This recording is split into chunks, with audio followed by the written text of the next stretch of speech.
each time slot. So we can design it whatever way the vaccinators feel they can do. If they can handle 6 an hour or 6 every 10 minutes, it can be designed to be directed that way and opened up to the target group that gets the link.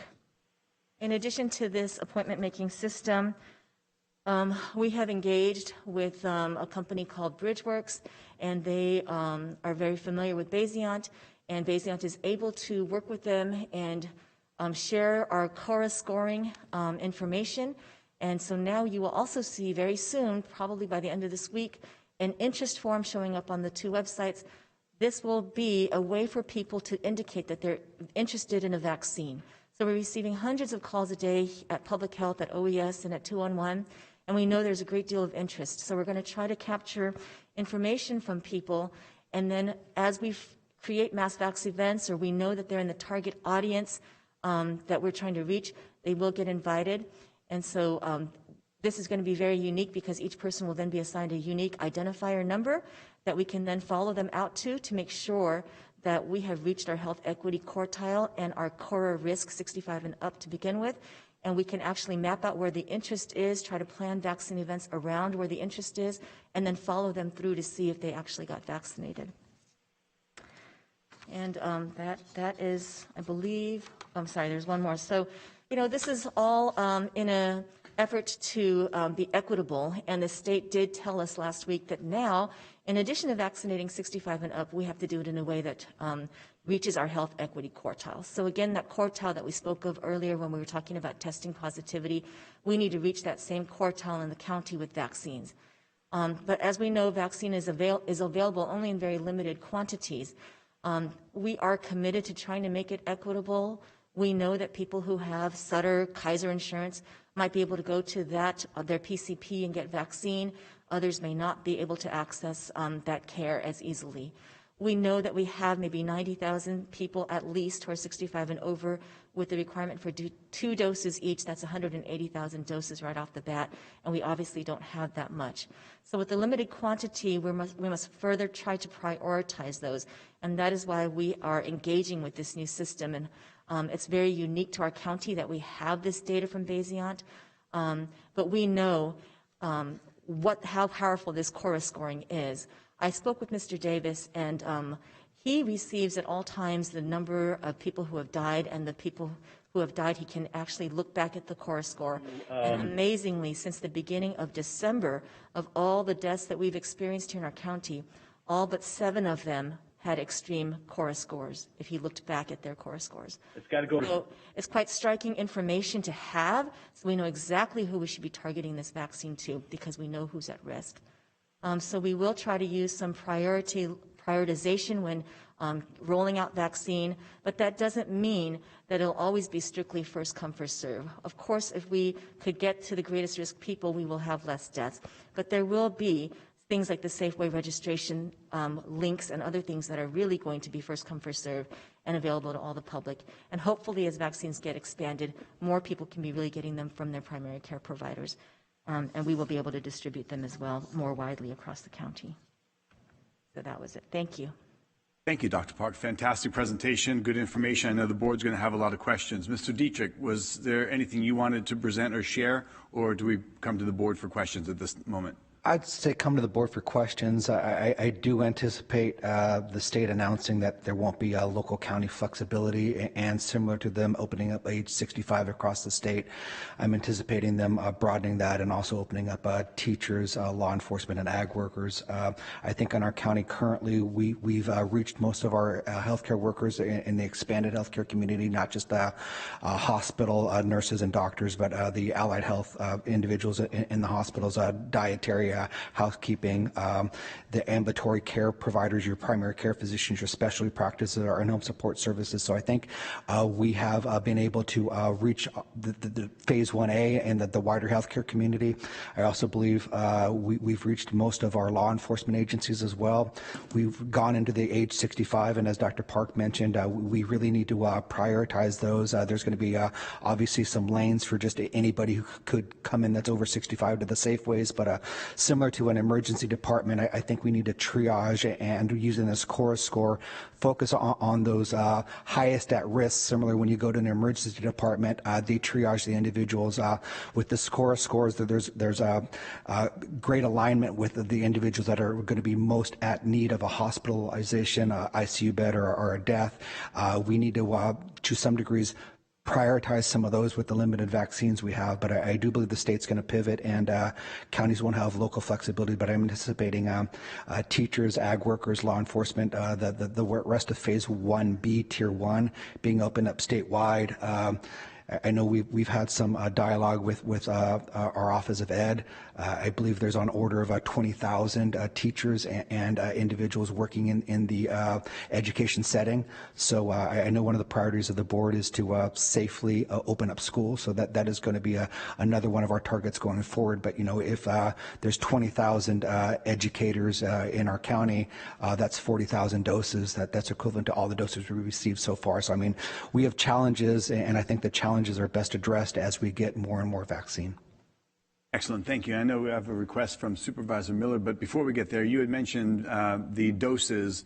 What are we hearing now as far as the streamline of when doses, because we need second doses if we're getting vaccinations in arms, as is of course a goal.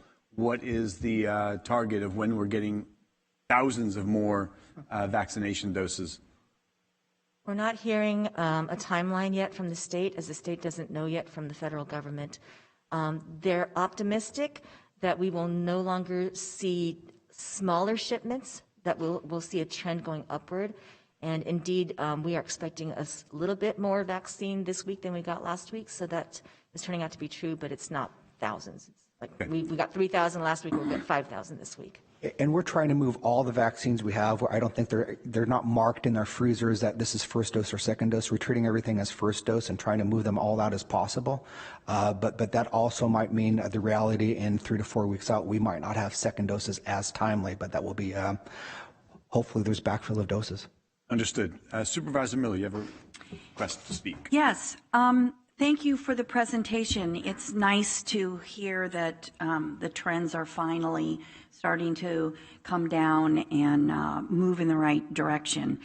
So a couple of questions. First of all, your slide deck today with the information on where vaccines have gone out, how many people have of each will those slides be available on the SJ Ready website or public health website, or can we put a banner, something on the very homepage of the county to direct people?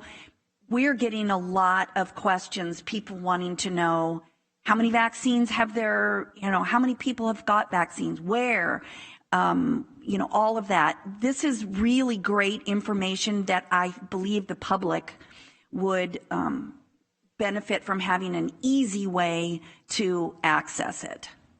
Yes, we are working on that now, on adding more information.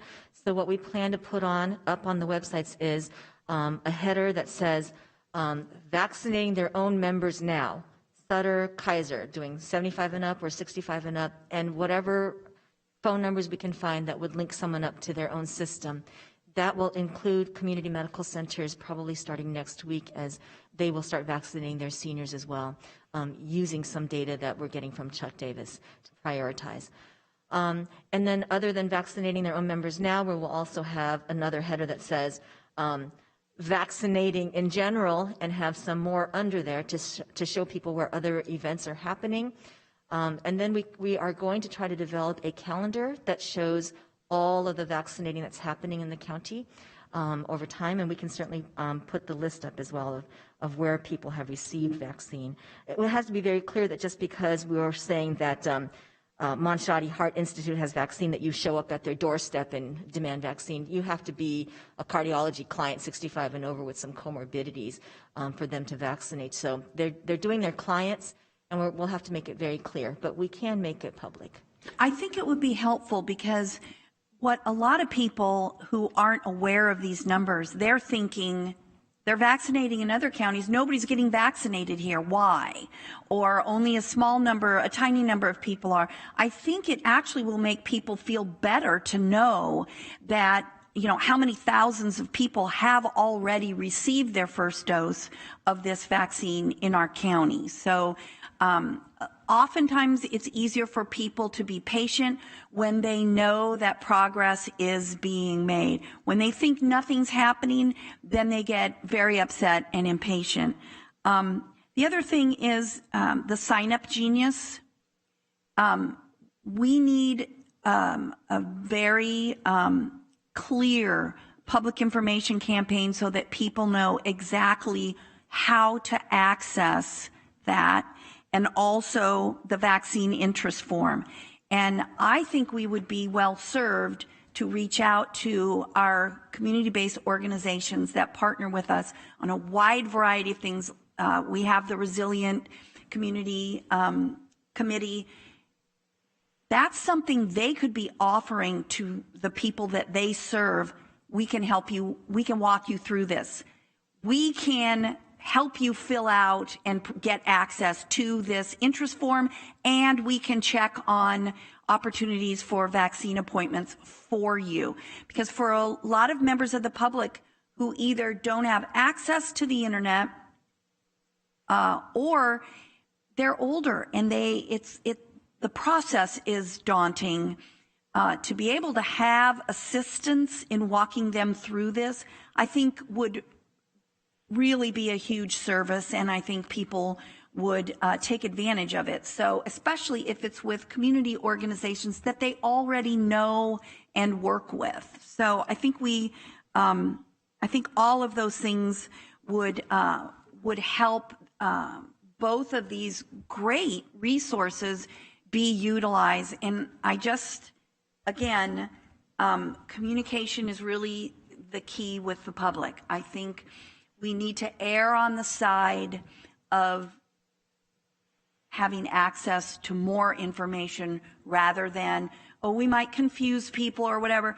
Let them be confused, but put the information out there, because when we don't, people think there's a reason and they fill that void.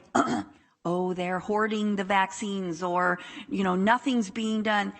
We don't want that to occur. We want people to know we are working on it. If they need some help understanding the information, they can call their supervisor's office, and we all have staff that can help walk them through that and give them the correct information, or they can go to community-based organizations that we're partnering with and that they have trust with. So thank you. Thanks for this. I think these are all really good tools, and I'm looking forward to having them really being up and running as soon as possible.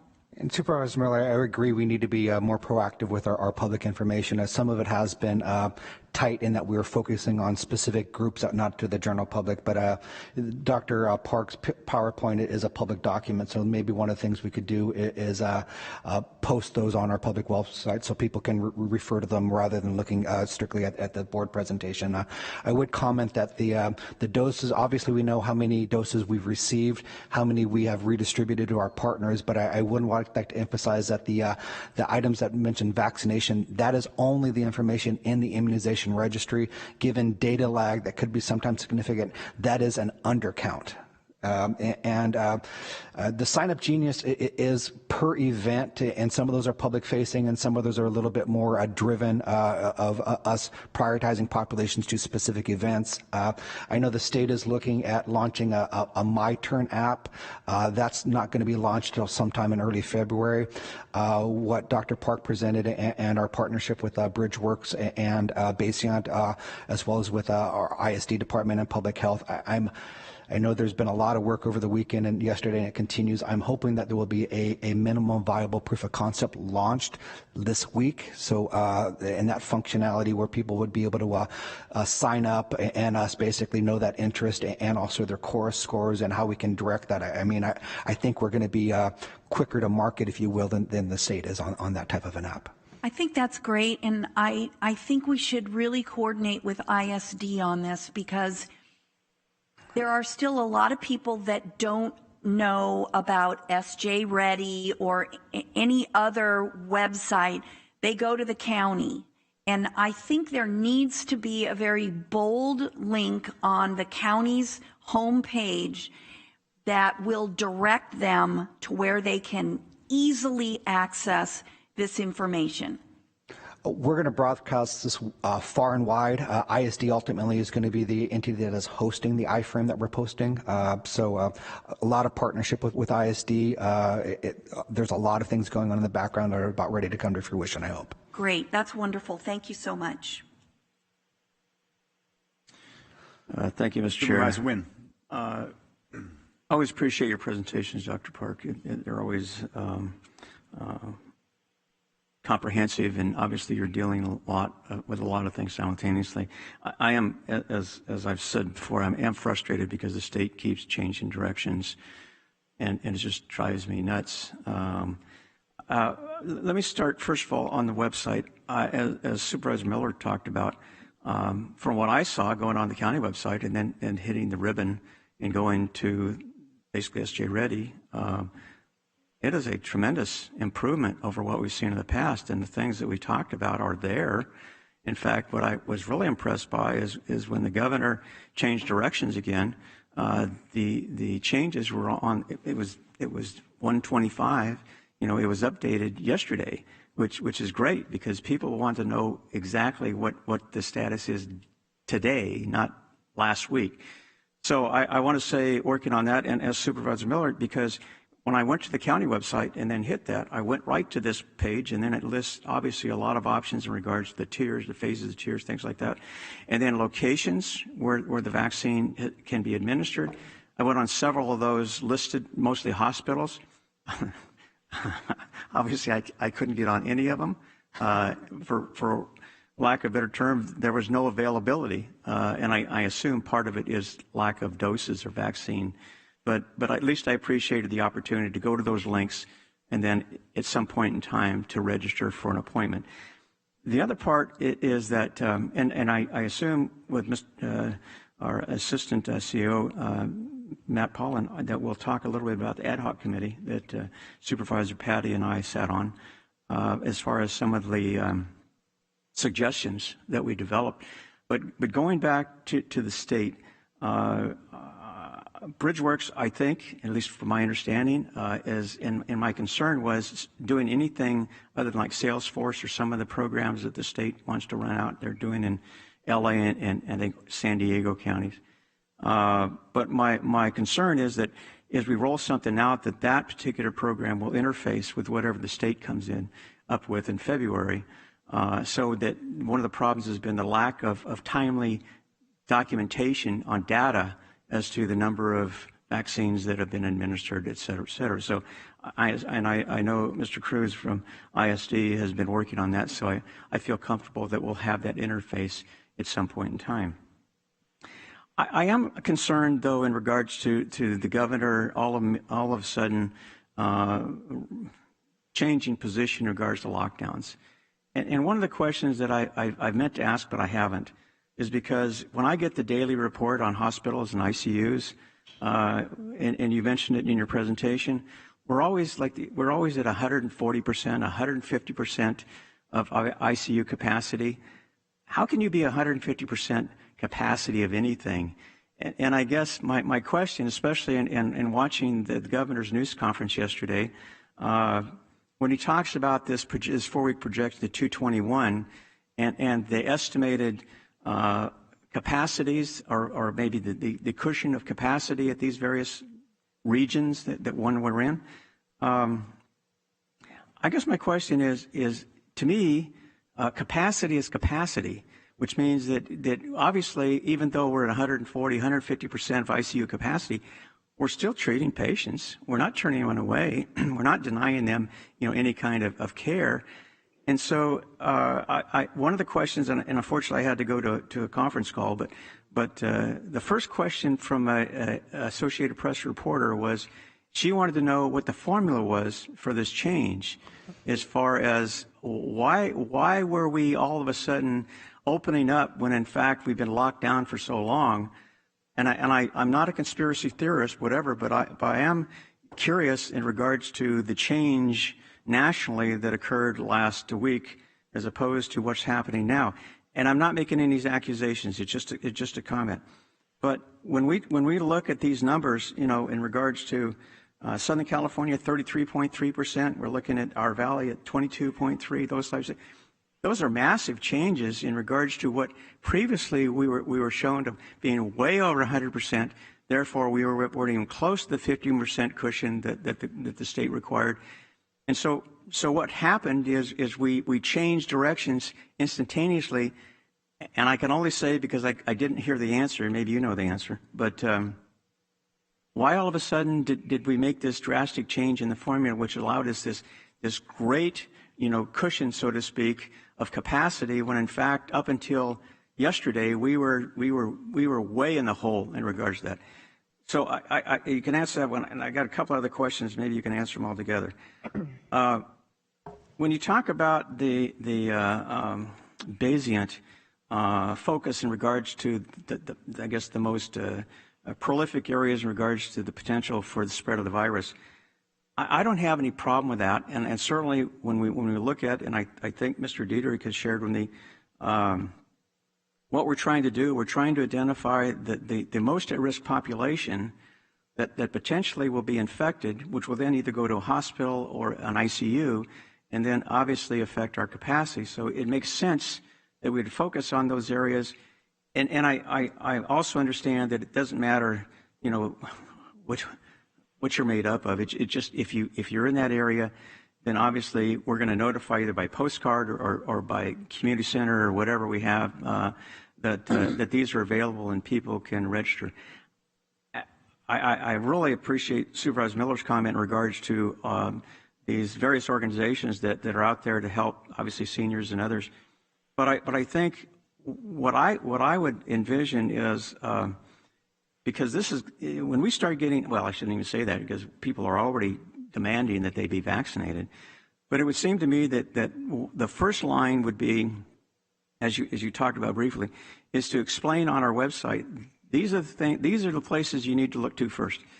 Hospitals, your personal physician, whatever.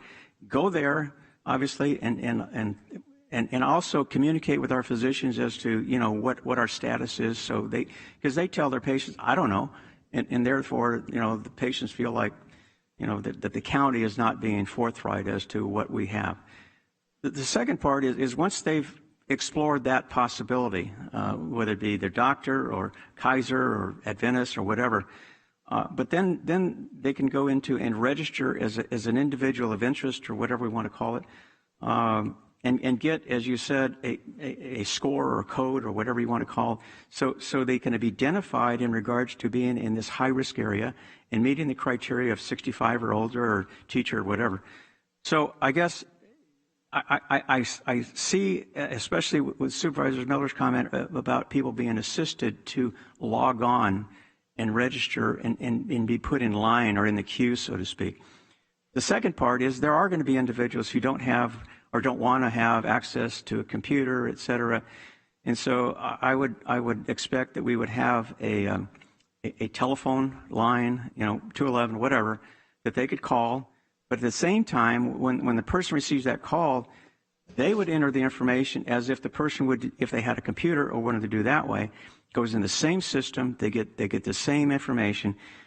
And then as we go down this road, and as locations become available for vaccinations, they would be notified either by postcard or by text or by email or whatever that, hey, we're having, these 4 or 5, vaccination locations over the next week. Log on and pick one. And they may pick one near where they live, but they may, the way I understand, at least my conversations, they'll go anywhere to get the vaccination. They don't care if it's, in their city or whatever. And by virtue of that, I think people feel more comfortable, as you said, that we're having, or Mr. Miller said, that they have a sense that they're moving down this path to some point where they can complete their task. And so I would offer that this is kind of a multidisciplinary process, but I think more importantly that we really need to communicate to the public, as we did with our website, and I think our county website, because that's where they go. They don't go to public health. I go to public health because sometimes I got to go there to find what I need. But I guess my hope is that as we move down this road, that we will have a totally transparent communication with the public, because they want the latest, best information available. So again, I thank you for that, and I'm if you could just answer the question about why do we already change why do we already change the formula which allowed the governor to open us up where up to now we've been locked down? Yes, Supervisor Nguyen, I was not aware until Sunday night that we were coming out of this regional stay-at-home order, and I will tell you, it came as a surprise to me. And I had just done a conference with the NAACP on Saturday telling everybody to stay home. And so, and now it's 3 households outdoors is allowed again because we're in the purple. So it's confusing even to me, and health officers have asked for the formula and for the math, and we have not been shown this math. We've been told it's complicated. Complicated math, so perhaps it's over our heads. A little disconcerting even to us. We are told that it is based on ICU capacity, your current R effective, so the transmission rate, your current case rates in the region, and the new admittance rate. It does appear that something in the formula did get changed to loosen it up a bit, but I can't tell you exactly, except that this ICU capacity was in the denominator of the formula, and instead of using staffed ICU beds, it seems to have been expanded to staffed beds that can be used for ICU patients. So not just your licensed ICU beds, but beds in your med-surg or telemetry units that can be staffed as an ICU bed. That expand the denominator, which got the numbers to change. And so I don't know anything more than that, except that it does seem the formula was changed a bit. It was news to us. It does appear that our numbers are going down, as I did show. And before this came out, we had been at an ICU capacity by region of 0 every day. And on Saturday, it did pop up as 1.3%. So not anywhere near 15%, but the projection was still that we would have that 15% 4 weeks down the road. But thank you for the question. And that's my understanding as well. I mean, politics aside, initially the formula was only looking at licensed ICU beds. The formula was changed to include surged and staffed ICU beds, and that's, otherwise the projection was, we were at 0% 4 weeks out. So it was a change in the formula and maybe a political calculation in the end. Well, my point is that if we'd used this formula, current formula, we might not have shut down businesses for as long as we have. And these businesses are on the edge of a cliff. So I'm disappointed that for whatever reason they decided to invoke this massive change in the formula, which put us in purple as opposed to total lockdown, now as opposed to a month ago or 2 months ago.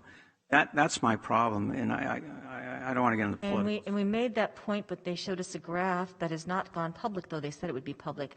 They showed us a graph using the formula that showed when each region was going to cross that 15%. So even using the formula, you could see that we were below 15% for all this time, and that the prediction was that on February 7th we would cross. So exactly 4 weeks from now, our region showed that we were really just on that border of making it to that 4-week projection. But supposedly, even with that formula, it wouldn't have made a difference. Okay. All right. Thank you. Cunningham? Ms. Cunningham, you have something to add? I do. Good morning, Board. Marcia Cunningham, Director of Emergency Services, Chair, Council, Interim CAO. I want to address the 211 question that has come up. It's already been set up to take calls, already been set up to assist with filling out those forms. The EOC has done a great job in coordinating that. On the website, they're currently putting together, we have a great FAQ page as it related to stay at home, what's open, not open. They're developing a FAQ as it relates to the vaccines again. So the questions that you're getting asked would be good for us to know so we can address those through the FAQ. We'll reach out to the other CBOs so that we can coordinate, and definitely the more the merrier in this case. to provide that assistance. I know this morning that there were over 2,600 messages sent out to veterans telling them about the event this weekend at the Ag and set up. I know some we're already getting registrations, and we'll handle it very differently than the past event. Shelley, would you like to come up? In case I've missed anything, we've worked really hard to fine tune what will take place, and we will be checking credentials and ensuring that we get those veterans 65 and plus the vaccine this weekend. Anything else you'd like to add as far as what we're doing from communication? The message that went out to veterans this morning included a link to the Sign Up Genius where they could go to sign up, and it also stated that they could call 211 if they didn't have access to the internet, and I have made those arrangements with the 211 staff. They've actually activated and brought people in to make sure people could sign up. Sure. I got a quick question. There's one of the things I don't want to see or hear about is that they were on hold for 45 minutes. So I guess my question is, what is the average amount of time that somebody is on hold for a question or whatever we do in regards to COVID? Do you have any idea? This is the first time we've used the 211 system for this particular part of the event, so we'll know more about that in a couple of hours. Okay, well, I appreciate that, but again, They're willing to bring in more people if they need to. I had a conversation with them yesterday. That was my concern, that you know, they would add additional staff to make sure that those calls are answered quickly. There's nothing worse than having somebody on, and I've been on hold for 45 or 50 minutes. So again, I would appreciate some feedback on that, on an average amount of time waiting, because nothing drives people nuts, and unfortunately they unleash on the person who answers the call, and it's not their problem. They're just overloaded. So good, thank you. They'll keep me advised. Couple quick question before you go away, Ms. Lima. And by the way, it's great. I want to compliment that everybody that's been doing a great job on behalf of the citizens. That you know, the ad hoc committee meeting we had was very productive, and it's great to see that, you know, we're now be able to inform the public many actions that have been put in motion before and after. That's just it's a continuous challenge. So great job, everybody. What's the number of vaccinations that will be available and be distributed by the end of this, let's say this coming week, this Sunday, and even forecasted into next week? Do we have a number, how many veterans vaccinations are going to be available this weekend? You may have touched on it, but just in mass total, what's the plans in the next 7 days for vaccinations, or even 10 days going beyond? Do we have a schedule? I can answer the question for the veterans. Our goal is 300 veterans per hour, roughly about 2,000 people per day for Saturday and Sunday. And we're also scheduling some indoor, much smaller events, maybe 100 to 150, depending on the weather and how that pans out. That will also be by appointment only, and probably to veterans as well. And we're contemplating or kicking around another 3 days worth of events next week, at the latter part of the week, which will again be about 2,000 a day. Fantastic. That's great numbers. And everybody, I've gotten a mixed signal that very soon we'll be live. But then I did hear that there's a registration, and maybe it's the Sign Up Genius, but it's live now that people can do that, and they can do that through SJ Ready or 211. I don't know. The 211 you can call, but SJ Ready is live now. For the SJ Ready is up. For the sign up for the veterans, they would have received a link where they would go to sign up for this particular event. If they don't have access to click on that link, then they're asked to call 211. And there are some requirements. They must be veterans. They must be 65 or older in order to sign up. And if the appointments all fill up, there will be more opportunities. So I think it's important that people know that. But it is open, and everything was sent out this morning at roughly 8:30 this morning. Understood. That seems like the veterans are being addressed and well cared for. What about the general public? Are they able to go to it's sjready.org, correct? So are they able to go to sjready.org today and start to register and be notified when vaccinations, or when they would be allowed 65 and above, fitting the proper criteria? But is that live? sjready.gov is live. That's just the website that we use for getting information. As far as for people to register an interest that are not part of the group that received a message this morning, that is part of the Bridgeworks. that is in the process and looks to be done. By the end of this, probably Friday, towards the end of this week, we'll have it up. So So the folks- general public by Friday is the plan. Obviously, things can happen, but by Friday, sjready.org, the general public can start to sign up. Yes, they can start to sign up onto an interest form where we will then have their information and be able to invite them to events from there. Sure, understood. Great, good communication. So, okay, because people are waiting for this information, so I think it's great that we're able to share it and exemplify sjready.org, and it's up running, and veterans and 65 and above, and all the profiles are being met. So, thank you. Supervisor Rickman, don't jump the line, Supervisor Villapudua. Quick question. Just curious, when we have these events, who handles the security and all the traffic? Who's coordinating that, and what law is Sheriff Withrow involved in that?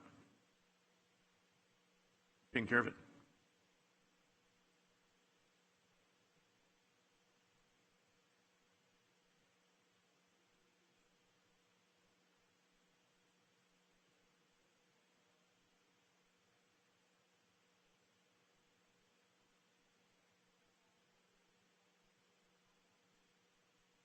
Okay. Great. Looks like it's in order, and the contacts may happen. We have a few days to get there, so fantastic. Supervisor Rickman. Good, thanks. All right, thank you, Chair.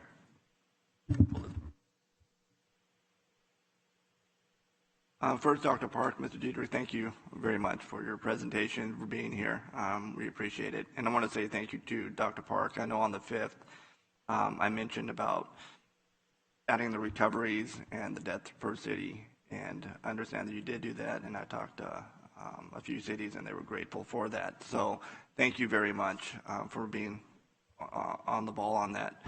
I just want to let people know also, I just received this today, the email from SJ Ready that for vaccine updates, that the vaccine updated by the Joint Information Center on Tuesdays and Fridays moving forward, if that's correct. So how many doses, the total doses administered, and so on. Folks can jump on SJ Ready and take a look at that. You know, I share some of the frustrations from Supervisor Nguyen, and I have some of the same concerns that he mentioned earlier. And one of them being is that I know on May 28th, the Center for American Liberty filed a public records request for a PRA to the California Health and Human Services Agency seeking the science and data that the state is using to drive these decisions on these tier systems and lockdowns. And it was withheld under an exemption or deliberative process exemption. And what you said, Dr. Park, that the data would confuse the public, which I just find almost delusional, that the idea that if you work for a state agency, it makes you more qualified to and more intelligent to understand the data than anybody else. It's just absolutely ridiculous. And if the science is so great, you know, you would think that they would release that science and let everybody bask in its greatness, so we would understand. But my point, or what I'm trying to understand here, you know, after I just said that, is under our new tiers, or under going to purple, do you know the data and science or aspects of it that is driving this? I mean, you know, we're in purple now, when just a week ago it seemed like we would never get out. But what about red? What about the other tiers? Do we have any idea what the data or science is behind that? So there are lots of states that are using case rates and testing positivity. It seems to be very popular amongst state epidemiologists and at the federal level who advise the states. Some of these experts, such as the Harvard and Stanford epidemiologists, and that is what the tier-based system is on, is case rate and testing positivity. The science is is supposedly there to show that if you follow those numbers, you can really understand what rate of transmission is happening in your community, and it is predictive of the hospitalizations and the ICU capacity that you're expected to have. And so across the country, people are using these numbers. And even New York City used a case rate of 3, I believe, to get kids back in school. So people are following these particular numbers. And it used to be more, if you recall, way back when we were under the data monitoring system, there were 4 things they were measuring, and they tried to simplify it down to the 2 things, the case rate and the testing positivity. But one of the points I was, trying to get at is, the data and science. And, I'll ask you some questions I asked you here before in a few minutes, but Supervisor Nguyen brought it up the last time, is that if you look at, there was a study from, I believe he said it was Stanford, and I found that article that, again, the data and science, California has the most restrictive lockdowns, restriction COVID-19 versus other states and countries that don't, and their numbers are equal or there's no substantial difference between the two. I mean, that data and science. And, whether this tier system is having an effect versus, just opening certain businesses up with the precautions in place. Do we have any of that kind of data or science? I don't have it that the state has given me, except that the state stands by the fact that the stay-at-home order did make a difference and that things would have been worse without it. But there's studies that prove that or show that. Right. And, and that'll jump into my next segment, and I mentioned this before, and I'll just ask you this because people asked me before. I believe the last time I asked you this question, it was on the 5th of this month. So how many cases have we had, or outbreaks have we had in restaurants, bars, for example? Is it still 4? 3 restaurants in Stockton, 1 bar in Lodi? Yeah, I'm sorry. I honestly have not looked at the outbreak list that our EPI's put together lately, but to my knowledge, it would be the same numbers. Okay. I haven't looked. And churches is still at 0, right? I believe so. And yet, for example, even under the purple tier, churches, you still can't have indoor services, correct? Right. Even though New York or Catholic Diocese versus New York, the U.S. Supreme Court has stated, but it's just, to me, it's very troubling when we're supposed to be following the data and science, and yet the data shows that these businesses and churches and small businesses aren't contributing to the outbreak, and yet they're still open with modifications like restaurants. I'm ecstatic that our hair salons and barbers, and of course I don't have to do it myself, but I'm ecstatic that they're open. But like, for example, with restaurants, outside, dining only, and it's 40 degrees outside. And what is your opinion on that? There definitely are studies about outdoors versus indoors. That I think is proven that because of the ventilation and the passage of air, that it is safer to be outdoors. Okay, then let me stop you there then. If it's safer to be outdoors, then why are other businesses like Home Depot, Walmart, and these other businesses open versus our small businesses that aren't? Can you tell me the data or science behind that? No, it's because they offer essential goods, and that is the only reason. And so it is troubling, I understand, but there are things like Costco and Walmart and places where there's food, and because there are essential goods and people need to have access to those groceries, they remain open. What about home goods? What about Michael's? Do I have to go buy a frame for my picture? So now that we're in the purple tier, they are open at, I believe, 20% capacity because they're retail. But that one of my point is, and if you look at these businesses, for Michael's, for example, or what did I say? Home goods. Home goods versus restaurants. I mean, what's the difference? Then if you go into a Michael's and don't get me wrong, I like Michael's. I'm just trying to show No, the difference. I understand that the difference is that in a restaurant or a church, people are supposedly more likely to have their masks off. And so in order to eat at a restaurant, there is that extra degree of exposure, and the same with indoor singing at a church or chanting or recitation. And because of that, there is increased risk of transmission. See, and I guess we can, I mean, I'll quit it or I'll stop at this, but if that's the case, where are these outbreaks? I mean, even before the main closure, they haven't been there. They haven't. I mean, you know, I can cite, experts from, the U.S. Supreme Court that, the Constitution doesn't take a break on type of crisis. But I guess that would be a legal argument. So you have this essential versus non-essential argument. But for, youth sports, for example, now under this tier, what youth sports can be open? What youth sports can be played? So there is a completely separate youth sports guidance document, and that would need to be looked at. I don't have them all memorized, but it was based on contact, the amount of contact, and you would have to look at purple tier to see what youth sports can be played. At this time, all youth sports can be practiced with conditioning and distance conditioning. But what youth sports can actually be played where there's actually a meet competition, I believe in purple tier, it is still restricted to 2 teams within a county only, so it doesn't pass through counties and it's not multiple teams. And you would have to look at that list of approved sports that are considered low contact in purple tier. For example, why can you have, hey, I watched, the championship games this weekend. What's the difference between professional versus high school football?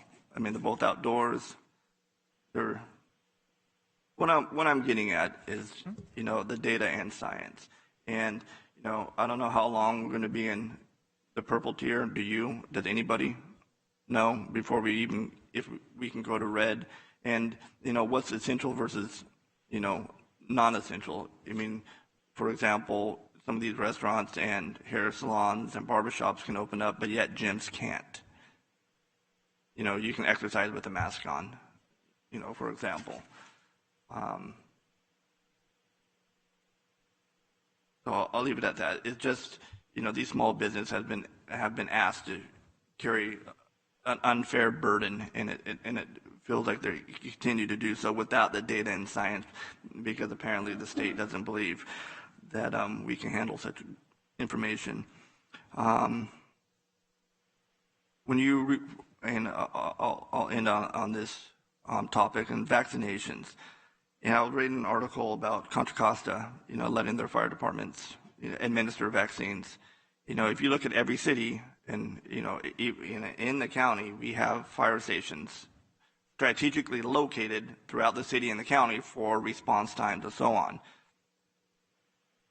Are there plans to use our firefighter paramedics, EMTs, to administer these vaccines? Yes, there are. There actually is going to be a policy memo issued by EMS today. And to make everybody aware, paramedics have been authorized by the local EMS agency to vaccinate within the hospital setting. Okay, the policy memorandum today is going to allow them. Hold on one second. And I keep on hearing paramedics, but I want to make sure it's, I'm talking specifically about firefighters. So the memo and the current has been paramedics. The memo, the policy regulation from EMS coming out today will allow them not only to do it in hospitals, but at any approved vaccination site by public health. So that would include if they needed to go to hospitals, to clinics, to the event even this weekend. That includes paramedics. EMTs, I'll have to look at the regulation. EMTs generally in their standard course of scope never pierce the skin. So there are some training requirements, but I have to look. I don't have the memo in front of me, but I think we are not in the way of not allowing paramedics and EMTs to be part of the vaccination campaign. Long term, I'd like to have fire districts authorized directly in the CalVac system, similar like when Dr. Part had the list of all of the approved sites and entities, include fire districts to do that independently by themselves with their own personnel, be those paramedics and EMTs. But currently, paramedics definitely can work within the vaccinating campaigns within the counties, and I will clarify and get back to you later today, Supervisor Rickman, about the EMTs in that memorandum. Okay, Supervisor Rickman, I'll just add on to that. There's a distinction between authorizing the paramedics and the EMTs if they obtain the additional training that's necessary to be able to provide the vaccine, and the vaccine site being a state-authorized vaccine clinic, if you will. And so while paramedics, whether they're ambulance paramedics or fire paramedics, doesn't draw a distinction, the location itself has to be licensed under the CalVac system. Okay, I'll go back to that question, but Mr. Dietrich, you still haven't answered my question. My question is, can firefighters who are paramedics issue the vaccine? I don't want to hear, paramedics can. We're all aware of that. Specifically, our firefighters, are we using them as a resource to do that? I'll have to confirm that. Paramedics, definitely. EMTs, I will confirm that with you later today. I'll have to look at the policy memorandum. I understand the paramedics, but when you speak of paramedics, I want the word firefighter in front of it. Firefighter paramedics, yes. So Okay. not just transport paramedics under AMR or Manteca District Ambulance, but firefighter municipal paramedics can, and I'll confirm that EMTs, firefighter EMTs as well. I've asked this question for, only been here a month, but it seems like every time I mention the firefighter, there's some kind of reluctancy for some reason. I don't understand what it is. And if we have them as a resource and we can get these vaccines out faster, then we need to use them maybe in something ad hoc committee. You can talk about it in their incident command structure. And that's something that we need to look at. Something I've been asking for, and I keep on getting the runaround on it. And I will provide some clarity in an email this afternoon. I'm not sure what all supervisors, I might have pushed out some policy memorandums, but the local EMS agency previously had approved paramedics to vaccinate within the hospital settings. That's now being expanded to basically all entities in the county that are CalVacs. But as County Council Mark Miles mentioned, that we approve locally, but firefighters cannot go out and independently vaccinate people. Currently, they have to be under a CalVacs entity. None of the fire districts are currently CalVacs entities. Right. But then we can, and then I can mention the mutual aid request from what we discussed earlier, when we're sending firefighters outside of our region when we could use them in our area. There's a disconnect somewhere, and I don't know what it is, but we have paramedics, and hey, I've seen them work. I've worked out in the field with them, and they do a great job. And if we can use them as a resource, we need to do so. And I'll get back to our counselor here in a second in the state certified license facility. But my concern right now is, firefighter paramedics, are we using them? I brought this up on the 5th, and you guys said you were using them, and then I get a memo on the 7th that says now we're using them. So I'll leave it at that, but it's something I am going to look at, and hopefully I'll get my question answered more completely instead of keep on getting the runaround on that. Counselor, how do you certify these facilities? I think that's Dr. Park can explain what the state. It's a state authorization. It's in the new CalVac system, but there's a host. There's an application and a lot of back and forth. In some of our entities, it has literally taken us weeks to get them across the finish line. All right. have we even started that process yet for like these areas like fire stations or anything like that? I don't know if any of them have actually done the approval process. They would have to submit for authorization through the CalVac system to the state. And we do have weekly technical assistance office hours for any entity that wants to apply. So if any fire department wants to be a CalVax entity, have them reach out directly to me and I will walk them through that process. And I'm just mentioning, the fire stations, not to volunteer them, but the firefighters that entity that I've talked to would be willing to do it. It's just a way to get the vaccine in our community, within our cities, throughout the entire county, in order to get this vaccination, people vaccinated as quickly as possible. And I know we were talking about resources, and I have talked to several cities, and our cities are biting at the bit to get the vaccine just as much as we are up here. And I know I talked to a city manager today, and I asked her, hey, would you guys be willing to help the county in, resource? And their answer was, absolutely, yes. We have public work, we have our firefighters, we have our police. We'll do whatever you guys need in order to get this vaccine in our cities. So, it's not just a county thing. We all have to work together as entities, cities and county, and of course the state. But locally, our cities are willing to help, and they have the resources to do so. Sure. Please have them reach out directly to me. I'll work on the CalVax campaign. If the fire districts ultimately become independent CalVax authorized entities and can use their paramedics, we can allocate vaccines to them and direct what tiers of clients should be vaccinated by those partners. Mr. Dieter, why aren't we reaching out to them? Why do they have to reach out to us? We're the lead agency, so why aren't we reaching out to them and asking for their help instead of we're sitting in just sitting and waiting? It has been a process to get the entities so far, and we've primarily focused on our healthcare providers because phase 1A was primarily healthcare. We're talking about resources here, though. Oh, correct, but we did take care of our firefighter paramedics in phase 1A. They were probably one of the initial people to be vaccinated was our fire resource personnel, paramedics, the medical first responder community. I know our fire mutual aid coordinator, I believe, is still sitting behind me right now, Chief Ramirez. I'll reach out to him directly after here and get that information out to all the departments that want to raise their hand and go through the process. I have coming, being the mayor of a city, Tracy, being a city government, and I can tell you that it sometimes is very, very frustrating, dealing with, the county on issues. So that's why I think it would be a great idea or a benefit to both entities that the county actually reach out. And if you haven't done so already, but it sounds like what you just told me, have them call us. We should be reaching out and working and getting that relationship. I will definitely always continue to reach my hand out in partnership. I hope that's reciprocated. I know we're all very busy, but Supervisor Rickman, I will work on that for you.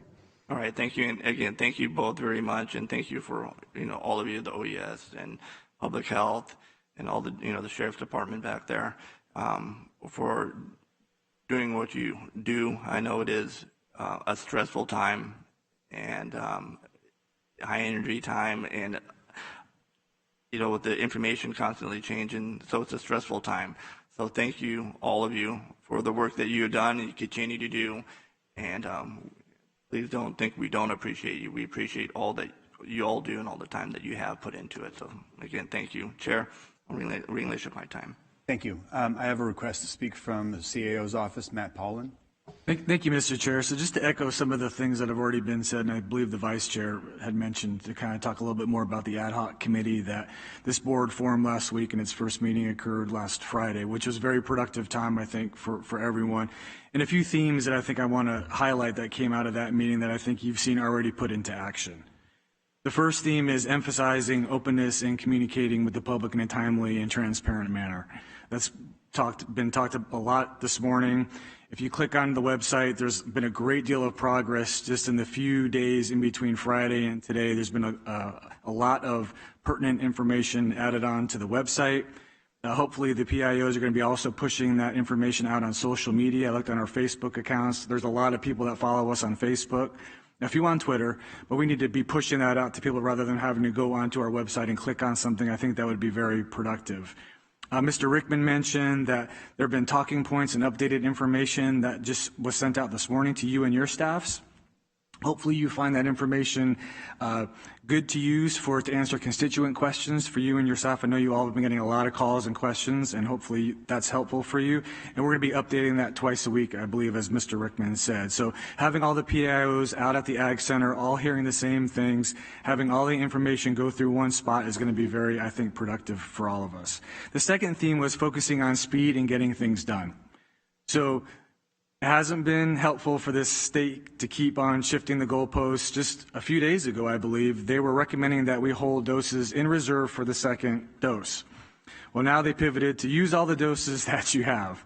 So that's what we're doing now. We're going to be getting out doses as much as logistically as we can. Of course, always that we can't control the flow of doses into our county, but what we can control is how many we administer and how often we do that. So I think from the comments from staff that you've heard about the events that we've already got planned this weekend and the ones that we're already kicking around for the following week, I mean, we're going to be getting thousands of doses out in the next couple of weeks, which is excellent progress, and we're going to have to continue that progress because unfortunately the doses that are available now are not a one-dose solution, they're two. So every dose that we administer, we're going to have to administer that a second time.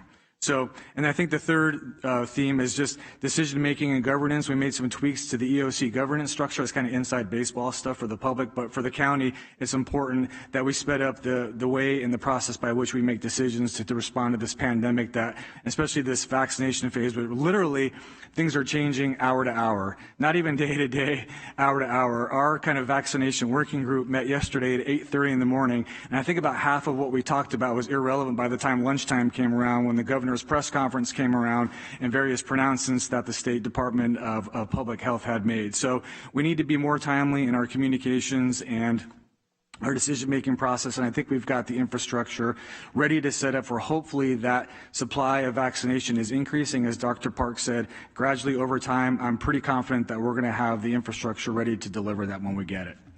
Thank you. Excellent. Great recap of a very productive meeting, and I appreciate all the stakeholders and vice chairs.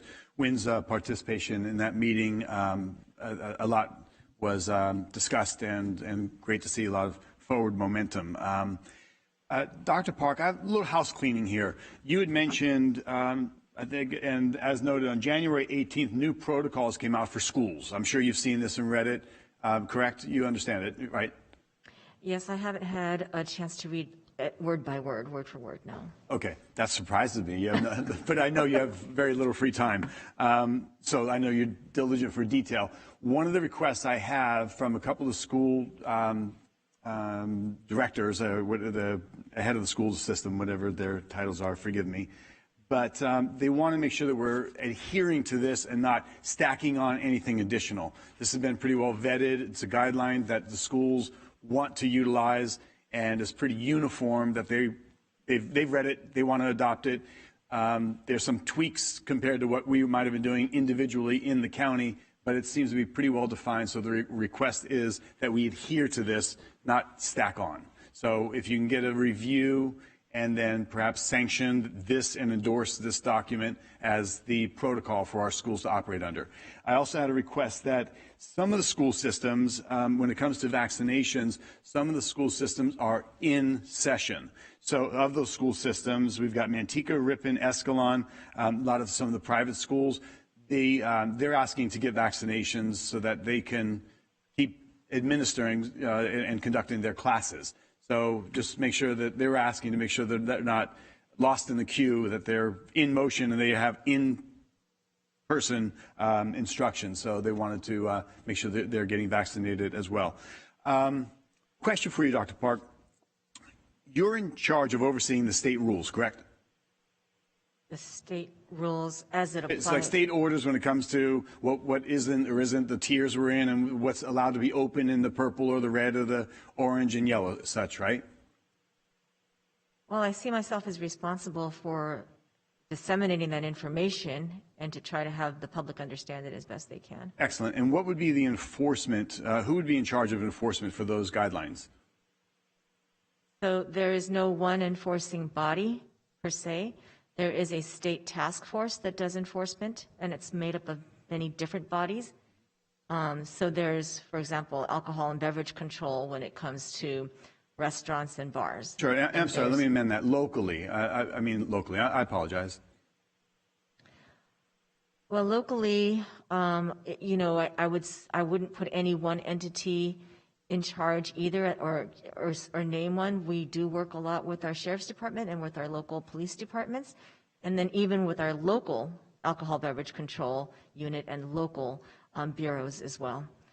So it's kind of a combination, and it depends on what you're talking about, really. Okay, well, I'm looking at, we have some businesses locally that we're kind of I'm checking the protocol of what's going on in the county, and if there's any agencies outside of your purview, perhaps, that are enforcing and perhaps, whistleblowing and, flagging businesses that might be operating, trying to stay alive, doing what they're doing, whether it's they might, let's say a business is operating above the 25% capacity that's allowed and it's marginal, or they've got something that's not within the parameters of what's exactly identified as you can do in the state under the guidelines as administered by the governor.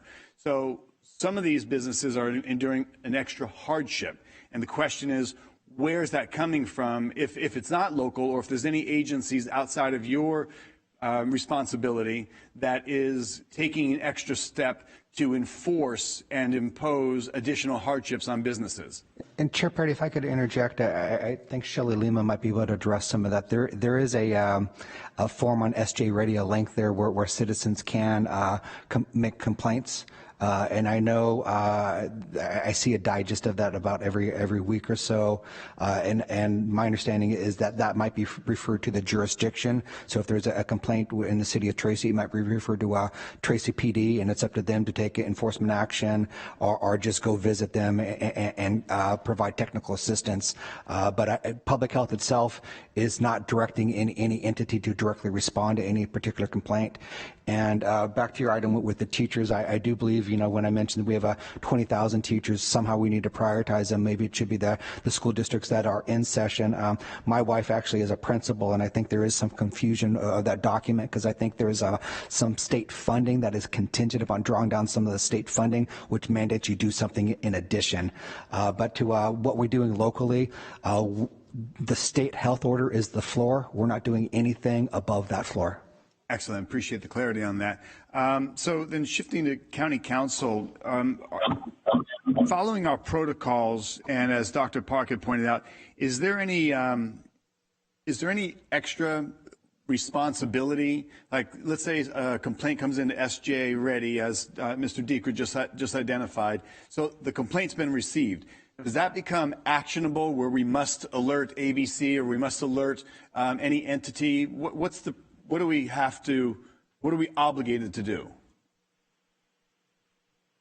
The state, since the beginning of the pandemic, the state has always expressed that enforcement should be modeled along the lines of education first.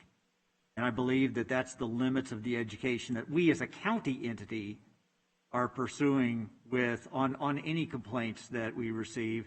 Some of them are referred to the sheriff's office, and on those that they have the ability to respond to, that, to my understanding, they are responding on an education basis. Okay.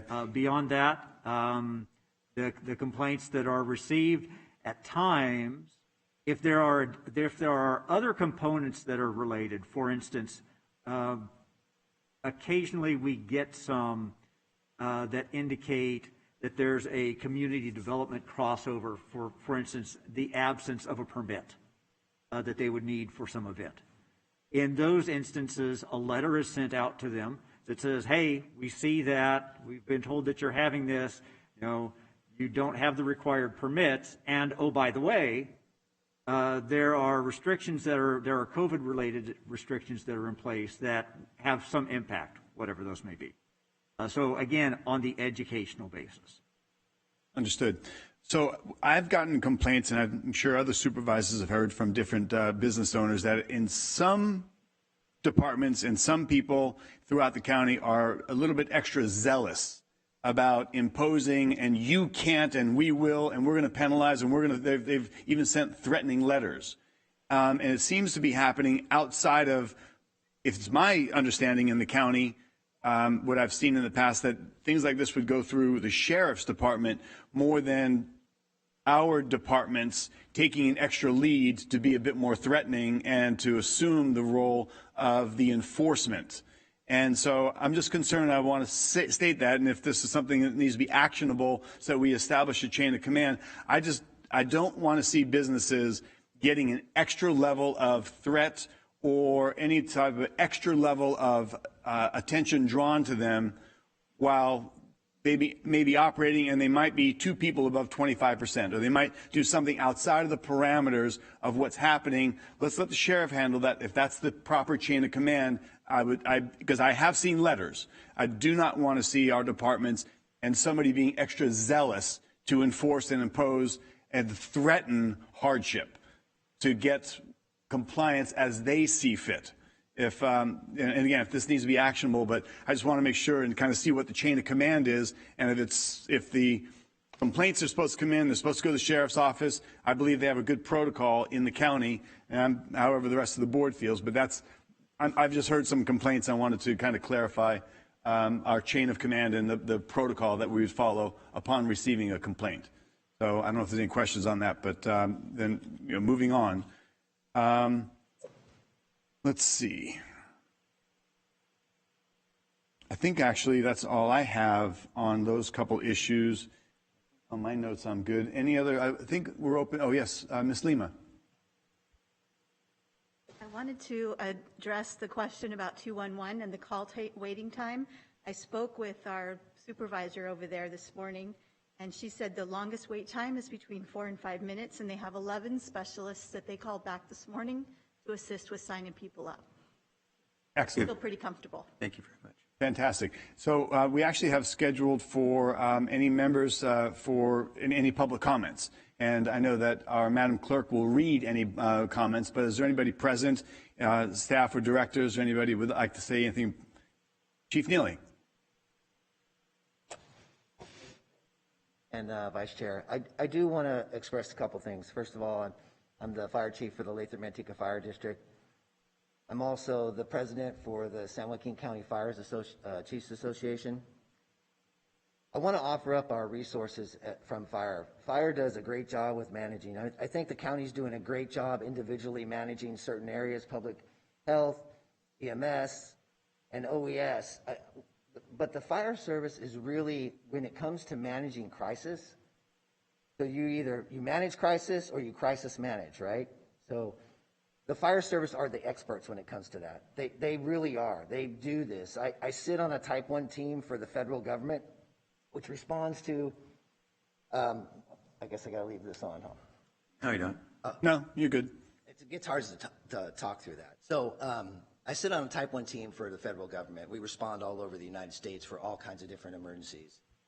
The important thing to remember is that when you're managing large scale, when you look at fires, for instance, I go to a lot of fires, we manage different areas with over 3,000 people, put up base camps, put up different sites. We're good at that. We manage resources very, very well. And so you guys as a county are doing a great job, but it seems like you're scat, and I don't mean this in a very wrong way, but there's a lot of moving parts here. When it comes to the vaccine distribution, I think it would be a great opportunity to utilize the fire service to help you manage some of that. When we bring in different things, and there has been some outreach from OES to bring some fire personnel in, but I think some of it has been changed and some of it kind of changes its direction and it gets sidetracked a little bit.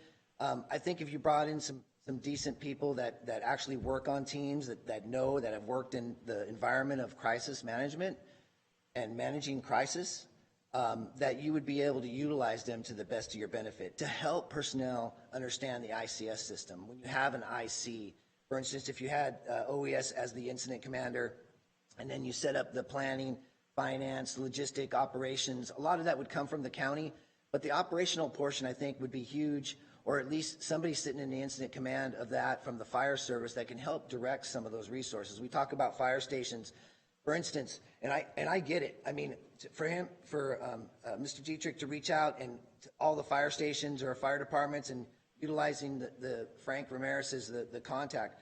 But if you had a team managing that, that could help. That would be that resource that could go out and manage all those small fire stations. But really, we want to do, and I just got back, I did a deployment in Southern California at Huntington Memorial. I actually went out there as an EMT, and I could give you, it was a very humbling experience to see the great work that's being done in all the hospitals, and I'm sure the same care is given to the patients in San Joaquin County, and my hats go off to the emergency personnel, the nurses and doctors and the EMTs that are helping there.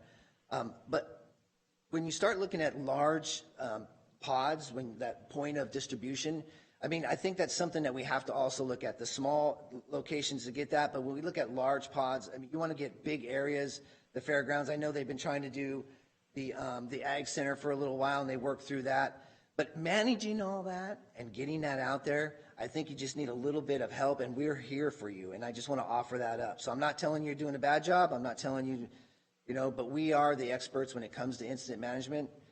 That's who does it the best. And so the fire service is here for you.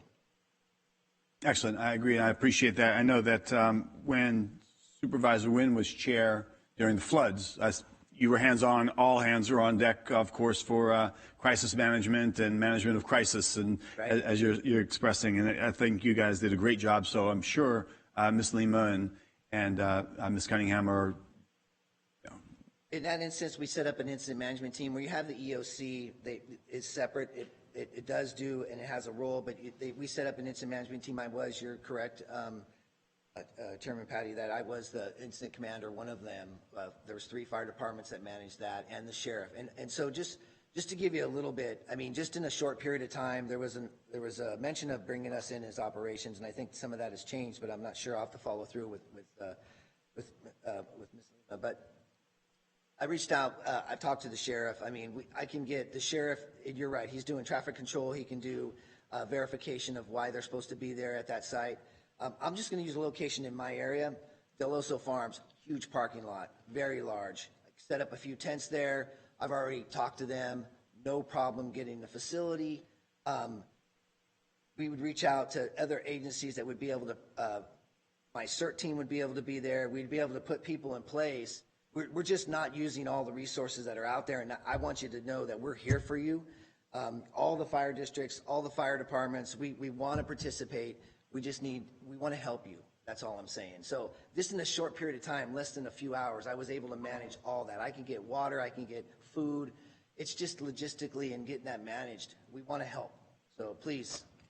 It's a great resource, and I've seen it in action, and want to compliment that ability and the mobilization and utilization. So good job. In fact, Mr. Paula, maybe we'll conduct another ad hoc follow-up meeting next 24, 48 hours if possible, just to discuss some of these possibilities that we're vetting out today, right now. Chair Patty, just if I could. Yes, Supervisor Wynn. Chief Neely. I'm glad you stepped up. I was going to ask the chair if you could speak, because I do have a couple of questions, and I agree with your offer in regards to managing a certain portion of, obviously, the vaccination locations. One question that I was going to ask is, I know that through the process that, for example, the state authorized paramedics to work in nursing homes, things like that, and that was one thing. And I think at that time it was just paramedics, it wasn't EMTs, is that correct? Correct, in the nursing home during a crisis. But I brought this issue up. We did talk about it at the ad hoc meeting, and I agree with you from the standpoint that I've talked to fire chiefs, and as you know, I think I've got 11 fire districts in my district alone. But the reason I bring that up is because, like you say, they're very interested in their constituents, that the people they serve, and so they're more than willing to do whatever they can. And I think, we really sometimes need to look beyond just the mechanics of this. We need to look at the bigger picture, because these relationships are enhanced in regards to the participation of fire service or police departments, sheriff's departments, certainly. I would offer this, and I appreciate what Supervisor Rickman talks about, because I know his concerns, and I also appreciate what Mr. Dietrich's talked about, because I know we've talked. But let me ask you a question, because from one of the things that we came out of the ad hoc, we have segments within our county that would be available, for example, when we talk about vaccine locations. And I would agree with you. One of the things that Mr. Dietrich talked about is the state certification process. It's unfortunate Chief Ramirez left because he's in charge of training. But would it be possible through OES and certainly through public health to coordinate with the fire districts, those who want to volunteer to participate, and have the county reach out through EMS or whatever with these are the things that the state requires, and give it to all fire districts, and let fire districts choose whether they want to go through that process to obtain the certification to provide that. The second part, which you talked about, is the fire districts themselves coordinating with businesses, et cetera. And that's at least one area that, would take the load off of OES. But the other side of it is, for example, I've got packing houses, I've got churches, I've got large businesses that want to offer their facility for that, which I think OES is probably looking at those particular locations. So I think you're right. It's kind of all hands on deck, but I think we need to use each segment as they show up or as they volunteer to make sure that we have the maximum number of locations, especially when you reach out to the individuals who don't have transportation opportunities. And I just, again, I would ask, and I'm just a supervisor, but I would, and based upon what Supervisor Rickman's talked about, is having EMS or certainly public health reach out with an offer or to listing to all fire districts what they need, whether it be EMT or paramedic, which may be all there. So if we can do that, I would appreciate it. I think that would then engage the fire districts to then make their own decisions on how they want to work, and certainly partner with OES and what they're doing so we don't overlap or duplicate. And I'll give you an example. I mean, in the incident command system, there's a lot of charts, right? A lot of sheets. But we have a tactical meeting when the operation comes together, and in that tactical meeting, there's a 215. I mean, you use that, and I know that doesn't mean much. But in that, it spells out, you could put in divisions, or you could set up individual places, and you can label them all out, and you go through and you list how many nurses, how many paramedics, and how many EMTs it would to vaccinate a certain amount of people that you plan on being at a church. And you don't have to be at that church every day. You can do a church there. You could do the big pod every day. You could have it available, just as you said, so everybody can make a choice of where they want to go, whether it's a fire station, a church, or a little community. But it's all organized on this chart, and it's spelled out in an IAP. So everybody has all the information, which communication is so important. And I agree with you, not just to the public, but to the people that are providing it. So really, an IMT comes in, or people, you manage it, you really bridge the gaps between public health and EMS and law enforcement, and everybody gets all the information, and they know, in a 204, I know these numbers don't mean much, but in a 204, it would spell out, let's just say that it's one of the churches, it would have how many nurses are going to be there, who's going to be there, what time they're going to be there, what the location is, and how that resource is being there, and you would have somebody show up and they would manage that. And that's how simple, I know it sounds simple and it's more complicated, but that's how simple it can get, where that person knows exactly who they report to, what location they're going, and what they're doing. And we can do that in the future, and so that we know that's going on. And we need to start planning now for next week or this weekend. But that's just something that we can provide, and we do that on a normal basis. Especially these large incidents, there's a lot of planning going on. So we use the planning P, which is something that the incident command, where you're evaluating and you're working through the system, and you're prepared for that. So you're really managing it, right? It's not managing you, you're managing it. So I just want to add that a little bit, but we're there for you, and you're right. Whoever wants to do it from the district side, I think that's the first step forward. Well, I expect this to be a multidisciplinary operation, which means, what you're talking about and other components that OES already has in place. One last question. I know, for example, for deployments, you talked about, going down south. Is there a mechanism by which, because I know fire departments that expend additional hours, often on overtime, rather than the regular duty hours, Does the state have any kind of mutual aid or reimbursement process for the resources that are committed to these type of events? So I had that conversation before I walked in here today. I called the state OES. So they're really for the vaccination portion, they're really fall into the federal side, so the federal disaster side. But for the hospitals, for the work that's being done for the surges, now that's being reimbursed from the state through the CFAA, which is what I went under, which is portal to portal. We can manage the vaccination through something, but we don't have to pay portal to portal, because when you pay portal to portal, I'll give you an example. That's from the time you leave till the time you return, you're getting paid that whole time, whether that's 3 weeks, 4 weeks, or whatever that is.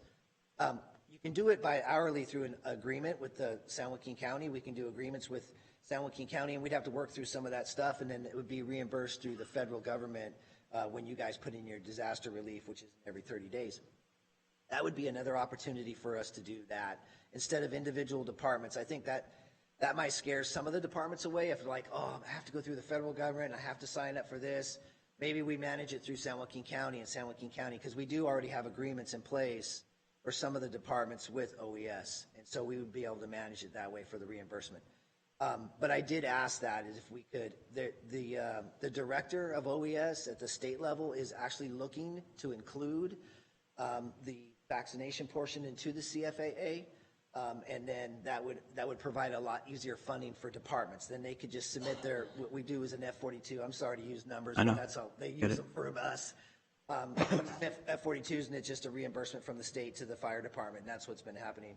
It was it can be done, it can be managed, and I know we're not LA and we're not Southern California, but I think that if we all come together, there's a great article that came out on KCRA for Washington. They're doing a great job. Rural Washington has not wasted any vaccines, this whole little thing.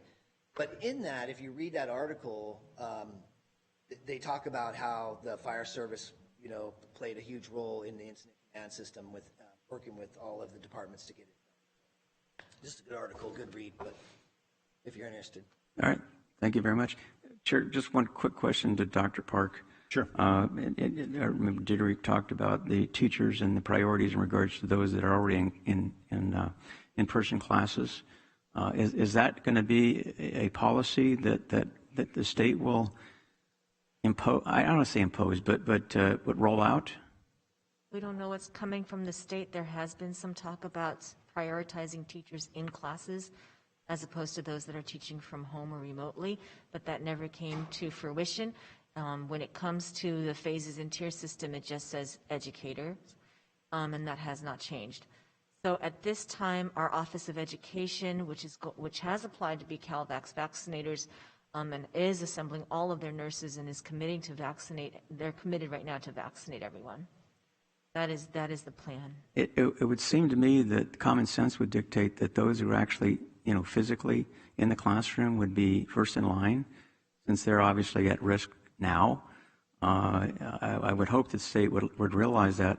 And I also understand that maybe a lot of those teachers are in private schools, et cetera, but I don't think it makes any difference in regards to the pandemic. So I would appreciate, when you find out what this does. The Office of Education has created their own registration links, their own surveys to ask what teachers are interested.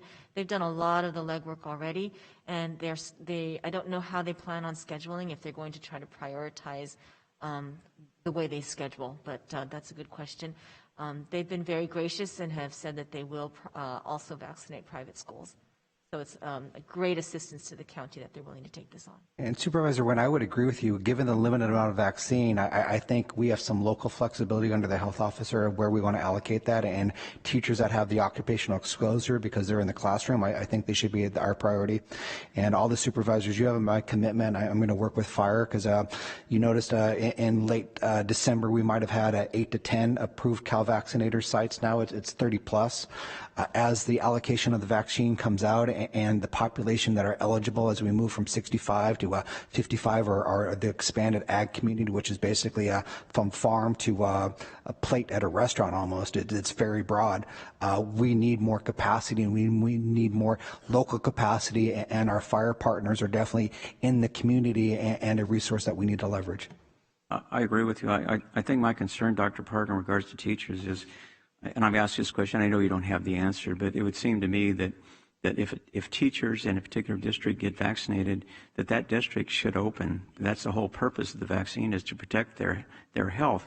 And so if we spend, 15,000, and I know teachers who aren't going to take the vaccine, variety of reasons, but I guess my concern is that, if we vaccinate all those individuals, it's not just teachers, it's school employees also on top of that. So, again, these are rare doses, and so I would hope we would maximize them. And the last point, Director Diederich, you brought up, you were talking about the state, and the up until yesterday was, hold back, set aside, the second dose, et cetera, and now that's, and I guess what I heard the governor say is that, well, if you are lagging in regards to administering doses, then we may redistribute them or take them back or whatever. I don't know the details, and it doesn't matter right now. All I'm saying is those are the things that drive me nuts, because all of a sudden we have a plan, and then at the last minute we completely change, which as the fire chief talks about, as Chief Neely talks about, is that we're constantly reorganizing, so to speak, to accomplish the goals. Again, I appreciate what all of you have done, and I look forward to seeing what we can do in the future. Thank you. I have a quick follow-up question for Mr. Dietrich. Listening to Chief Neely, and seemingly we have assets that we haven't quite triggered or activated. What's it take, knowing that we've got a couple of large events, and then knowing that this is going to scale up? What's it take so that we're in place and everything is organized versus scrambling last minute? So how do we trigger this asset that seems to be without activation at this moment? And that's really an OES role. I mean, OES is a lot of the operations, the sites, the planning, the logistics at those sites, the partners at those sites, and maybe Shelley could talk about the planning that's going in, because OES does use the ICS structure. There are incident answer plans are for each event. There is, as Chief Neely mentioned, who's coming, the different type of personnel, the staffing, who's doing what. But a lot of that, and I'm very thankful for OES, because they've greatly helped us out with expanding our testing sites. Now they're helping to coordinate the vaccine sites that are not, the traditional hospital or clinics, but out in the field level sites. So you have our commitment that as the vaccine continues to expand, we need to expand our partnerships and wider in the community and more dispersed in the community. But OES is going to be a key partner, and the logistics and the coordination of all the different entities that are coming to bear to address the vaccine campaigns. And so last week when we had the special board meeting discussing these issues, COVID related in particular, County Council had identified that you're one of the top decision makers. So if we're going to be having several thousand vaccines administered over like a Saturday, Sunday, that's already something that the sheriffs recognize, like who's doing traffic, like there's something that's unknown. So, we can do small stage trial runs, but we're making sure it's a fine oiled machine by the time it scales up to 15, 18, 20,000 vaccinations a week that, God willing, is coming our way as supply and demand might allow. So I'm of the mindset, and if we have an ad hoc discussion meeting, follow-up, or now, but I'm of the mindset that we utilize assets that are here and in place, so that even if we're using them a little bit, there's going to come a time where they're going to scale up. At least they're involved, they're an integral part of what's happening now, prior to, hey, we need your help, and it's go time immediately. So that's my mindset. If you're in the decision-making process of this, I would suggest, based on what I'm hearing, that, and again, if this is another ad hoc committee discussion, that's fine, but seeming like we have a pretty good asset that we should utilize. And you have my commitment, Chair Patty, that we will reach out to fire. We can definitely use them now, and we can grow them. We continue to grow our vaccinating capacity, and I need to get that widely distributed. The be-all, end-all in all of this is getting more vaccine in our hands to actually administer. Understood and appreciated. I know that at one point I called for Madam Clerk if there was any public comments regarding this discussion item. Good morning, Chairman Patty. Are you able to hear me okay? Very clear. Thank you. I have several public comments to read at this time. The first is from Leo Zuber, who writes, I am watching the special meeting today. At this point in the discussion, 10:15, there has been general discussion about the new state rules and COVID vaccinations in general. At this point, one specific question I have has not been addressed. I received the first vaccination on January 17th at the Ag Center event. Service Office. This is Virginia Wimmer. I'm assisting a veteran. Please leave me a detailed message along with your phone number, and I will. Please hold, Madam Clerk. As soon as possible. If you need immediate assistance. Madam Clerk, please continue. Hear me now?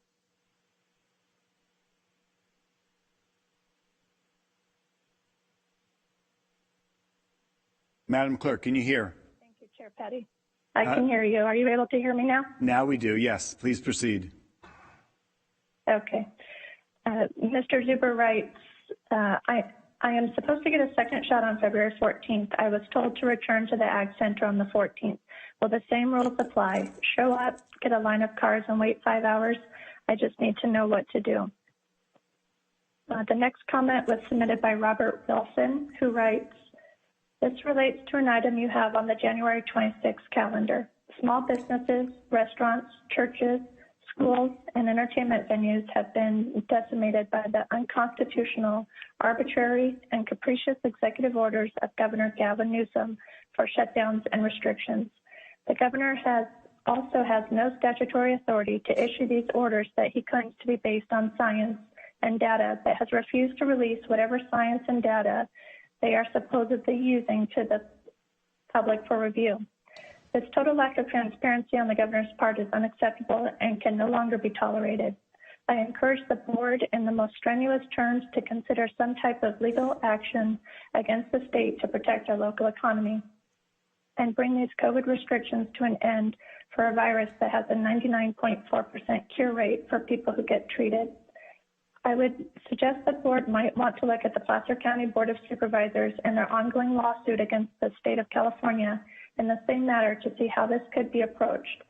Urgency is needed as the ongoing damage to our local economy is rapidly becoming catastrophic.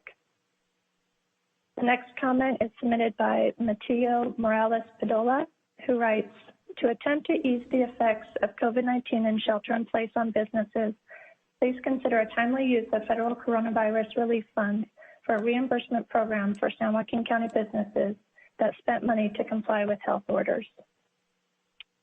And the final comment I have here related to COVID-19 is from Gary of Ripon, who writes, this is about COVID-19 discussion, item 1 on your calendar for today, the 26th of January. Your job as supervisors is to represent and fight for the interests of San Joaquin County, not to kowtow to Sacramento. In order to preserve the business community, it has become necessary for you to assist in the fight against the dictates of the governor. The governor, in his legal briefs defending his flats, quite literally states that the emergency declaration centralizes the authority of the state of California into the office of the governor of California. The U.S. Constitution prohibits this level of centralization, and a recent court decision affirms this principle. It is my firm belief that you should join the lawsuit that Placer County has initiated to put the governor back in his place. It would be nice if San Joaquin County would for once help take the lead of our time instead of going the way the wind blows. And Chairman Petty, I'd also like to note for the record that I've received 3 public comments that were sent to an incorrect email address. 2 of them were related to appointments to boards and commissions, which has already passed. A third one is related to consent item number 20, which I would like to read before the board takes action on consent items. Would you like to read that now or at a later time? I could read that now if you'd like. You have the mic. Let's do it now, please. Okay. This public comment is from Dominic Cooley regarding consent item number 20, and he writes, in 1992, I was the project manager for the construction of the Bacon Island Swingspan Bridge Road, and I'm a very qualified bridge contractor. I offer my services to perform an independent evaluation and cost-to-benefit analysis of the Hunker-Cott Bridge project, as the enclosed picture date 2/21/20 indicate. value engineering could likely save millions of taxpayer funds. No offense to the Public Works Department, but it appears the design engineer is not performing their job, as the rebid redesign that delayed the project 1 year only received one bid and increased the cost of the project by $260,000 from the same original low bidder. On December 19, 2019, Public Works Department received 2 bids at double 104% the engineer's estimate. The bids were rejected on 2/7/20 based on, quote, staff's findings indicated that several bid items were excessively high and unreasonable. Discussions with the bidders revealed that ambiguity and estimating errors, as well as scheduling constraints, were factors that contributed significantly to the higher bid, end quote. The project rebid on 12/15/20 and received only one bid at 107% of the estimate.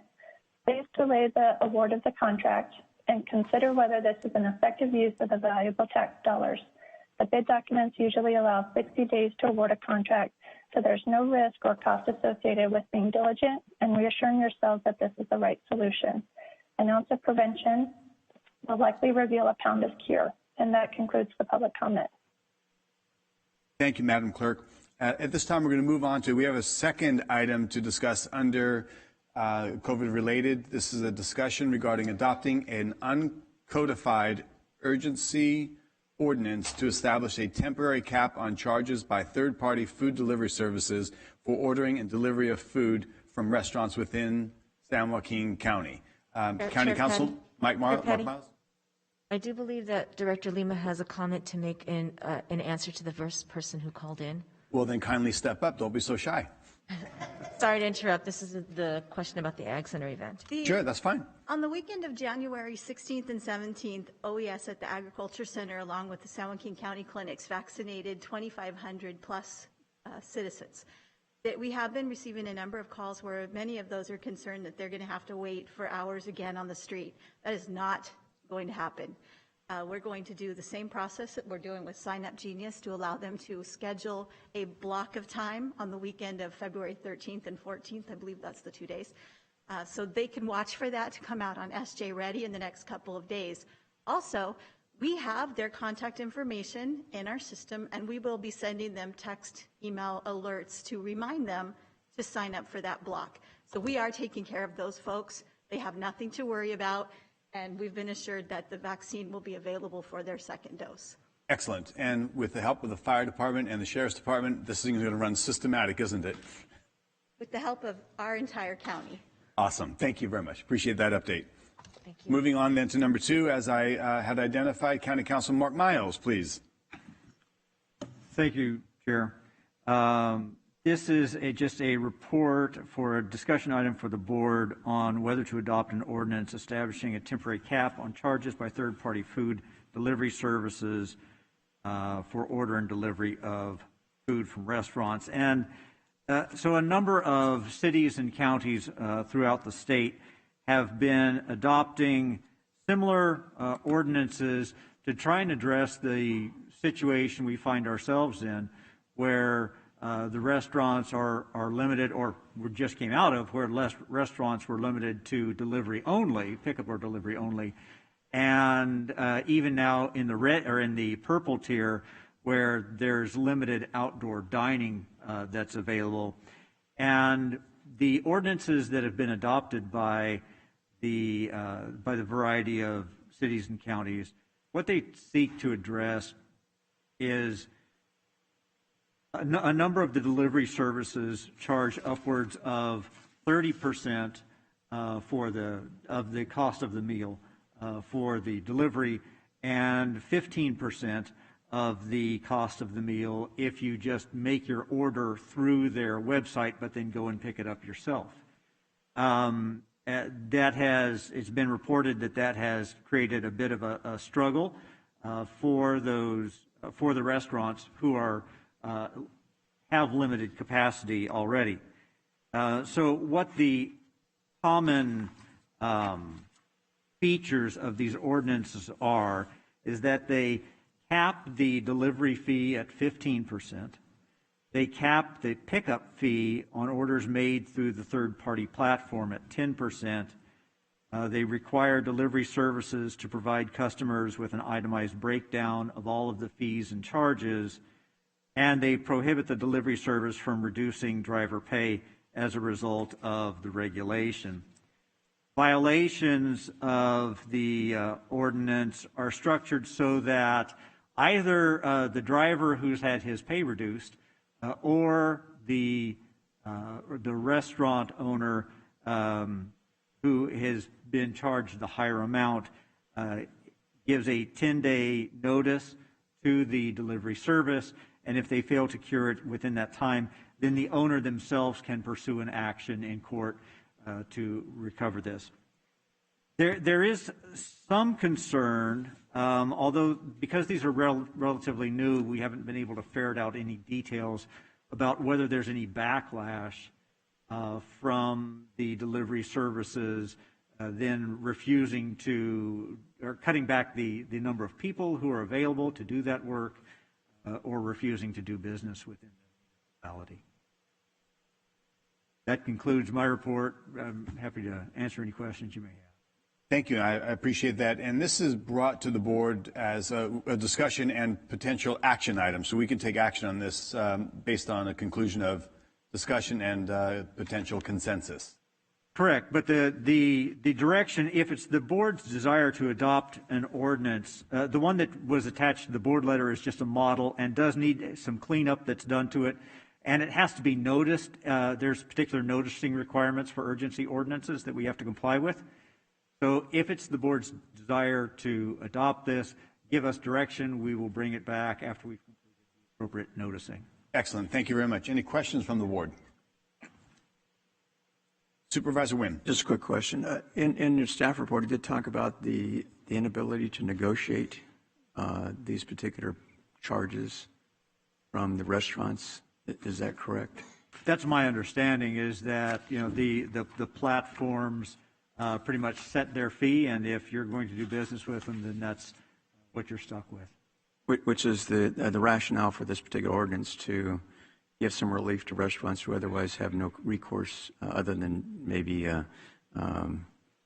terminating the particular service. Thank you. Yes, Supervisor Miller. Quick question. So because these are new ordinances, we don't have any data that would help us decide if one of the unintended consequences is that there's fewer platforms for delivery. We tried to find out if in any of these cities where they had been adopted, there were any reports of a drawback, and we've just not been able to find any of that information. Okay, because that of course is the concern, is that at a time when people have to rely on these delivery services, that we would be taking an action that would essentially make their model, make us undesirable for them to have their model operating, and would make delivery less available to our residents. Yes, that is a concern, and it is an unknown issue. We don't have an answer. Okay, thank you.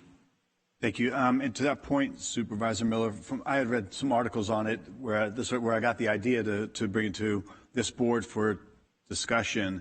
And so far, it wasn't as if any of these, not naming them, had said, great, then we're not going to these businesses or in this county or in the city to do any services any longer. There hasn't been a like, okay, fine, we're out of it.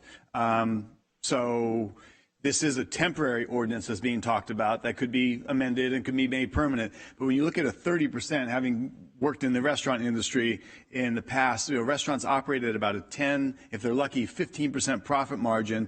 When you've got an entity taking 30% right off the top, that makes it very difficult. That's why some cities and counties have listened to the business owners and adopted this type of policy. So I would like to see if this board would like to task County Council to come back to us for decision and possible ratification.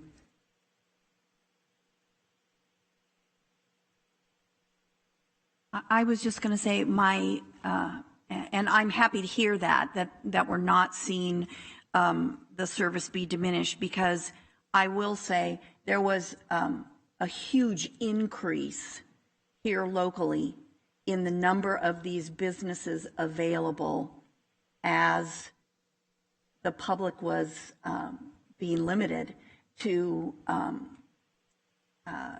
delivery only. I mean, there are a lot of services here now we didn't have before, the same way with, there's just been a lot of other services that we didn't get here before, and because we weren't seen as a profitable market, and now all of a sudden we were. So I'm happy to hear that that hasn't been the case. I would just request that if this board opts to move forward with this, that we build in perhaps a 30-day review by our staff to see if we're seeing any services go away, or we're seeing complaints from the public saying, hey, I used to be able to use X delivery service. They're not available in Ripon anymore, or they're not going to a Campo anymore, or whatever. I would just hope that we would revisit it to make sure that in our market, we don't get any of that blowback. It's really different when you look anecdotally at larger markets. They just don't always apply to us here. And so I would want to make sure that I definitely want to support our businesses. And I agree, 30% is a pretty outrageous fee. But I want to make sure that at the end of the day, that our residents across San Joaquin County are able to get food delivered. Absolutely agreed. Supervisor Miller, we want this to be a win-win. We don't want the gig drivers, the gig economy drivers, having any type of repercussion or loss, which it seems like in these measures is identified that they cannot be penalized. And we want it to be something that's a benefit to the restaurants that are barely alive and trying to keep their jobs and their businesses operating, and services, food services. So I think these are all vital, and it seems to be working elsewhere. So I think the temporary measure that may end up going permanent would be beneficial for us to put into motion and see. Supervisor Wynn, do you have a question? No, I was just going to say I agree with Supervisor Miller as far as adding that additional element, but it has triggers in it which terminates the ordinance. When certain criteria are met, it goes away. So I don't expect it to last very long, and I would agree. I mean, well, 30%, especially when restaurants, as you know, are barely making it with takeout compared to what their previous customer base was. So they're on a thin margin, and so I would agree with this. And obviously, these particular situations require maybe a temporary solution, and that's the way I see this particular ordinance. Sure. At this time, Madam Clerk, do we have any comments from the public on this issue? Chairman Patty, no, we do not. Okay, great. So do we need County Council, do we need to vote on something? You're kind of hearing a consensus that maybe it is good to bring it back to us, that we would be able to take a vote on at the next meeting, perhaps? I'd appreciate a motion and a vote. What I would recommend as a motion would be directing staff to complete the necessary publication of notice and bring back the urgency ordinance for the board to consider and adopt. As noted by County Council, do I have a motion? So moved. Second. I have a motion and a second. Please vote.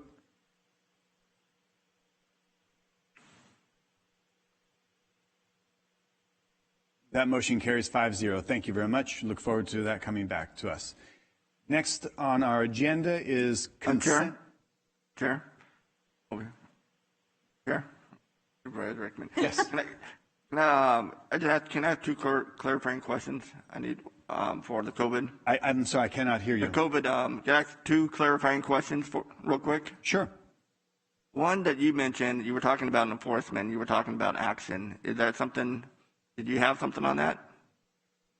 That's a good question. That's a good follow-up. County Council, do we need to have any further discussion or clarity that what actions and what the chain of action would be based on complaints, so that we're not getting, as I was talking about, some extra zealous or rogue action outside of what would be the normal enforcement process and protocol?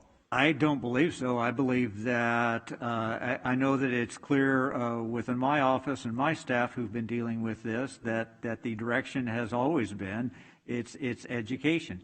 As I did say, I do know that there are some instances that we have seen, they've come through our office, where there's been an overlap of the absence of a required land use permit for an activity that was planned.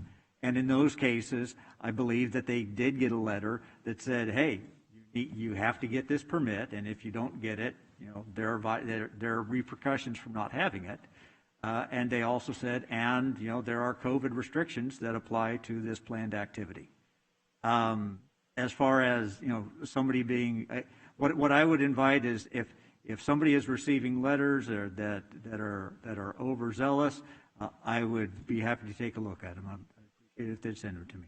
Okay, and also to the point, I do not believe it's up to us to call state agencies and say, hey, this hair salon is doing this, or this restaurant has done that, or this retail outlet has done this to trigger extra levels of enforcement under threat and actions against them. So I'm hopeful that whatever our protocol is, it's being channeled through what I would think is through the sheriff's department, where they can go in, they can engage, and it can escalate accordingly, perhaps. But at least they were going through the hands-on education and interaction. That's my understanding. Okay, great. So I think that clarifies that issue. And my last clarifying question to you, Counselor, is that we've had the emergency declaration, emergency order in this county since March, and when this was brand new. Seeing the new data that's coming out, the contact tracing that we have spent millions on, and confirming or concluding that these cases aren't coming from small businesses or churches, and that you're seeing the increase in cases, at least over 70%, or at least what I was told, coming from private gatherings and households. Is there a way that we can modify our emergency order to so that is that it's just something that it's an emergency. Right. So there are the two orders that were adopted back in March. There's and I just need some clarification. Are you referring to the declaration of the public health emergency and the declaration of the local emergency? I would say it would be more of a local emergency. Well, so the local emergency, that's the declaration by emergency services that stands up the operations center and triggers the eligibility for reimbursement. Okay, what about public health then? So the public health emergency is a declaration that was proclaimed by Dr. Park back in, as you said, March of last year. It, in and of itself, doesn't direct what businesses do or don't do. And we are always operating under and subject to the state's declaration of the public health emergency and the state's declaration of emergency. And even if we wanted to say, all businesses, open up, we don't have the authority to do that, first off. And secondly, those communities that have taken that step, where their city councils or boards of supervisors have taken that step to declare a safe zone, if you will, within their community. Councilor, I'm not saying that. What I'm saying is inserting in there based on the data that we have received. I mean, plugging something in there in their emergency order based on current data and science, or something to that effect. So modifying the emergency order in in some mechanism that would reflect what? Reflect the current conditions, the current data from a county viewpoint. And I understand that, state law prevails, and I think that's something we're going to be discussing later. The police power that we have through legislative authority. And it doesn't have to be, I just wanted to throw it out there and see what your thought was, why it was still fresh in my head. That's something I guess we can discuss offline, and something that we can bring, possibly back to the board with the board approval. Let me pull up the public health order, that declaration, go back and look at that, and then perhaps you and I can meet and talk this through and see what kind of modifications you're looking at. And then I will work with public health about what modifications are appropriate and we can do. Yeah, because what happened in March is completely the data and science that we had in March is completely different than what we have today. And to see whether that needs to be modified or not.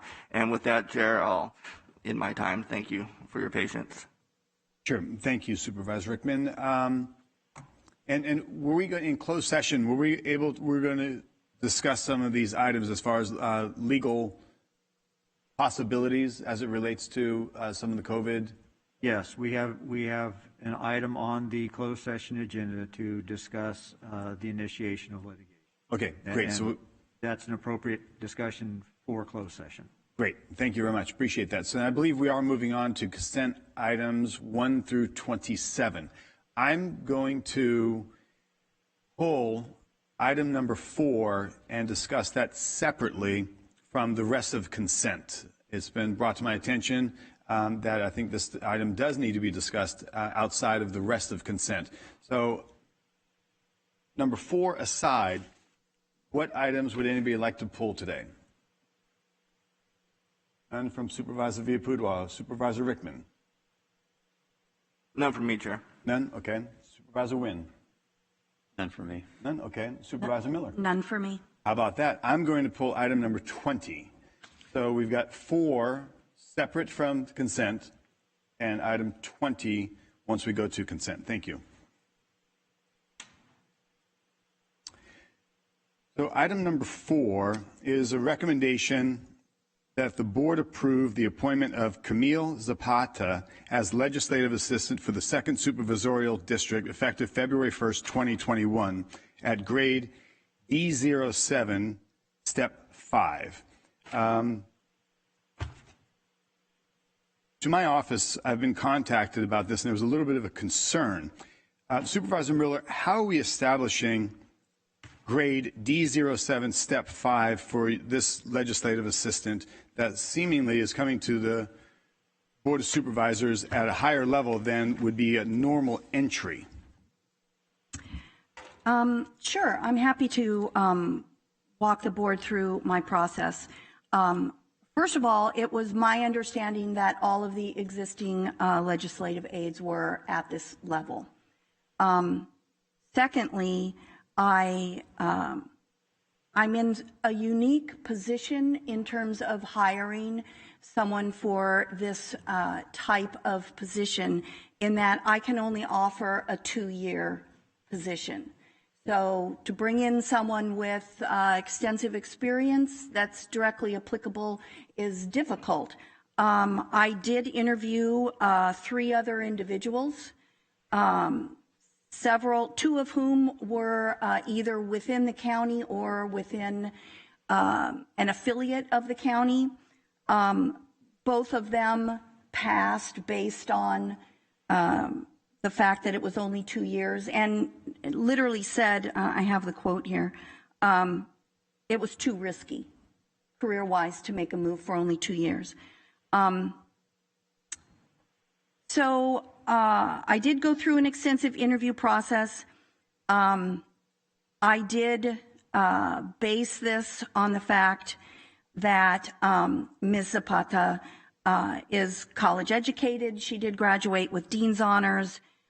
She has extensive experience managing operations for an elected official.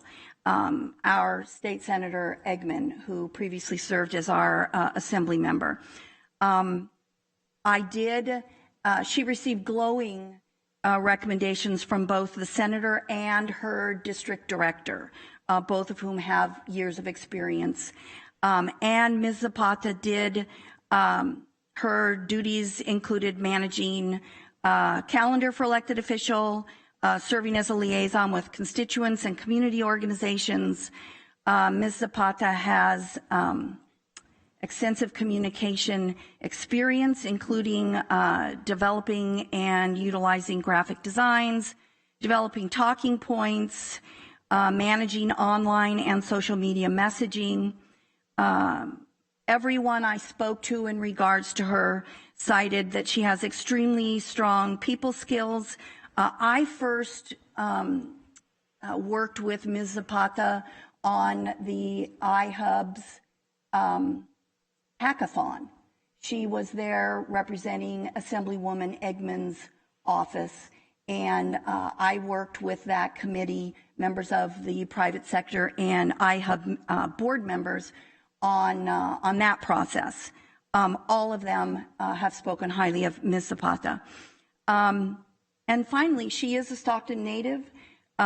She's extremely engaged in numerous community organizations and various initiatives, so she knows the local players. I did run all of this through the clerk of the board, and all of these specifics were provided to HR a week ago. I didn't receive any comments or pushback from HR. And Ms. Zapata was willing to make the 2-year commitment. So I wouldn't be in a position in a year of an even more difficult position of trying to recruit someone for only a year. So based on the fact that it was my understanding that the existing chiefs of staff were at this level, that was what I based my recommendation on. If that is not the case, and I did not get that information back from anyone, if that is not the case, I'm certainly willing to continue discussions with Ms. Zapata. My intent was not to bring her in ahead of anyone, but to bring her in on par with the other staff members. So that was the process, and this was vetted through the clerk and through HR. Thank you, Supervisor Miller. I appreciate that, and I'm certain that Ms. Zapata would be a fantastic addition to your office. And obviously a bright gal. She's got a Bachelor of Arts in Anthropology. She's involved in the community. Without saying anything despairingly against any one person, I'm a little bit uncertain as to our protocol.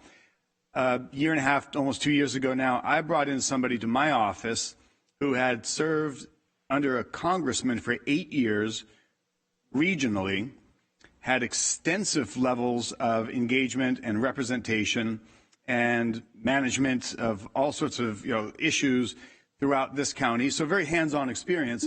And in the screening process, it was a struggle, a fight, and an effort to get them above the absolute bottom lowest level and just one notch above. And where my chief of staff is now took a period and point in time of earning the opportunity to go to upper tier versus entering, even though he had 8 years of hands-on experience.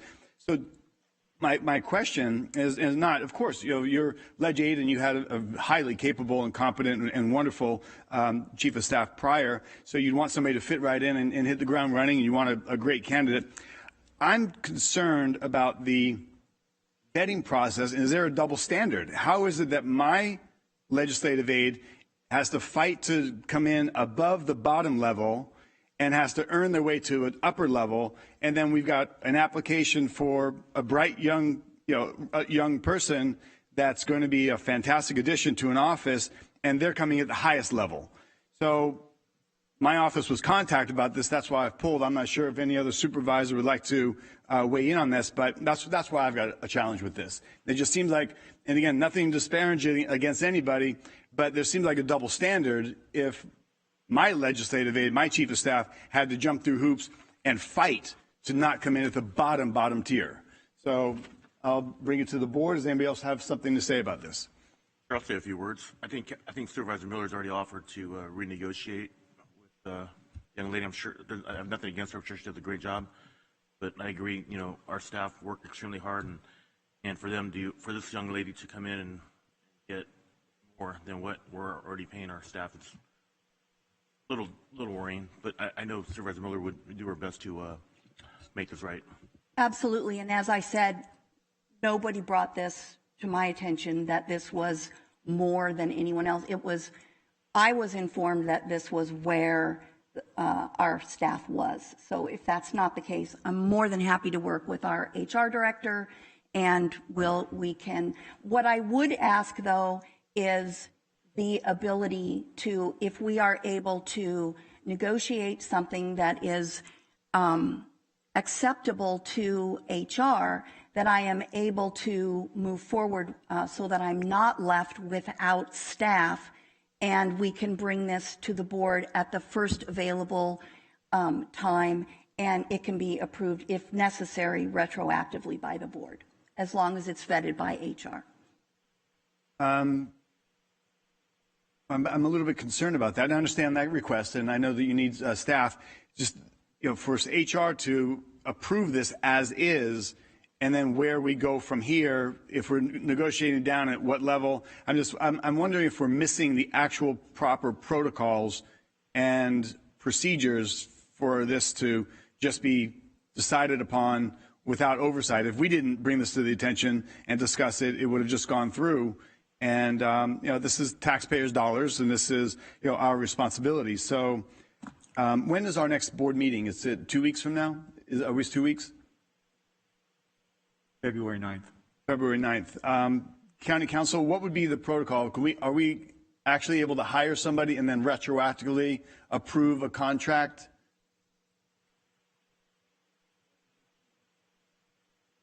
All right. That would not be consistent with what the practice has been. I think that if there is a renegotiation, we can certainly bring it back on the 9th.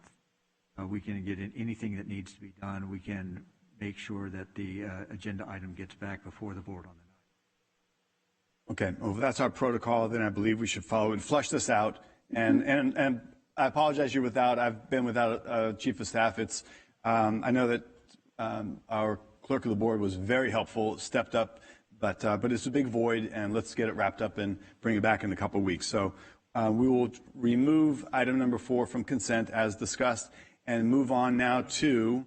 Excuse me, Mr. Chair. Yes, Supervisor Wynn. I'd like to, through the chair, possibly have our HR director come down and explain the process, since obviously I don't think any of us are really familiar with what normally happens. And I think also probably when your chief of staff was hired, I think we had a different HR director as opposed to the current one. So yeah, I think that's right. I would offer, our current HR director to kind of explain, how we should look at this as far as her experience on these particular issues.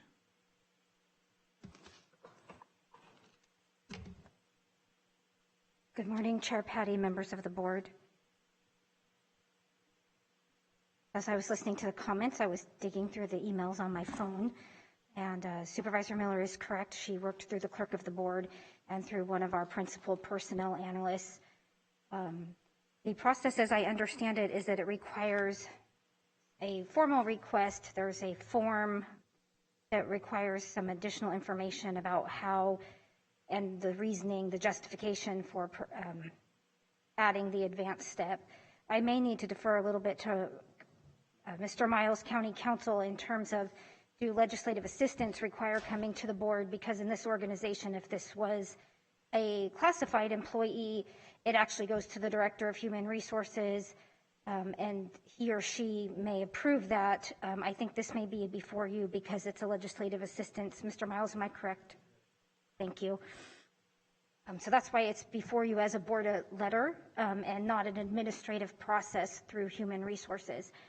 To your question about where your legislative aides are paid and what they're, I would have to go back and do some research. I just don't have that knowledge directly myself. Understood. So, and you are new. I think this is something you've just landed on your lap for the first time, and you wouldn't have known the institutional history behind whatever tiers people are at. So I understand that. Okay. Real quick. So my question is because we have a lot of these discussions in regards to recruiting, hiring an individual, and certainly in regards to, what we need to attract the best applicants. So as Supervisor Miller's laid out and Supervisor Patty talked about when his chief of staff was hired, there is the process, obviously, whereby HR can look at the facts and make a determination whether this is appropriate or not. And based upon that, obviously, you had a chance to look at the application. Is that correct in this particular case? We look at a form, Supervisor Wynn, where I'm pretty sure the clerk of the board probably helped Supervisor Miller fill it out, that talks about why it's hard to recruit, what are the applicant's special qualifications, as Supervisor Miller has outlined for the board today, and then what is the justification for wanting to bring the individual in from the bottom step at a higher step, whether that's step 2, 3, 4, 5. Okay. Well, I'm sympathetic from the standpoint that I know in the past, and watching other supervisors recruit for this particular position, it does add a lot of additional, lack of a better term, baggage in regards to the short tenure of those positions, because most people who are highly qualified are unwilling to depart from their current position where they may have advancement as opposed to a position they know is going to be dead in 2 years. So I don't know, just from my vantage point, I think all our chiefs of staff do an outstanding job. It doesn't matter if they're brand new, if they've been there, mine's been there probably 22 years. And so they do a fantastic job. So I don't know. I'm a little bit concerned in regards to, I appreciate Supervisor Petty's concern about taxpayer dollars, but ultimately I think we all depend heavily on our chief of staff and making sure that we have the best qualified. So that would be my concern. Is this something that, for example, if whatever renegotiation Supervisor Miller wants to do, if her applicant maybe isn't interested, where does that put her? Because I know she's done an extensive recruitment campaign to fill the position. So anyway, we'll wait and see. But I just have a concern that I don't care who they are. I understand the normal process, but these individuals are critical to our performance, to our constituents, and so I'd want to certainly have the best possible candidate in each one of these positions, which I believe we have. So anyway, thank you very much. And in conclusion, we may want to take a review of where an entry level, like for instance, I had my first chief of staff, Betty Wilson, was very much involved in the community and had extensive experience working in campaigns similar to this applicant and candidate, but she came in at a very lower level. So, what's the standard? Where are we at? And at 5 levels, they're not coming in at level 1. They're actually coming in at number 3, 4, 5. So they're not entering at the bottom tier. They're already given some consideration, perhaps because of the extra expectations and the hands-on, working 7 days a week and countless hours. So as we can all attest, our chiefs of staffs do. So we may want to really identify what our true protocol is from this point forward, so we're not caught in this situation, and it doesn't seem precarious, but it's actually a bit more defined. I'll be happy to look at that for you. Great, thank you. All right, moving on. I've pulled, unless there's any other questions or statements or anything. Real quick, Chair. When that does come back, I would like to see, on county-wide. I mean, to me, it's a matter of fairness. Just because an individual works for a supervisor doesn't make that person any more valuable than, say, somebody who works at Public Works or the Sheriff's Department or whatever other entities we have. So if we are going to move from established policy, for me, it's just establishing precedent. And so I would like to see the county as a whole, not just, the supervisor's standpoint. So Supervisor Rickman, just to make sure I understand your request, you'd like to see some statistics of employees who are entering county service and what step they started Right. on. You know, and I understand some people say, for example, say, I'll use the sheriff's department because they're right in my eyesight. If somebody's a lateral, they come in, and entry level will start at, you know, the basic level, and somebody's lateral from a different agency may be up a couple more tiers. Something like that. I'll see what we can pull for you. I can share with you anecdotally that we receive requests frequently from departments. We review them. Right. So Like I said, for me, it's a matter of fairness. Everybody should be playing by the same amount of rules. we'll be happy to look at that for you. All right, thank you. I have a request from Supervisor Miller. Thank you. I think we are going to need county council to work with HR on this, because it's my understanding that the supervisors have and traditionally have always had the ability to bring in their staff person, because we only have one staff person, and the educational requirements and all the other requirements that would in almost every other department be a requirement for this level of position, they don't apply to this position.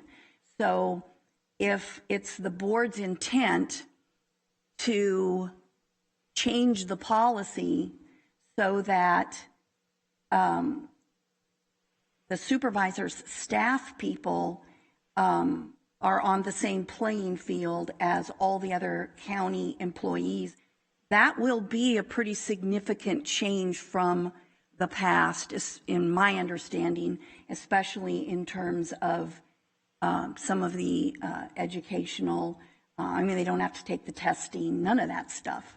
And so if that's what the intent of the board is, getting a report on that, we're definitely going to need county council to work with HR to figure out what this particular position, if it needs to change, and if it does, how it should change, because it's always been treated very differently than the other positions within the county. It's just unique right now that we have some staff people too who have been with the county for so long. That hasn't always been the case. And it has been, some supervisors have had numerous staff people cycle in and out. And so I'm not sure, and I'm comfortable having county council work with HR and report back to us. I'm not sure if that's the direction this board is going to want to go on these positions. If so, it's going to change a lot of the requirements. It is important to note, as Supervisor Miller is stating, that these are not civil service positions, so they are unclassified, unrepresented, have different rules that we follow for that type of employee. Understood. I might suggest and volunteer that maybe talk to our legislative aides, ask them what level they entered, what was the screening process. Some like Vice Chair Wynn's Leg Aid has been there 20 plus years, so they've seen a lot of administrative changes, and they might have some really good institutional knowledge on good practices, best level of reform, what she may have seen over the years to lend itself to some modification. Because we already know if there's 5 tiers, they're not entering at 1 or 2. They're already starting at 3 because they're going to hit the ground running, and there's a lot on their plate right away. So, to bypass 3 and 4 and go to 5, what's the justification? Has it ever happened? What's the institutional history? And someone like, again, Vice Chair Wynn's Leg Aid Chief of Staff would perhaps be instrumental in gathering some information and giving some important feedback. Just a quick comment, and I appreciate Chair Patty's comments on that. Actually, you mentioned initially legislative aid, and we all call him Chief of Staff now. Yep. And the reason for that is several years ago actually, and looking at their job description and what they actually do, it was really more of a chief of staff role as opposed to a legislative aide, which is a minimalist role, so to speak. And so I think we've all changed the title of our legislative aides to chief of staff because they are actually representing us in the community and on a daily basis. And I would say along those lines, my chief of staff has worked with other counties and our previous clerk of the board in regards to developing a proposal to reclassify that position to chief of staff with a list of duties, because other county supervisors oftentimes have a chief of staff as opposed to a legislative aide. So we'd be more than happy to share that certainly with the other supervisors and their chiefs of staff in regards to maybe reevaluating this particular position and the qualifications required. And as far as, and I certainly understand Supervisor Rickman's, but fairness works both ways. I mean, we can either go up or down, and certainly as Supervisor Chair Patty's talked about in his chief of staff, and Mike has done a fantastic job, certainly in his prior life and certainly currently. Maybe we need to reassess his position as opposed to just looking at Supervisor Miller's appointee. So anyway, I don't know if that helps, but it certainly is something that's been in the works. And I'll be honest with you, we haven't done anything because of COVID and just all the other things that I'm sure you're dealing with and all of us are dealing with. So thank you, Chair. Very helpful. Thank you. Thank you. I have a request from Supervisor Rickman. And just to clarify, I mean, for me, qualifications, I mean, that should be up to the individual supervisor. That's not what I was talking about at all. How qualified that person is, I mean, I think that's the individual supervisor in his or her districts to make that decision, not any other supervisor, since that person will be working directly for you, and there's a lot of different factors that go into that. What I was getting at is just strictly pay. That's it. Just a salary. That's what I was concerned about. And when we were talking about fairness, so all this, the qualifications and that stuff, I think it's two separate different issues. I think we're just going down kind of just making more of an issue of this than it really needs to be. I mean, if we just focus on the salary side of it, I think it can come back and get out of here quickly. Thank you. Supervisor Miller. Thank you. I agree that this is expanding into something that it was never intended to be. And I will say that, again, the difficulty in recruiting has a lot to do with the fact that I can only offer a 2-year position. And so that has not been the case with anyone else here, or in fact, a supervisor for quite a while. That has not been the case. And so I agree that in the past, most of this has been left up to the discretion of the supervisors. Again, I will say it was my understanding that that is where all our staff was. I'm more than happy to verify that with HR. And if I need to have additional discussion with my candidate, then that is fine.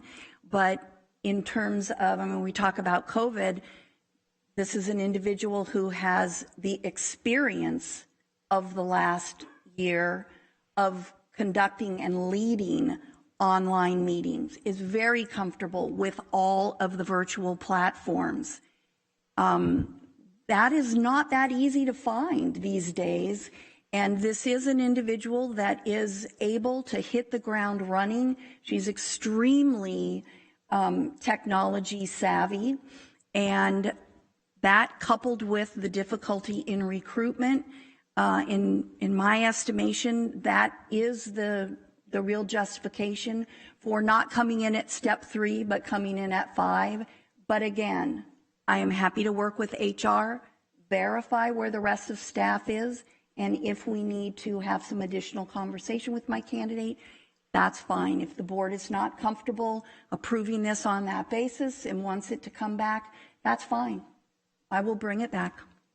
Great. I think we've got some pretty good direction, and look forward to this coming back and hopefully get some approval quickly. We are moving on now to consent item number 20.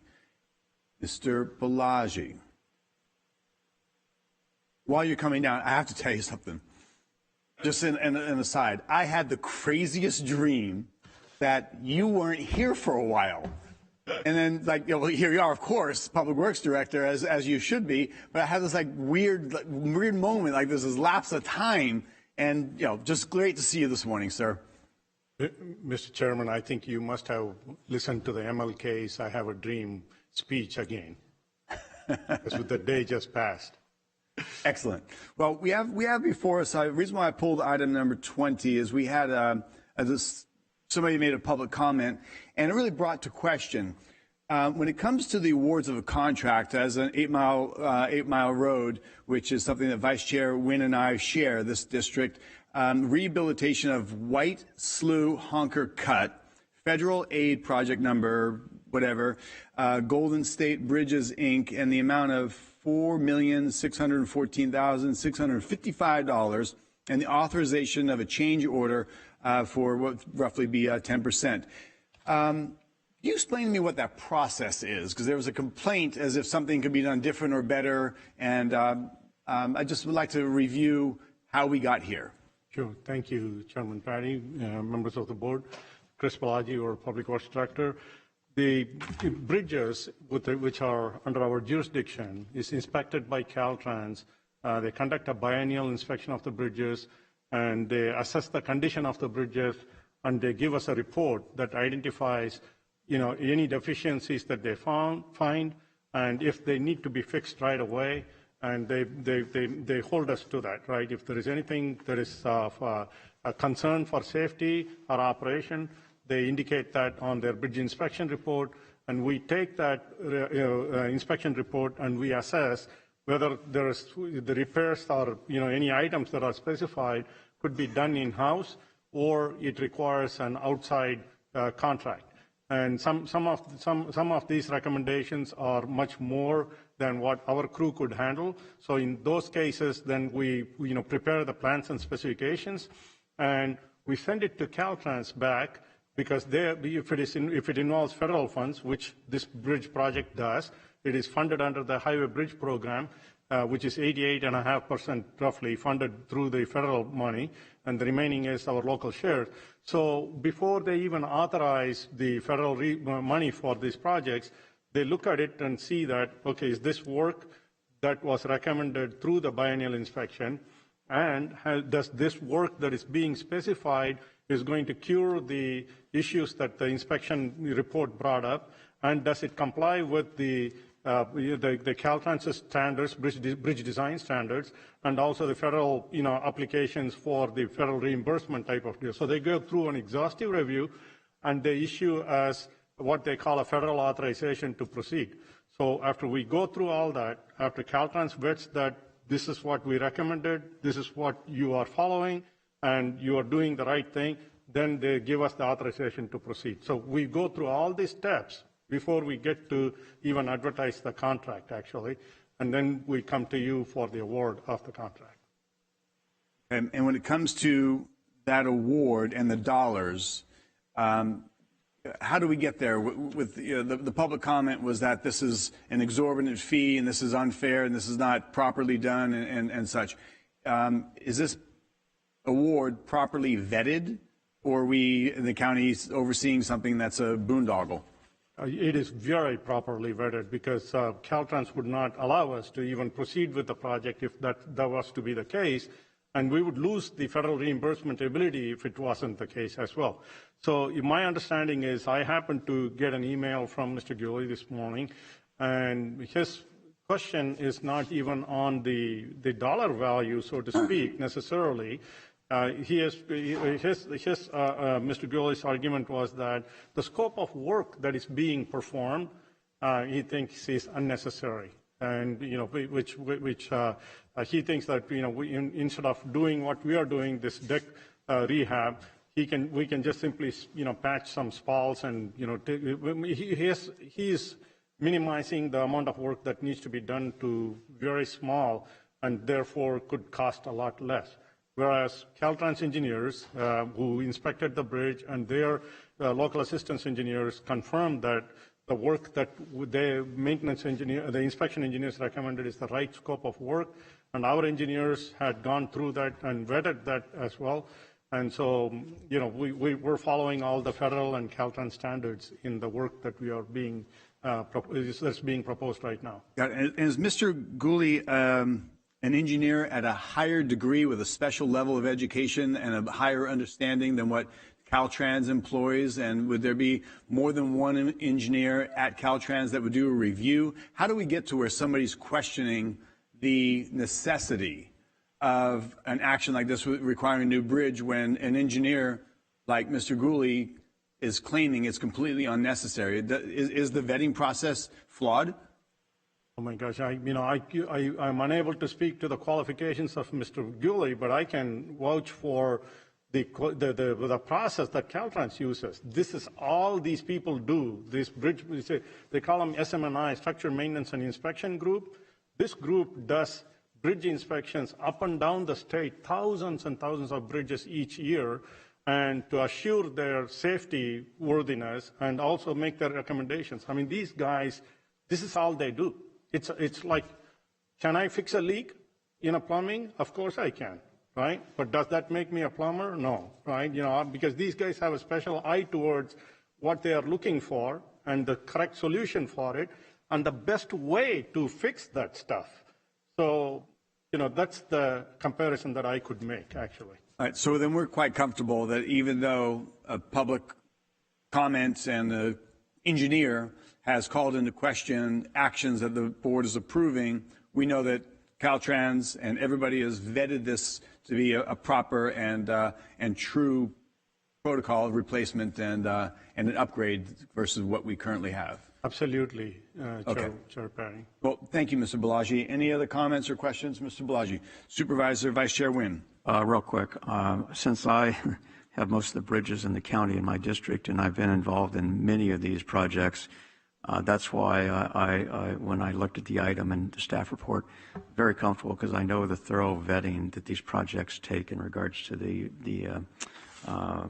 bidding process. So I appreciate Director Balaji reinforcing that. So anyway, thank you. Thank you, Supervisor Wynn. Great, thank you. Having seen none, that ends our discussion and request for the consent items. I need a vote to approve. Make a motion to approve the consent calendar. Second. I have a motion and a second. For clarity, I want to make sure the motion is items 1 through 27 with the exception of item number 4. Correct. It is. Thank you for that clarity.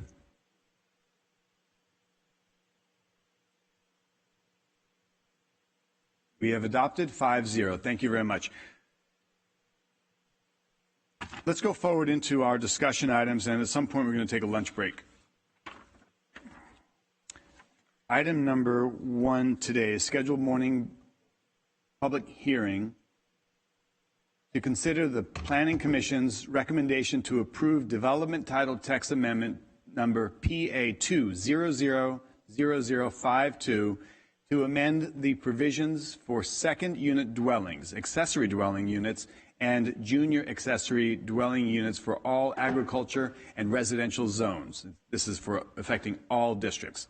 I'd like to, Mr. Kwong, welcome. Good morning. Thank you for being here today. And Mr. Funderburg, thank you for being here. Good morning. Morning. Good afternoon. Good morning, Chair Patty and members of the board. David Kwong, your Community Development Director. And I brought our team here that's working on our development title update. Mr. Funderburg, our principal planner, Jennifer Jolly behind me in the audience, who's our new Deputy Director of Planning, and then Michael Diet from Diabatia. I'm actually pleased. We're starting off the calendar year, and pleased to be here because we're going to be bringing you a series of ordinance changes throughout this calendar year, hopefully in bite-sized chunks to really streamline our processes. This one particularly is not only consistent with state mandates, but it's also consistent with our housing policies and supporting more housing and economic growth through development of these ADUs. So from that standpoint, I'm really pleased to start off the new year with things that can really hope to be streamlining things and making the process easier for our stakeholders. We do have a stakeholder technical advisory committee that helps us on all of our ordinances, and I'm just pleased to again introduce Michael here, or John first, and then we can go from there, if at your pleasure, Chair and members of the board. Thank you.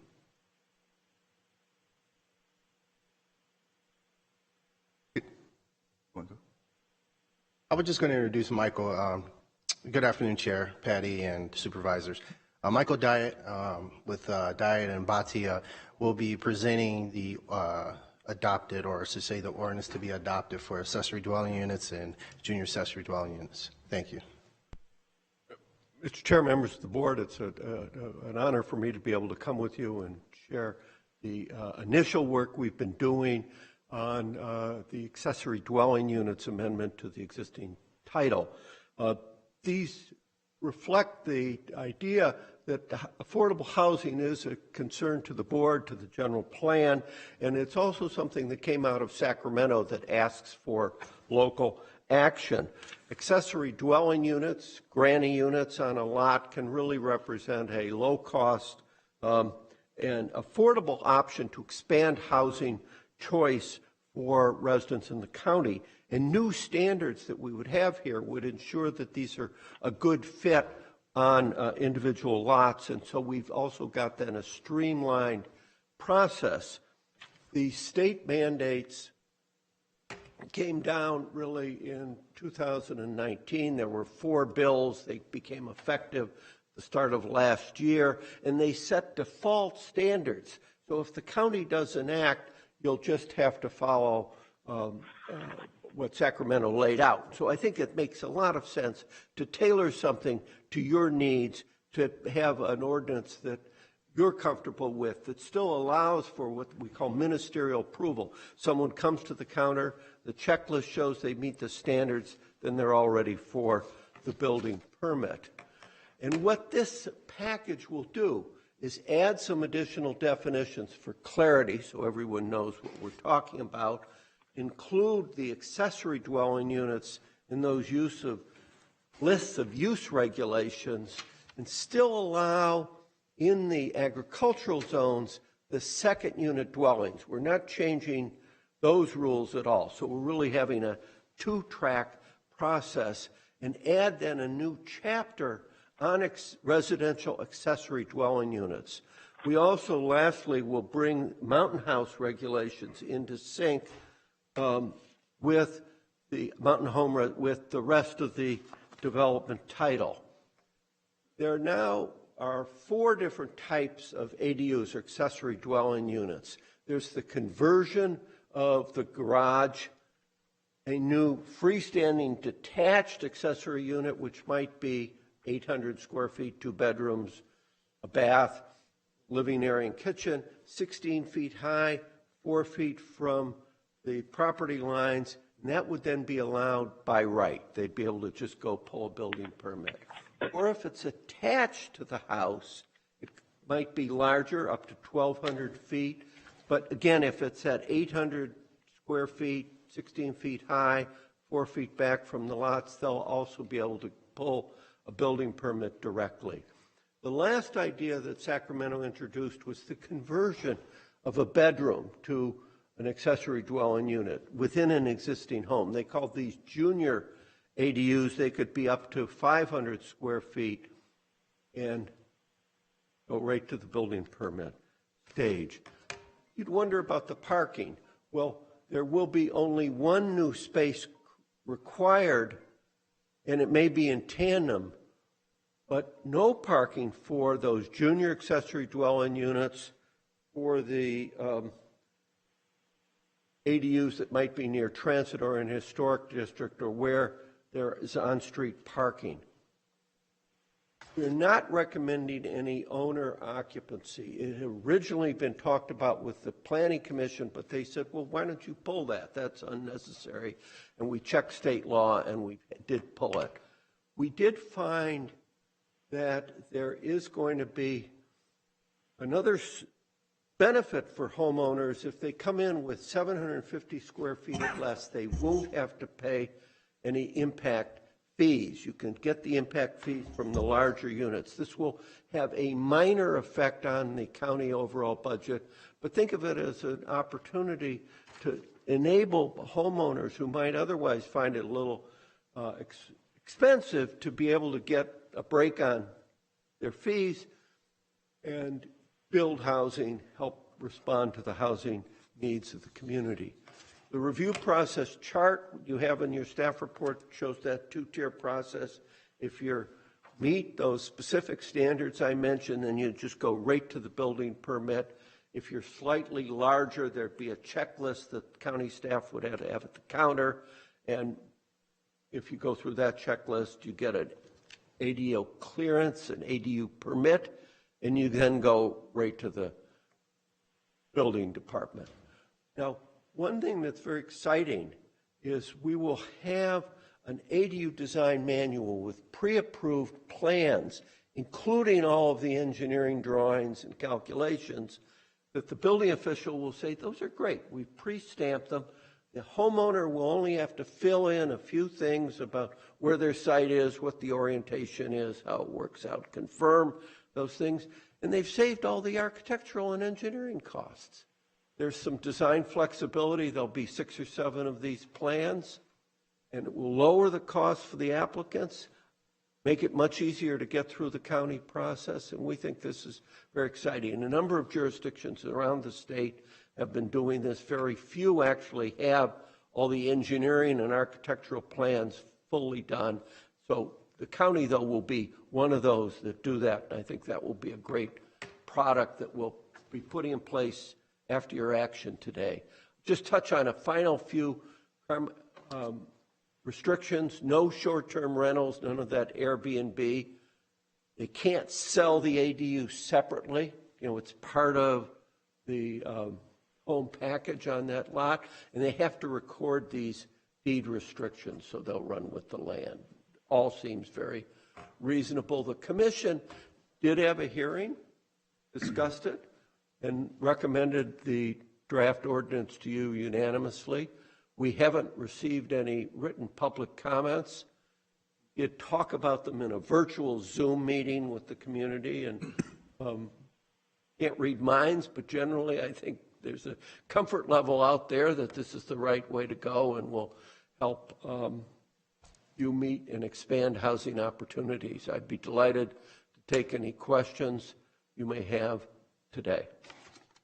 I think I've stayed within your time limit, sir. Fantastic, outstanding, right to the point. Thank you. A fantastic presentation. I think this is an exciting opportunity. Any questions or statements from the board at this time?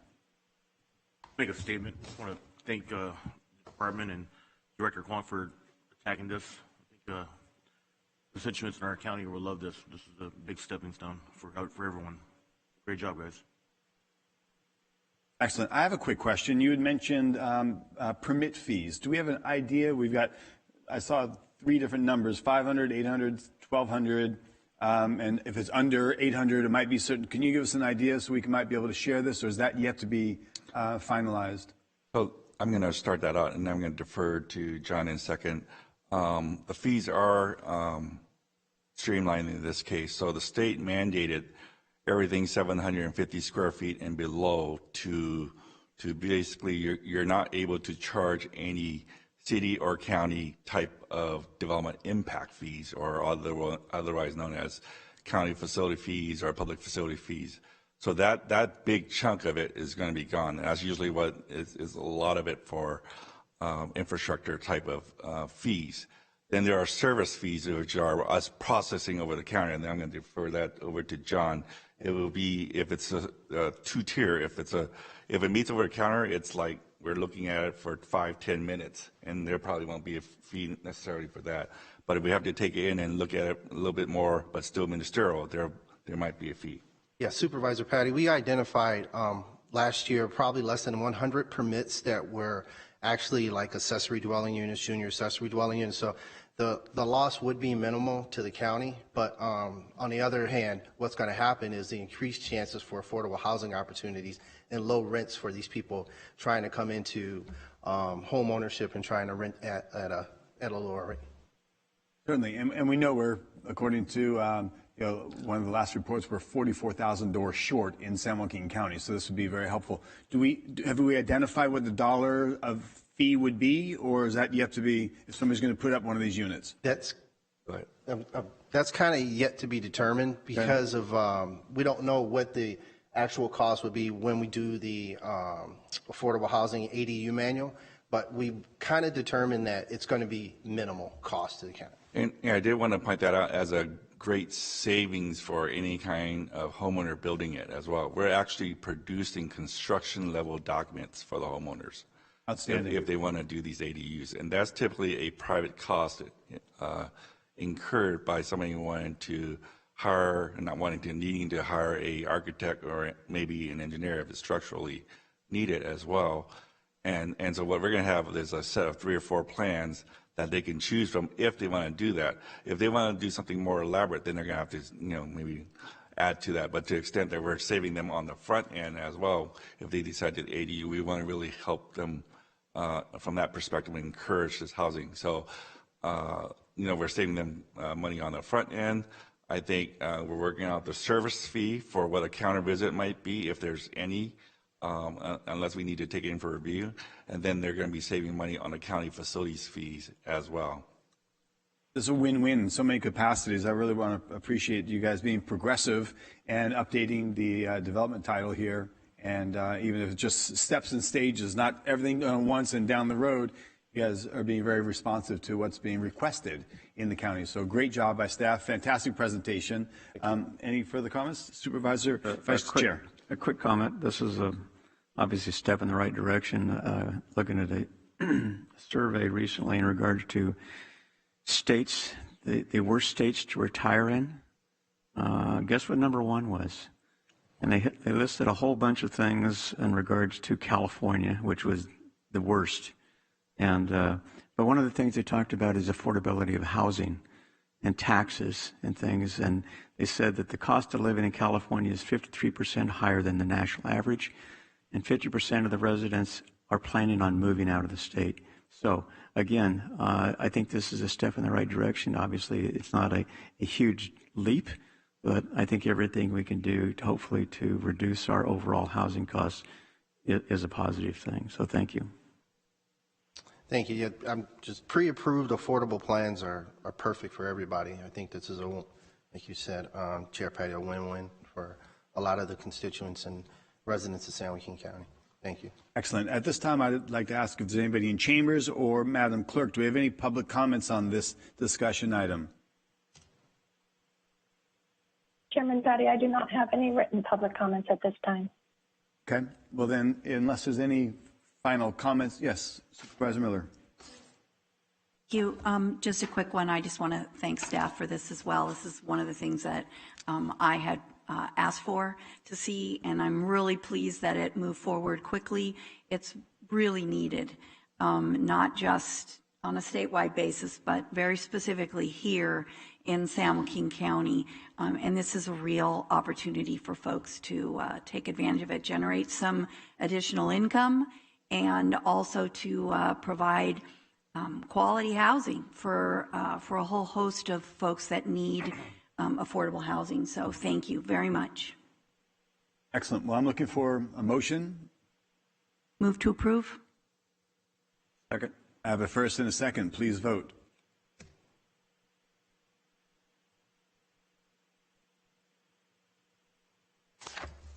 Congratulations. This moves forward 5-0. Thank you all for that presentation. Thank you for your time. We will go to our next discussion item. It's a public planning, also a public planning commission's recommendation to adopt a negative declaration and approve zone reclassifications, application number PA 20000107, and minor subdivisions, application number PA 20000109 of Eugene Stoddard, care of Dillon and Murphy, 4th District. Thank you, Chair and Members Board. David Kwong, your Director again. I'm going to ask John Funderburg to present this item. Good afternoon, Chair Patty and Supervisors. This project consists of two applications, a zone reclassification and the underlying project, a minor subdivision. The zone reclassification is to rezone a 10-acre parcel from AG, general agricultural with a 40-acre minimum, to AL, limited agricultural with a 5-acre minimum. The minor subdivision then proposes subdividing the same 10-acre parcel into two 5-acre parcels. These applications are being processed concurrently due to the reliance of the minor subdivision on approval of the zone reclassification. The project is located on the north side of East Tokay Colony Road, 1.2 miles east of State Route 88, southeast of Lodi. The project site has a general plan designation of AL, limited agriculture. That designation was approved by your Board of Supervisors in 2016 as a landowner request that was submitted as part of the general plan update. The project zoning designation is AG40, general agricultural with a 40-acre minimum. The project parcel is developed with a single-family residence, a second-unit dwelling, a detached garage, and 3 agricultural buildings. The surrounding land uses are agricultural with scattered residences. As shown on the tentative map the applicant submitted for the minor subdivision, the proposed parcels are accessed from East Tokay Colony Road. Parcel 2 is accessed via a 25-foot access easement across the southern portion of Parcel 1. Analysis. This zone reclassification is to rezone the parcel from AG40 to AL5. The proposed rezone is consistent with the development titles prescribed use for the AL5 zone, which allows for small-scale agricultural operations and dwellings. Also, the proposed minor subdivision application is consistent with the AL5 zoning designation, as the resultant parcels would be 5 acres each. The parcel has been under a Williamson Act contract since 1978. A notice of non-renewal for this contract was filed with these applications, will allow the contract to expire on March 1st, 2030. Until such time, the parcels will be allowed to remain in operation together under a joint management agreement approved by the county. In this photo was taken outside the entrance gate to the property off of East Tokay Colony Road. The access easement to parcel B can be seen to the right. This photo was taken from the center of the parcel looking northeast. This is the parcel's eastern boundary and is a white fence visible in the background. Recommendation. It is recommended that the Board of Supervisors, by board order, adopt a negative declaration for zone reclassification application number PA2000107 and minor subdivision application number PA2000109. Approve zone reclassification application number PA2000107 based on the ability to make the required bases for zone reclassification, and approve minor subdivision application number PA2000109 with the attached conditions of approval based on the ability to make the required findings for minor subdivision. Thank you, Chair Patty and Supervisor. This concludes staff's presentation. Thank you. Any questions or discussion from supervisors? Seeing none, I have a question, and it's a generality. I have a person that's a property owner in the Tracy area. They've got a large parcel of land, and they have a residence on it, and they've got some loyal employees for a long time.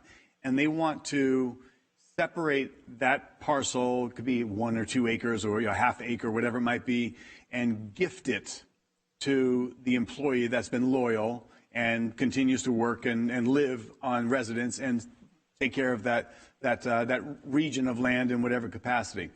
Do we have that mechanism in place, or is that in motion? And have you guys come across this in any capacity yet?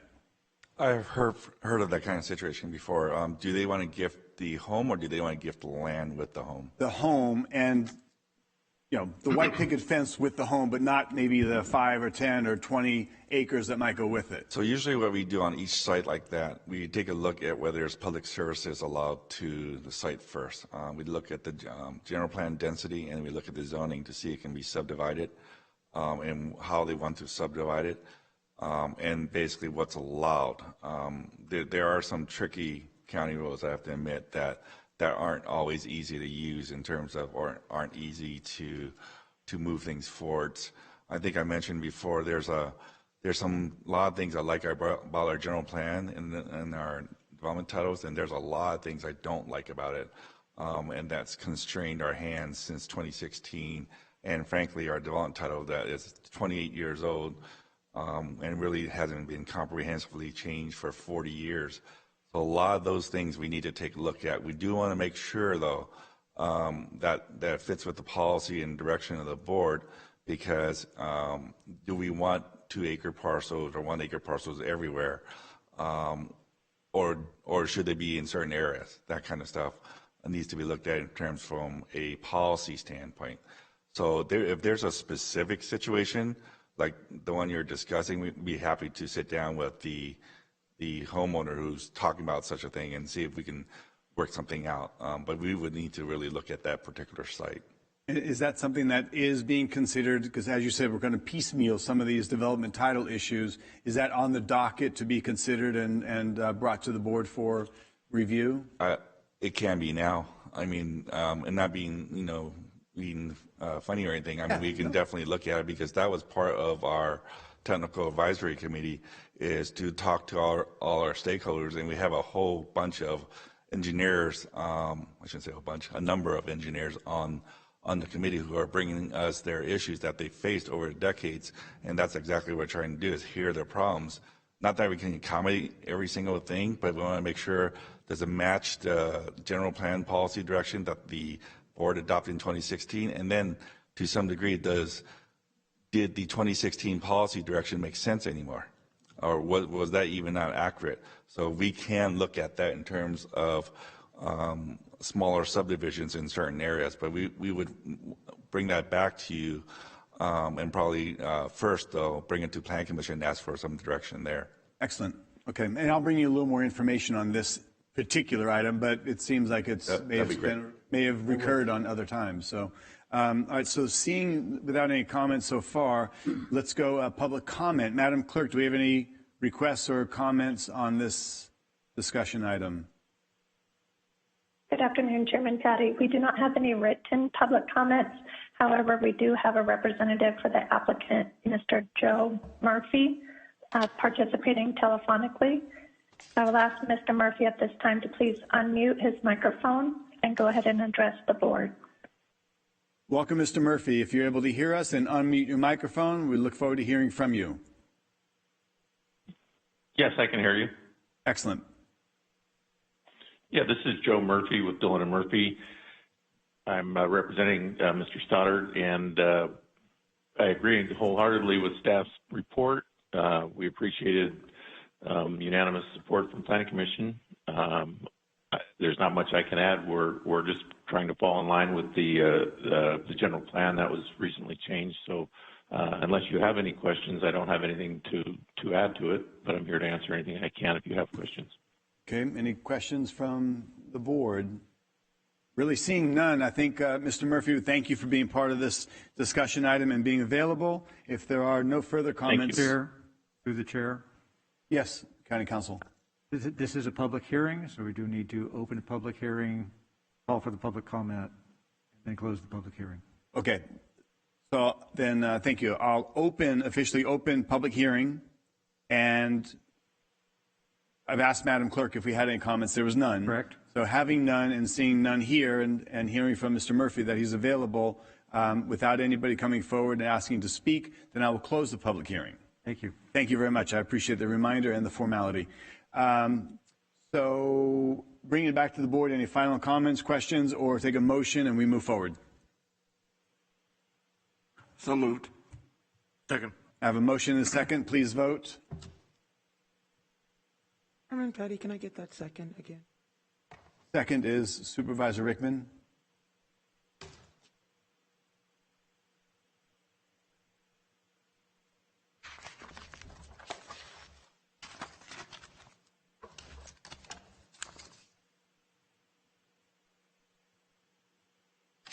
This has been adopted 5-0. Thank you very much. Thank you.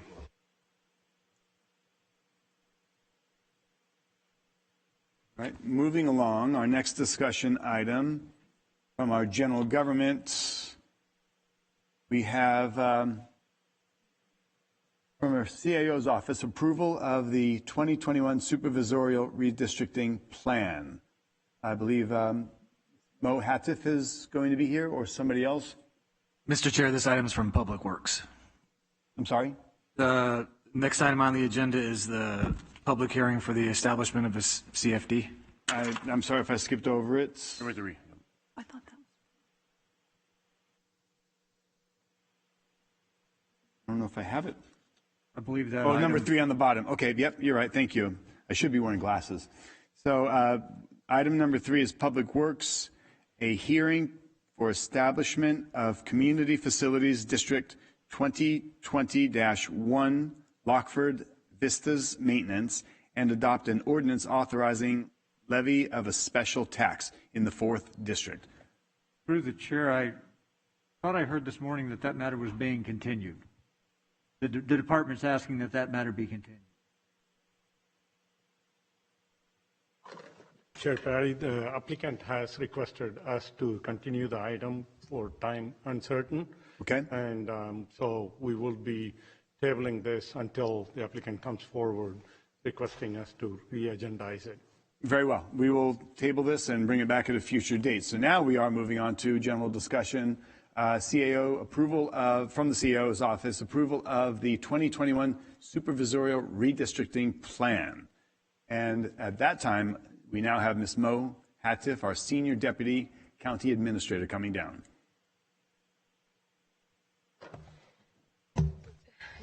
Good afternoon, everyone.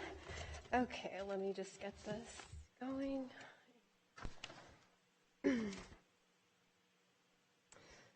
Yeah. Next slide, please. Okay. The items being presented today are to kick off the redistricting efforts in our county as required by the Elections Code. Before we begin, I would like to thank the departments that have already provided significant input into this process, including the Community Development Department, their GIS Division, ISD, and County Council. So what is redistricting and when is it required? The U.S. Constitution requires redistricting to occur every 10 years after the completion of the United States Census.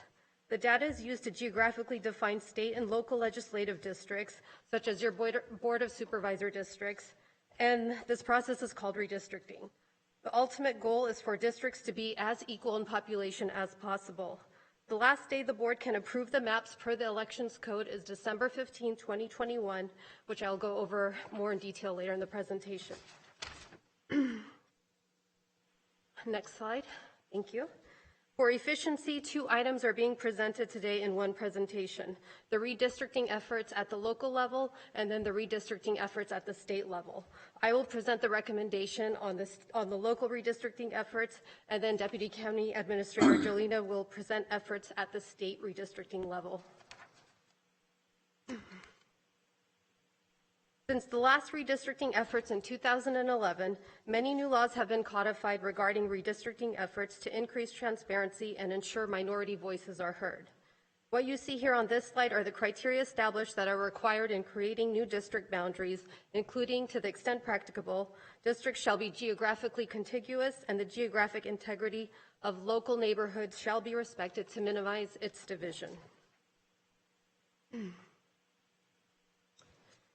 The new laws primarily allow 3 options for the process to change district lines, either by forming an independent redistricting commission, a hybrid redistricting commission, or a redistricting advisory commission. With an independent commission, the body is empowered to change the district lines without board approval. With a hybrid commission, the commission draws 2 or more maps, and the board must choose one without modification or for approval. Staff is recommending the 3rd option because it allows for the greatest transparency and input, which is to establish a redistricting advisory committee, a committee that would make recommendations on district boundaries to your board for approval. So what would this committee look like? Staff is recommending for the board to establish a redistricting advisory committee, or RAC, comprised of 5 members from the public, 1 representing each Board of Supervisor district. There will be an application process where members of the public apply through the clerk of the board, and then each board member can appoint a member through the public hearing process. The RAC would evaluate the existing boundaries of each supervisorial district and develop options for boundary adjustments. Public hearings will then be conducted to consider any proposal to adjust the boundaries of a district. Ultimately, the RAC will make a recommendation to the board for district boundaries, which would be subject to your Board of Supervisors for approval. The law permits the board to prescribe the manner in which members are appointed. Pursuant to new laws, a person who is an elected official or a family member or a staff member or a paid campaign staff of an elected official of the local jurisdiction shall no longer be permitted to serve on the RAC. The law does allow board members to add qualifications for members who serve on the RAC, and if the board would like to add additional members to the RAC. Currently, the qualification recommended is to require the resident to live in the supervisor's district. In addition to the recommended RAC, representatives from the Community Development Department, which will take the lead, and County Administrator's Office, County Council, ISD, including the ROV, will assist the RAC in a supporting working group role. Before adopting the final district maps, the law requires at least 4 public hearings to be held as outlined before you. 1 before the maps are drawn, 2 after maps are drawn, and 1 held in the evening or on a weekend. Staff is recommending 8 public hearings, which goes well above the minimum requirements to ensure the process is as transparent as possible and maximize opportunities for public input. The board can delegate the RAC to hold the public hearings, and as a result, 5 meetings are proposed to be held by the Board of Supervisors, and 3 meetings will be held by the RAC, which I'll go over in the next slide. The law also requires a redistricting website to be maintained with several requirements, which will serve as a portal of information and input on redistricting. The website is currently being worked on by the ISD department. Outlined here is the initial proposed calendar of events with additional or amended dates that may be added as the redistricting process commences and logistics are squared away. There will be an initial meeting in July, and then the bulk of the public hearings pertaining to maps will be conducted in August and September. Due to the pandemic, I'd like to bring your attention to a critical date highlighted in red, which is when local jurisdictions are supposed to receive the U.S. Census data. This has been significantly delayed. Jurisdictions are supposed to receive census data traditionally by April 1st. However, this date has been delayed up to 4 months to July 31st. The census data provides the data that is used to formulate the maps. While this date has been extended, the time frame for local jurisdictions to approve the maps, we only have until December 15, 2021. So what that essentially does is really condenses the amount of work that needs to be done in the latter half of the year. So, pursuant to the Elections Code, the last day jurisdiction can approve the maps is December 15, 2021. So you kind of you hear me repeating this, and that's an important date. In the recommended calendar of events, the final scenarios would be presented to the board in November, and the board would be slated to adopt an ordinance in the first meeting in December, which would be December 7th, ahead of the required deadline of December 15th. This is contingent upon agreement, and additional public hearings have been built into the timeline if it's necessary. And per state law, if the board does not adopt a map by the December 15th deadline, the Superior Court may be empowered to adopt those district lines. Okay. Next slide, please. If approved, the Community Development Department will take the lead on coordinating the redistricting efforts.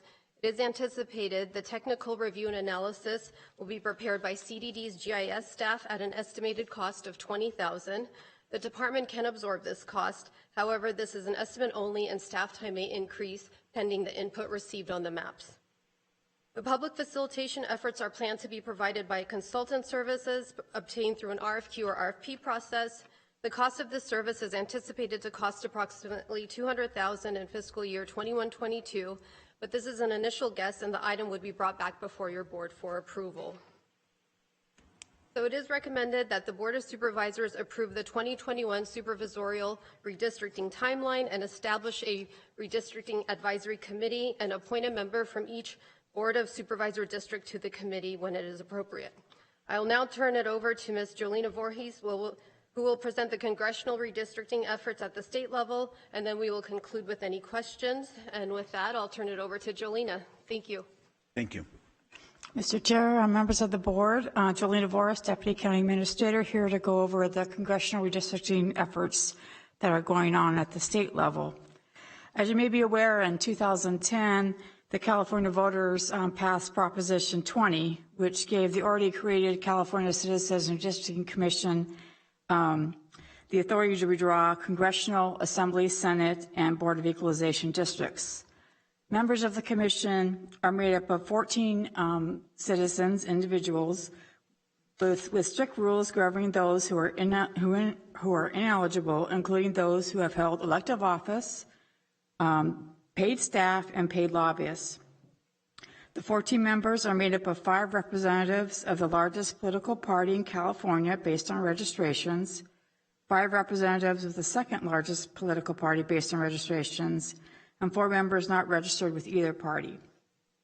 The requirements for the commission regarding the redistricting and drawing of the lines are very similar to local redistricting that Mo went over, in that the districts must be geographically contiguous. They must respect the geographic integrity of any city, county, neighborhood, or community of interest. District must be easily identifiable and understandable by residents, and districts must be drawn to encourage geographical compactness. Members of the commission are appointed every 10 years along with the census, and it's required to be an open and transparent process. Previously, this was done by the legislature, and it was a very closed-door sort of process, as you may remember from the last time this was done. So the effort here, which was brought to our attention by Chair Patty, was to, next slide please, was to direct staff to issue a request for proposal, to look at firms that can monitor the efforts by the California Citizens Redistricting Commission. They meet monthly, over 2 days' time usually, keep track of what they're doing, potentially testify before that commission on interests that are necessary for the county to represent, and maybe look for a coalition building effort across other Central Valley counties of like interests. And so that's the congressional redistricting efforts that we're looking at. Any questions? Or Chair Patty, if you wanted to jump in and make more comments on the congressional side. Great presentations, informative, and the board, I'm sure, will have questions. And just to reiterate, this is an action, I believe, as you might be able to test, that former CAO was also discussing and thinking it was beneficial for us to do here in our region. That'd be correct, yes? Yes, that's correct. Bring it to the board. Any comments or questions? Yes, Supervisor Miller. Just a question, perhaps for discussion to the board in terms of the redistricting advisory committee for the supervisorial local districts. I know that at this point in time, each supervisor appoints someone that resides in their district, correct? Yeah, there would be a public application process where the public at large applies, and then yes, you are correct, Supervisor Miller. So I'm wondering if we would see a value in perhaps adding either 2 or 4 more at-large representatives to the committee, perhaps 1 or 2 from the for-profit business community and 1 or 2 from the not-for-profit business community representing our community-based organizations. I don't know if we do, but both of those entities tend to have some pretty specific issues that they have expertise on and they care deeply about. I'm just wondering if we would find some value in adding to that committee, or I'm interested in hearing from staff if you feel like that makes the advisory committee unwieldy. Yeah, it's at the will of your board, whatever your board decides to do. I did check with neighboring counties to see, and San Joaquin County is ahead of some of our neighboring counties in this effort. There are other counties that are bringing before their boards recommendations, but so far those haven't been concretely formulated. There have been some Stanislaus County, our neighbor to the south, they have I believe a RAC also proposed with 1 member from each supervisor district, and they are discussing adding a 2nd member. And then there are various commissions that are just being formulated right now. So it's really at the will of your board what you would like to do. That could be a very good suggestion. Could we bring up the slide? Because there was 3 options, and you recommended number 3. But can we look at those 3 options, and if the board has any question or interest to pursue one over the other? Yes, absolutely. Can we ask the clerk of the board to pull up the slide with the 3 options, which was, let's see here, I believe the 4th slide. Yes, perfect. Yep. So we've got an independent redistricting commission empowered to adopt the district maps without Board of Supervisors approval. A hybrid redistricting commission draws 2 or more district maps, and Board of Supervisors must choose one without modification for approval. And then lastly, redistricting advisory commission makes recommendations to the board for approval, and board can modify. So my only question, obviously 3 looks most attractive, as also suggested and recommended by staff. Is there anybody in the room that's participated in this process yet, 10 years ago plus? This is a new process, Supervisor. But redistricting at all, any redistricting? Have you experience? Mr. Kwong, you have experience. So would you possibly come up and share with us some of your past experiences? And we want to be stealthy. Like, I'm also thinking we've got 5 planning commissioners that represent our districts. Do we want to enroll them in this process because they're hands-on with our district and representing each board? So these are just ideas to discuss. Oh, I'm not sure it's fortunate or unfortunate or just my age being involved before, I guess. So it was for a city, so a little bit more urban from that perspective. But typically, I'm seeing from my experience, number 3 provides you the most flexibility. If you want to add members to represent certain types of interests, you can do so as well. Depends on the philosophy and direction of the board. So to the extent that you want to allow for a voting member of that commission to represent the interests, that's going to be probably key, right? Because you represent the entire county at this point and all the very different interests. I think you have that option and already has that good representation. If you want some specific interest in it from a particular segment of the community, you can do so as well. What's going to happen is, from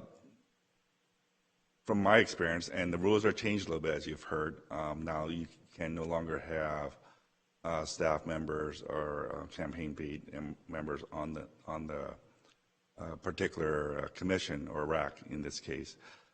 What's going to happen is, and we've got, as you've heard also, a very tight time frame since we're not getting until maybe end of July here. And so we're going to have basically about 5.5 months worth of work where there's a lot of crunching involved, and the interest will be in the maps and how the lines are drawn or redrawn and where the lines move here or move there.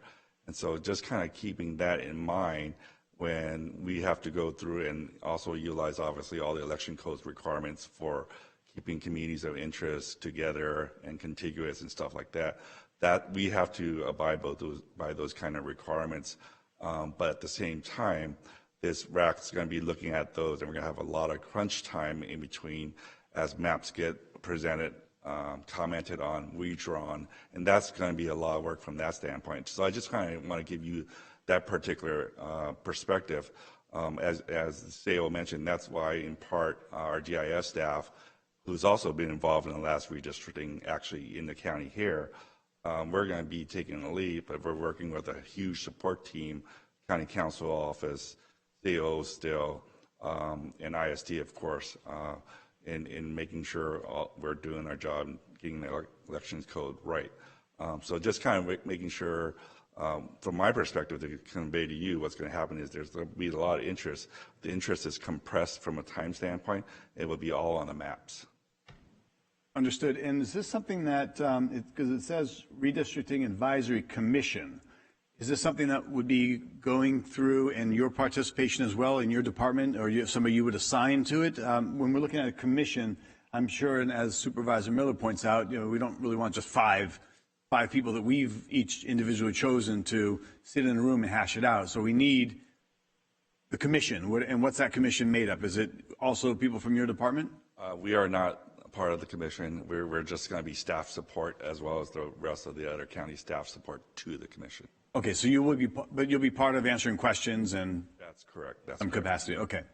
Yeah, and if I may add, in the research that I had done with different jurisdictions in preparation for this meeting, what we have seen in some areas, for instance, with the Independent Commission in San Diego and in Los Angeles, if you wanted to have some sort of at-large members, the clerk of the board oftentimes goes through the applications and then can choose applicants, and then by lottery four are drawn.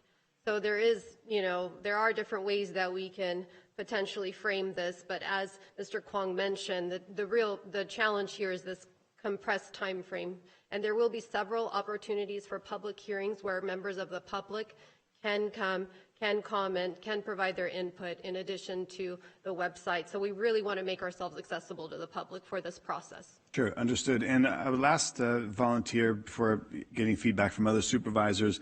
Perhaps one of the ideas is chambers of commerce. We might want to choose 3 different chambers of commerce from, north, south, east, west parts of our county, and have them as part of that committee. That might be one way to enroll some people that have stakes in and around their communities, as the district lines may go. Any other comments or questions or actions from the board? Yes, Supervisor Miller. You asked if anybody had been involved. Both Supervisor Wynn and I held public office during the last redistricting, both with cities. City of Stockton, I don't know how Ripon does it. The City of Stockton is unique. They actually passed a charter amendment years ago to remove the direct input from any electeds from the process. And the city clerk conducts it, and it is absolutely formulaic. It goes by census tract.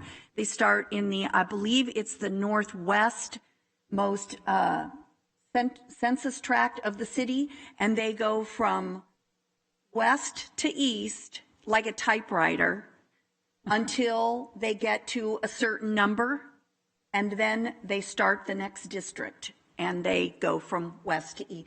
So there is they're horizontal slices for the most part out of the city. Now they're having some issues with representing specific communities. And so I'm not sure what they'll do now, if perhaps they will do vertical slices. I don't know, but that's how it used to be there. They pulled all of the opportunities for political influence out of the process.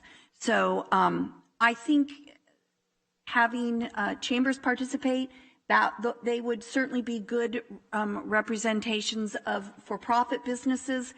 I think we could also, again, equity is going to be an issue with this in terms of representing specific communities.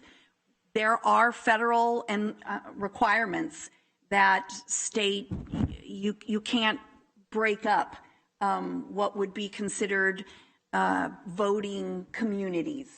And so I think having our community-based organizations have some representation on the committee would provide for some of that additional input, and more than just input, but voting.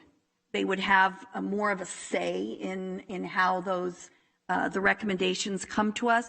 But I do agree, if we want to pull as much of the politics out, perhaps having them apply in one of the 2 categories and then having it be the clerk of the board, simply, it's a lottery. They're drawn from the hat. We can control what the criteria is to get in, but the actual selection of those particular businesses or chambers or community-based organizations, I don't know that having a specific one is as important as having a voice from those communities might be. But otherwise, it's probably better for the board to just apply a resident from our district, make those appointments, and then have extremely robust outreach and input at the various public meetings from those different communities, so that the process, I mean, it is a very condensed timeline, so that the process doesn't get bogged down. I'm fine either way. I just wanted to bring it up for the board for discussion to see where everybody else weighed in. I would not just automatically appoint my planning commissioner simply because the criteria that I selected a planning commissioner is not necessarily the same criteria that I would select a representative from my district for this particular activity. I think there's some other aspects of this that I might want to consider. But I could certainly see where some supervisors might want to press their planning commissioner into service if they were willing to. All right, thank you. We've got Supervisor Rickman. Thank you, Chair. I'm in concurrence. I mean, I like the third one, but I would keep it just the way it is with 5. You know, one of us, well, each supervising district picks one person. It just seems like if we go to an at-large, and I know I've heard, you know, a couple of different things from the business community, one from the chamber. And me personally, I would like to see someone from, you know, the ag community. But we have, I believe it is 8 public hearings. Yes. So all those interests that we're talking about now can be represented at that time. So we can hear from all those voices. I just have, you know, there's so many different folks out there with different interests, and just targeting one like the business community versus, you know, hey, a business community here in city limits is completely different than somebody in the ag community. And you know, and of course for me, the ag community it's a huge part of San Joaquin County, and the economic benefit of the ag community needs to be addressed. But I think all these entities can be addressed in our 8 public hearings. Thank you, Chair. Thank you. And actually, to that point, I'm on a board, which I won't name, but we have 9 directors on the board, and we're actually paring it down because the meetings take forever. You have 9 opinions, 9 type A personalities, and the meetings they go on because there's a lot of strong opinions. So because we do have a short period of time and there is a lot of public outreach, I'm agreeing with Supervisor Rickman that if we had 5 core people that we've chosen and we're doing these public hearings and we're working with staff, I think that's probably enough engagement for my opinion on that. But any other statements or comments? Supervisor Wynn. Well, I certainly appreciate Supervisor Miller's comments in regards to diversity as far as interests, and obviously want to comment on the redistricting. But I have a problem because, I mean, I understand one representative from each district. I get it. However, if you start adding other, whether it be profit, nonprofit, things like that, inevitably, those individuals are going to come from another district, whatever district it happens to be. So now you have 5 representatives, and I'll use my district since it's primarily agricultural. I may appoint somebody who has an agricultural background, and Supervisor Miller obviously would select somebody that has a city background, whether it be a business owner or just a resident. But then you add another entity into this mix, so to speak, as an at-large. Now she has 2 basically interests making a decision as opposed to my one. I kind of like, and I certainly understand Supervisor Patty's or Chair Patty's comment in regards to size. But it would seem that one of the things that, as Stanislaus has done, is that each supervisor would have 2 choices. And when I say that, it's because obviously one of the choices would probably be from agriculture, but I may want to select somebody from another entity within my district. And I'm sure Supervisor Miller, she may want to appoint somebody with a business and maybe one from a nonprofit or whatever. So I think it gives us more flexibility. Supervisor Rickman talks about ag, and I know, and frankly, I suspect that probably the changes will be in districts 4 and 5 because of the growth in the southern part of the county. I don't know. I don't have any idea, but just a guess. So all I'm saying is that I would say, as opposed to adding at-large members or whatever who for whatever reason, are not, maybe from my district or Supervisor Villaputa's district, whatever, that maybe we look at, and I understand the largesse, but we all serve on committees that are more than 10 bodies, and it takes obviously somebody to kind of rein things in, but I do think you provide the adversity.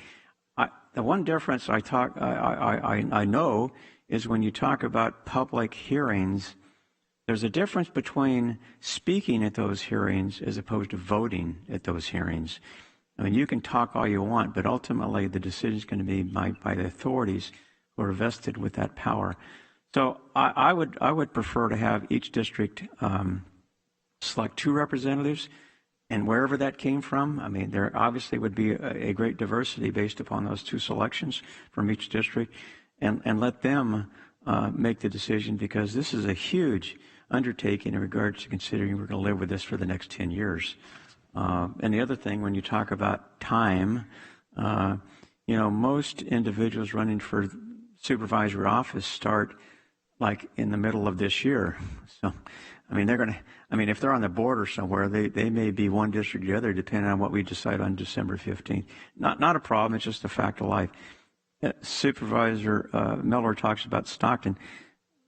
Ripon hasn't changed their districts or whatever. The only thing that we did in the last go around is, as a member of the city council, I did come to speak to the board in regards to our input and disagreement with the redistricting boundaries, but that's neither here nor there.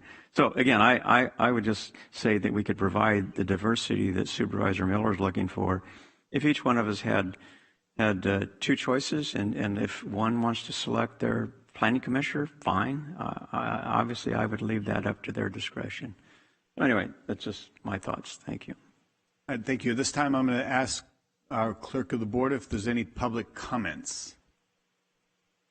Good afternoon, Chairman Patty. No, there are no comments for this item. Okay, seeing none, I'll bring it back to the board for action. Basically, we're going to pick right now between 2 or 3 people. Is that what you're saying? As far as representatives? Through the chair, although both of the agenda items were presented, for sake of clarity, it's better that we take independent motions on them. So take a motion on the supervisorial districts and then take a separate motion on the state committees. Correct. Thank you. Yes, you're right. Yeah, great. So then looking at for the supervisorial redistricting plan, we had 3 options presented, and we've had a little bit of a discussion. So if anybody would like to make a motion, we can entertain it.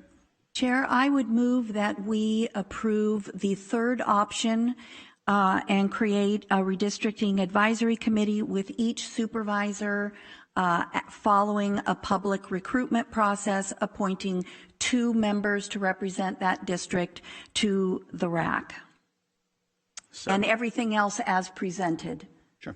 By staff. As clarification, Supervisor Patty, in your motion that the 2 members that are appointed, so each supervisor then independently selects their 2, or is it, okay? And they would be residents of that district. And resident. That was my next question. Thank you. Great. We have a motion and a second. Is there a second? We do have a second, right? Yeah. That's Supervisor right. Supervisor Wynn, Vice Chair Wynn, second. Thank you. This is adopted 4-1.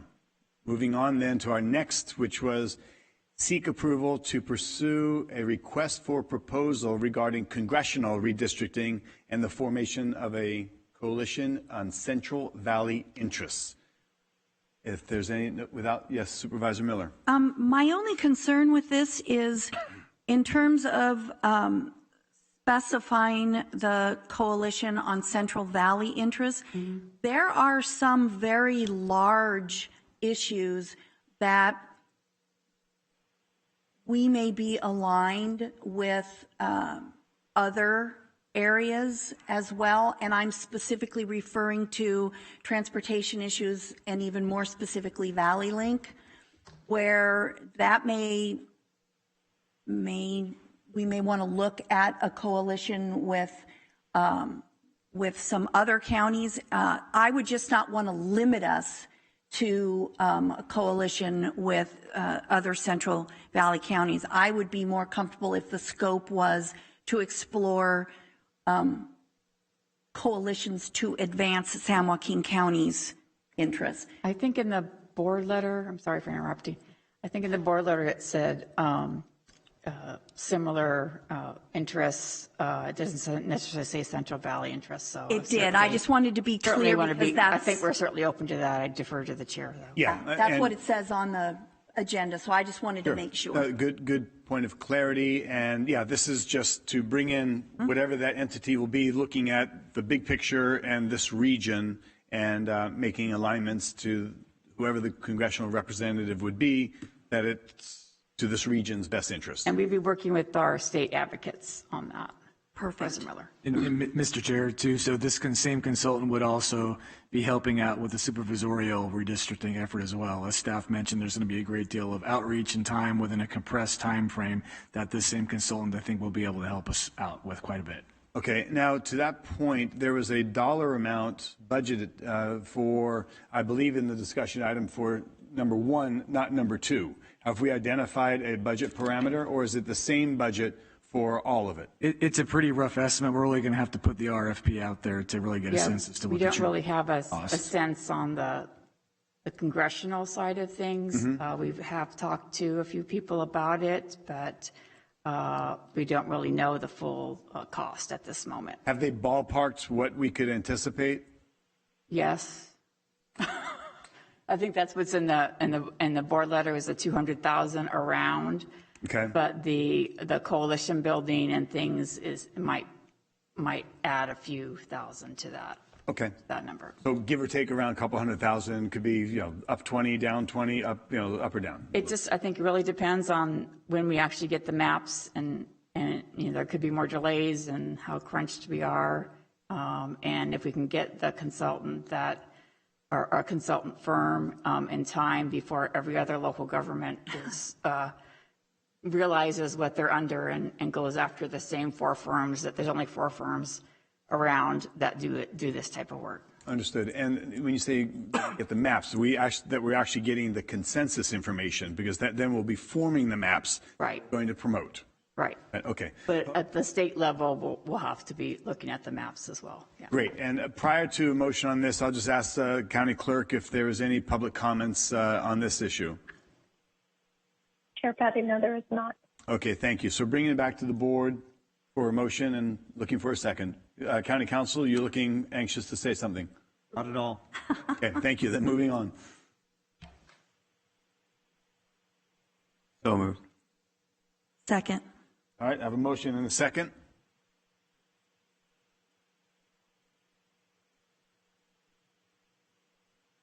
That motion carries 5-0, and it's adopted. Thank you very much. At this time, I'm thinking we should take a... All right, this next item, we have Attorney Shalene Bennett, who's online. She has some appointments later this afternoon. Okay. So if we could get through that item before we take any break, that would be much appreciated. Let's do that then. Thank you, County Council, for sharing that information. So item number 3 is consideration of proposed revision to the San Joaquin County Board of Supervisors Code of Ethics. This is something we've all engaged in the past and had an opportunity to meet with and speak with Ms. Shalene Bennett. So, County Council, would you like to start this off? Yes, thank you, Supervisor.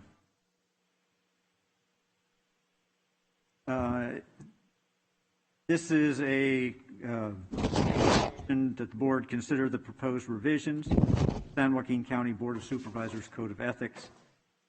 In August of 2015, the Board of Supervisors adopted the existing Code of Ethics, and since its adoption, the code has periodically been criticized for its complexity and the ease with which it could be weaponized.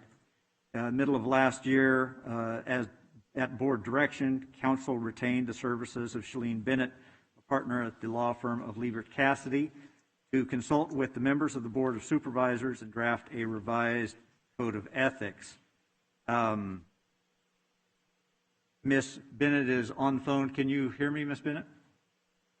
I can hear you. County Council Chairman Patty, can you hear me? Clearly. Thank you for joining us. Thank you. HR, alongside of this, HR has also been working on a code of ethics for employees that they're kind of holding on at the moment to see the direction that the board's code of ethics takes. And then afterwards, after the board considers today, provides additional comments, then the intent will be to take those comments and bring this item back to the board at its earliest convenience for formal action. So this is really an opportunity for you to engage with Ms. Bennett over the proposed code of ethics. And at this point, I'm going to turn it over to her.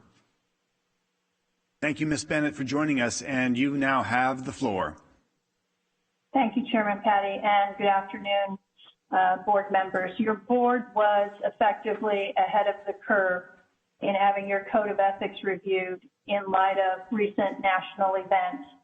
We are seeing a spotlight on governing bodies to put their code of conduct, their codes of ethics, civility, rules of decorum on the front burners for review and possible revision.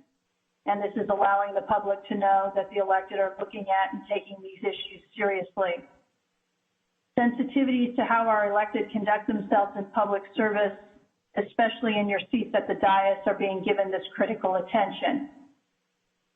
So with that view that the governing body members set the tone and tenor that should be emulated and modeled by those in the agency from top down, I had the privilege of checking in with each of you as to your current code and possible revisions.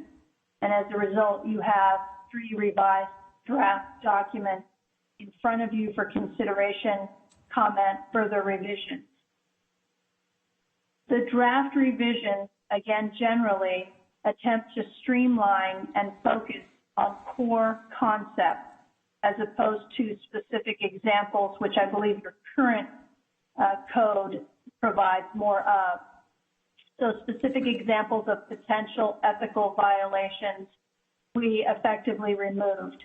As your board knows, the law of ethics in public service is vast and complex.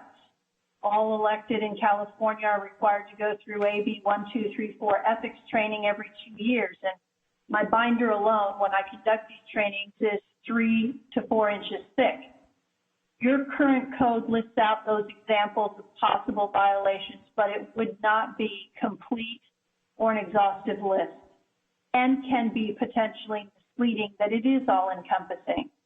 We could not put in every possible action or violation. And as your board knows, violations of ethical laws are handled a number of ways, primarily through the California Fair Political Practices Commission. It's an extensive body of law and regulatory process for enforcement that is separate and apart from any local agency's code of ethics. The current before you allows the laws that are currently in place and regulations to effectively take care of the details. Again, the draft you have is what I describe as more of a 35,000-foot level issue spotting on what is expected and setting forth standards for your board.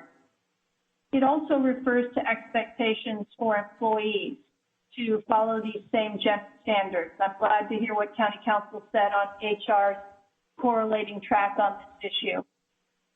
In this document, the draft document for employees, it is somewhat more aspirational for them to collaboratively act with your board in these best behaviors in public service. And the reason it is aspirational for employees is because the enforcement mechanism against employees is not contained in this code. Your current code is overly prescriptive, in my opinion, in having a heavier focus on enforcement of each alleged violation shall occur without an initial assessment of the allegation, effectively shifting the burden more on proving innocence rather than guilt.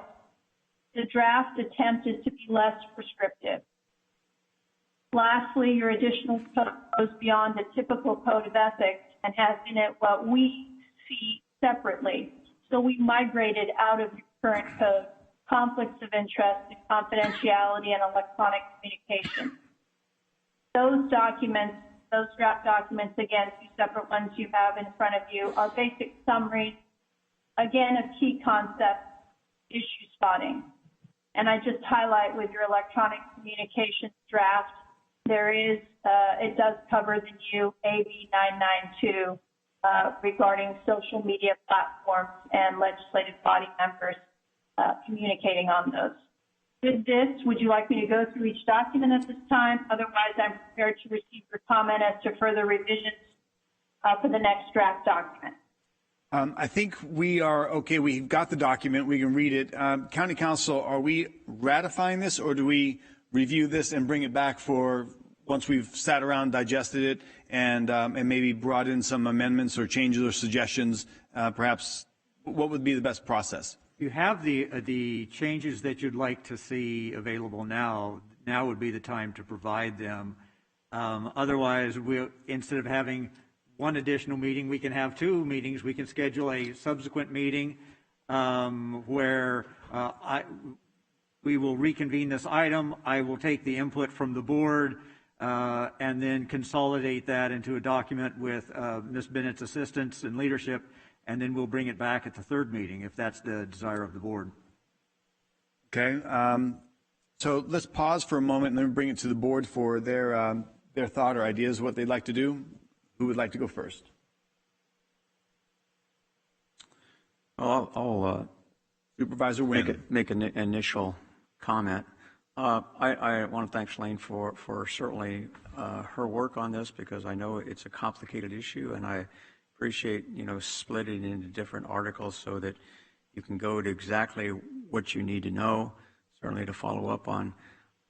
Probably, we've all looked at different articles or codes of ethics, and I think from that standpoint, this is probably comprehensive. I want to say generic, but specific, and it does touch upon existing laws which we all have to follow. The only article that I have a little concern about is in the conflict of interest portion in Article 3, which talks about bias. And the reason I bring that up is not that we should. We all have biases. I mean, it's just a human nature. And I guess that the thing is that as all of us here go through our staff reports or conversations or whatever, sometimes things come out that just clearly indicate that this is either a good idea or a bad idea.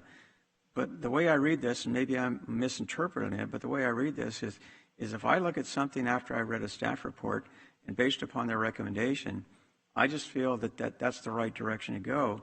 It would appear that I'm biased towards a particular outcome, which would then require me to disqualify myself in participating. I think more importantly, and frankly, I used to teach a class on ethics at the CHP Academy, and one of the things that I talked about is we all have biases and prejudice, and it's just human nature as we go through life. However, the key is that how do you deal with that? And so what I'm saying is that I still go into these meetings. I still listen to those who make statements, review any documents that were provided. I go through the whole process.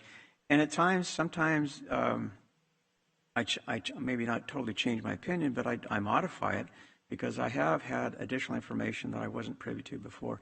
So that's the part.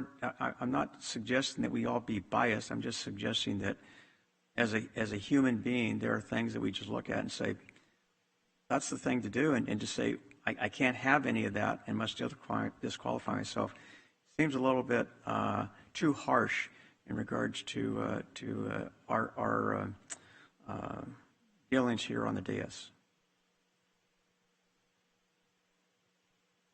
Ms. Bennett, do you want to respond to that, or shall I? I'll just note that I hear what Supervisor Wynn is indicating, especially as it relates to the first sentence, and I think that could be reworked. And I think part of it, to chime in, it is addressed in the last sentence, where the real qualification for when you have a bias that would require you to disqualify yourself is not that you have gathered the information in the record, but that you've gathered information from outside of the record or outside of the proceedings, and it's convinced you in such a way that you're not able to consider the matter impartially. And what you were saying, Supervisor Nguyen, is that yes, you do review the material, but you come at and you may have an opinion that you've formed an opinion based on that information that you've seen to date, but you come to the meeting and you're still open to hearing what the other side has to say. And in those circumstances, that's not a bias that would require you to disqualify yourself. Well, I appreciate that. The other part of it is, though, that we all, on occasion, do get information that isn't included in the staff report. Sure. However, I think all of us make a practice that when we receive that information, we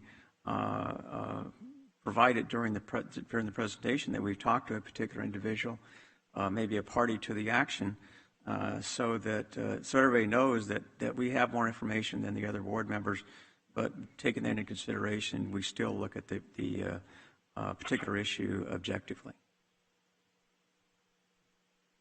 If I may, what I will attempt to do with that section is anchor it more in the actual conflict of interest laws on what would constitute a conflict related to a bias. Thank you. Supervisor Miller. Thank you. I was just going to say that I think this is a really strong draft. I'm really pleased to see it. I think it covers a lot of what we've struggled with over the last 5 years, and I think it's a very positive way of moving forward. So I'm encouraged to see this draft come back and be approved. Thank you. Excellent. Supervisor Rickman. Thank you, Chair. I agree with Supervisor Nguyen on the bias, and I understand what you're saying, Counselor. I mean, I could see not getting outside information like on a quasi-judicial hearing, but on regular agendized item, and all I kept, when Supervisor Nguyen was talking, all I kept on thinking about, what if, something comes, I don't have an example, but he has 25 plus years in law enforcement. So, and he is considered an expert in, I would say, in that field. So would he not have to use any of that knowledge? I mean, would that be considered a bias because of his expertise? You know what I'm saying? And all I'm also see is, what if members of the audience knows a particular supervisor has these, that knowledge, and that individual comes in and, hey, I can already see it, that person's, biased, and he didn't, or she didn't even look at the other side of the equation. You see where I'm getting at that? And then, so that person's going to file a complaint against the supervisor for bias to you, apparently, and then you would make the decision or not to bring it to council. It just seems like could be a never-ending cycle and be used for, could be used for personal reasons or a club instead of what it's designed to do. And the only other, I like the draft. I didn't see anything in there that what if somebody files a complaint, whoever it may be, and I guess it would go to you, and then you comes to the board or not. Then if it does come to the board, what's the procedure to say if it's upheld or not upheld? Is it just a simple majority? Or is it going to be a supermajority? Those are excellent points. As to the issue of it comes to me and I decide, thanks, but no thanks. I'll take a pass on that. But isn't that what was in here? Well, it is, but that is that. So I was not involved in the drafting of this at all. Ms. Bennett did that, and she did a fantastic job. based on feedback that she received from the 5 of you and also from Supervisor Elliott before he left us. The language that is in the draft that was provided is similar to what is in the existing document, and that has created some difficult situations over the past couple years that I would like to use my hindsight to try and avoid in the future. My recommendation on that would be that instead of me or any one individual, is that, and Ms. Bennett did provide me with 2 options here. One is that a complaint of board member misconduct will be referred to an ad hoc committee composed of 2 board members, one being an alternate, not subject to the complaint, the county administrator and the county council, who will meet when an alleged violation has occurred to determine whether a referral to the full board is appropriate. So that's sort of the bare bones approach. There's a complaint comes in, this committee is pulled together, they meet and decide whether it's going to come forward to the full board.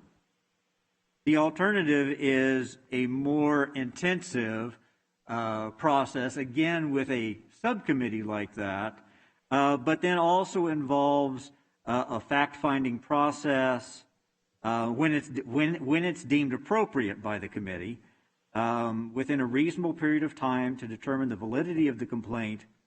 The committee shall be guided in its inquiry by the standards set forth in the Code of Ethics, as well as any other applicable laws, regulations, and county policies. And the board member subject to the charge of misconduct shall have the opportunity to present information to the committee.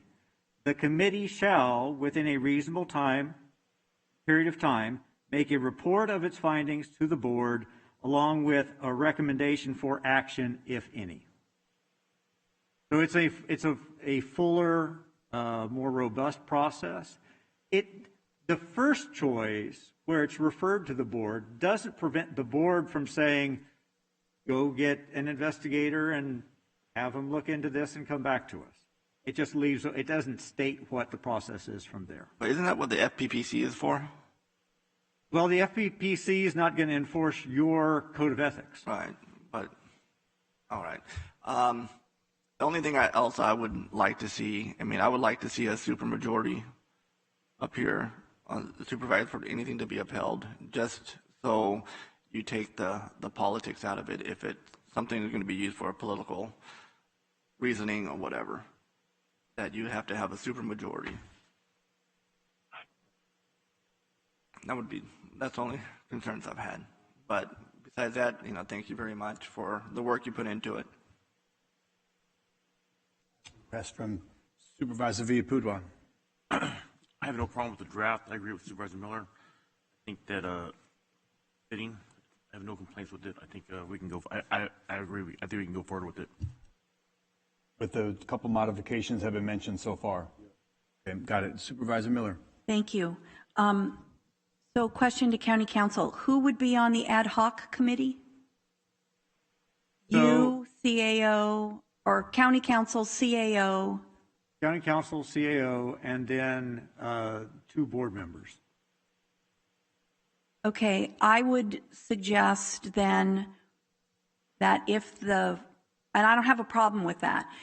I would suggest, though, that if the ad hoc committee is charged with taking a first cut at it, and then step 1 is to determine whether or not a formal investigation should be pursued, then I think that ad hoc committee should also include the HR director, because they have more experience investigating this type of claim than anyone else. And I agree that the supervisor charged should have the opportunity to speak to the ad hoc committee and provide that input before anything goes public. Because to a certain extent, the supervisor charged is put at risk by simply bringing it forward publicly. And so I think what we want to do, and I think this is part of what Supervisor Rickman is getting at with his supermajority, which, by the way, I agree with wholeheartedly in terms of if something actually comes to the board, I agree it should require a supermajority to either censure or reprimand or whatever other options the board has. But I think that all efforts should be made prior to it coming to the board and being discussed publicly to prevent harm to a supervisor's reputation. Because there are members of the public who will say, well, there's an investigation out there about this supervisor, and clearly there must be something wrong.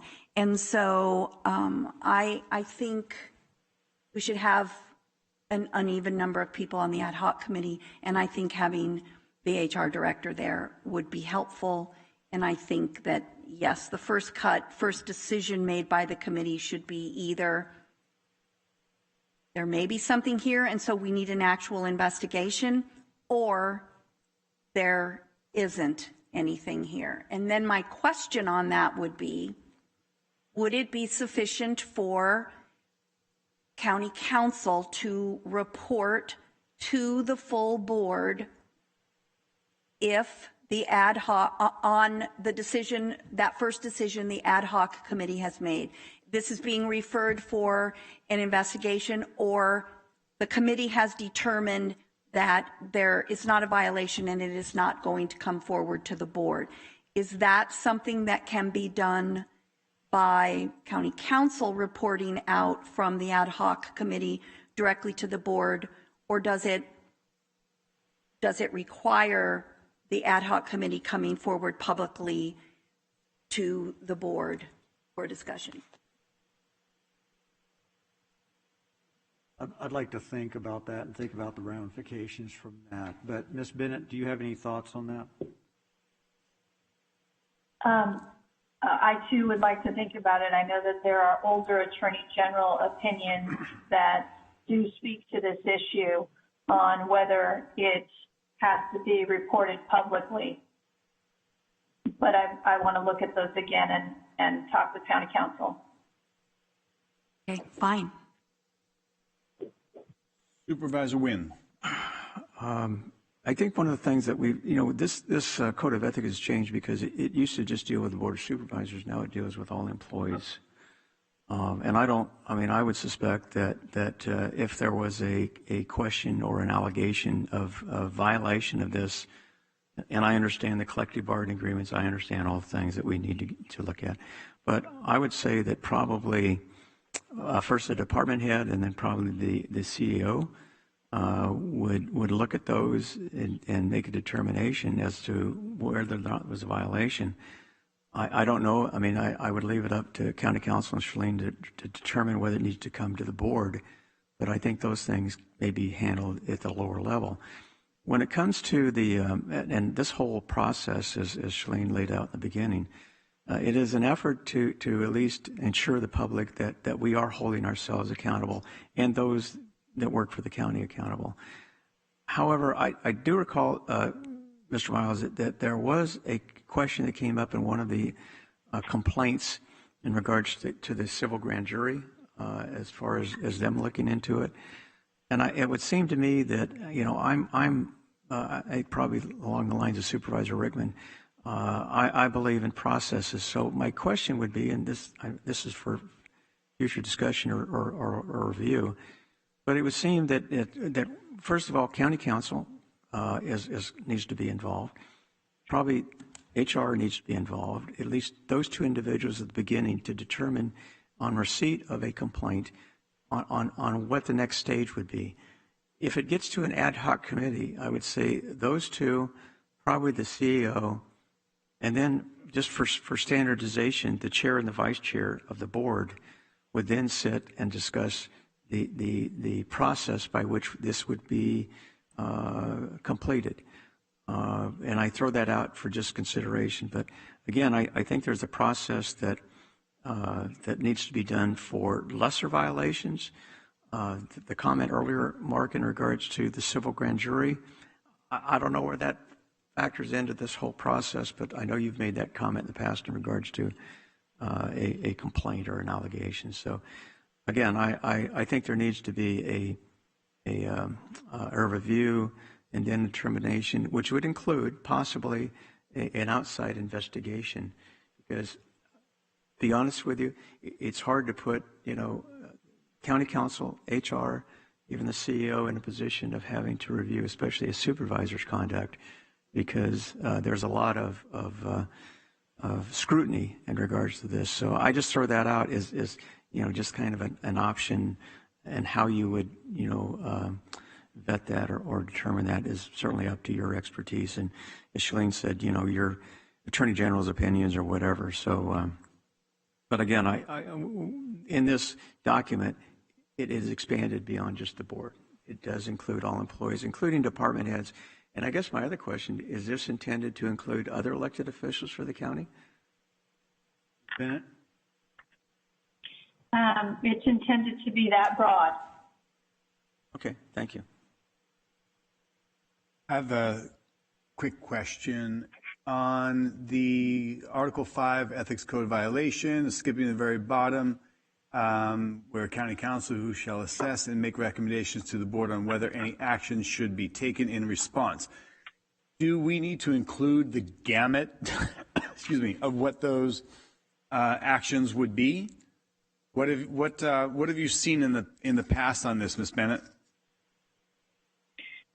Typically what comes up is what is really the primary mechanism, and that's public censure.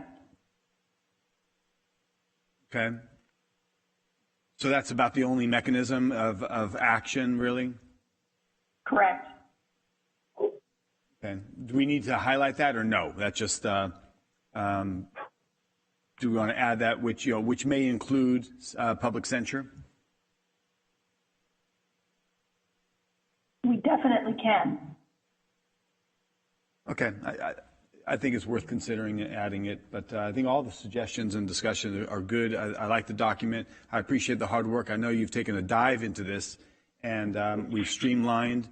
It's very simple, very basic. We all have levels of accountability from the FPPC on down and locally as well, and I believe we all conduct ourselves with degrees of responsibility that are pretty easy to follow. So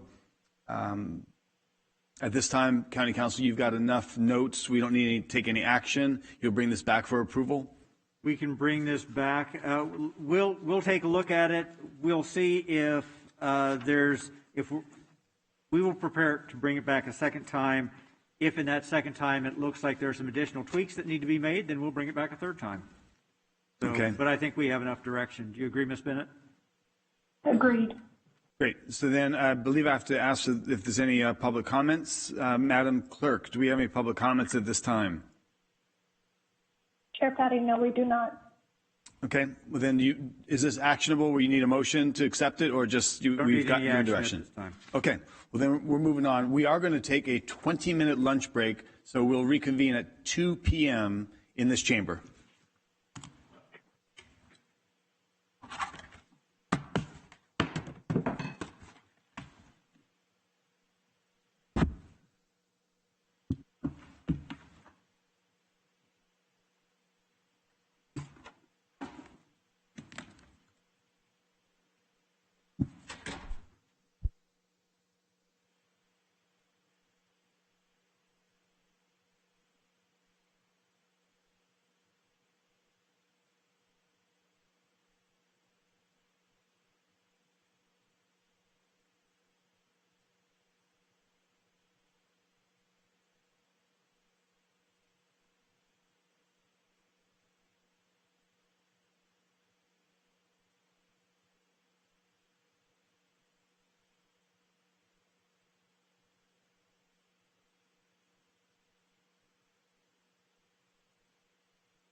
Your speakers, officer. Got it. Thank you very much. We are back in session. Next up on our agenda will be, good evening, Supervisor Villaputo. Nice of you to join us. ISD, we have a discussion on the 2020 presidential primary and general election in the San Joaquin County and review challenges, lessons learned, and the best practices for the San Joaquin County Register of Voters. Mr. Chris Cruz, come on down. Thank you, sir.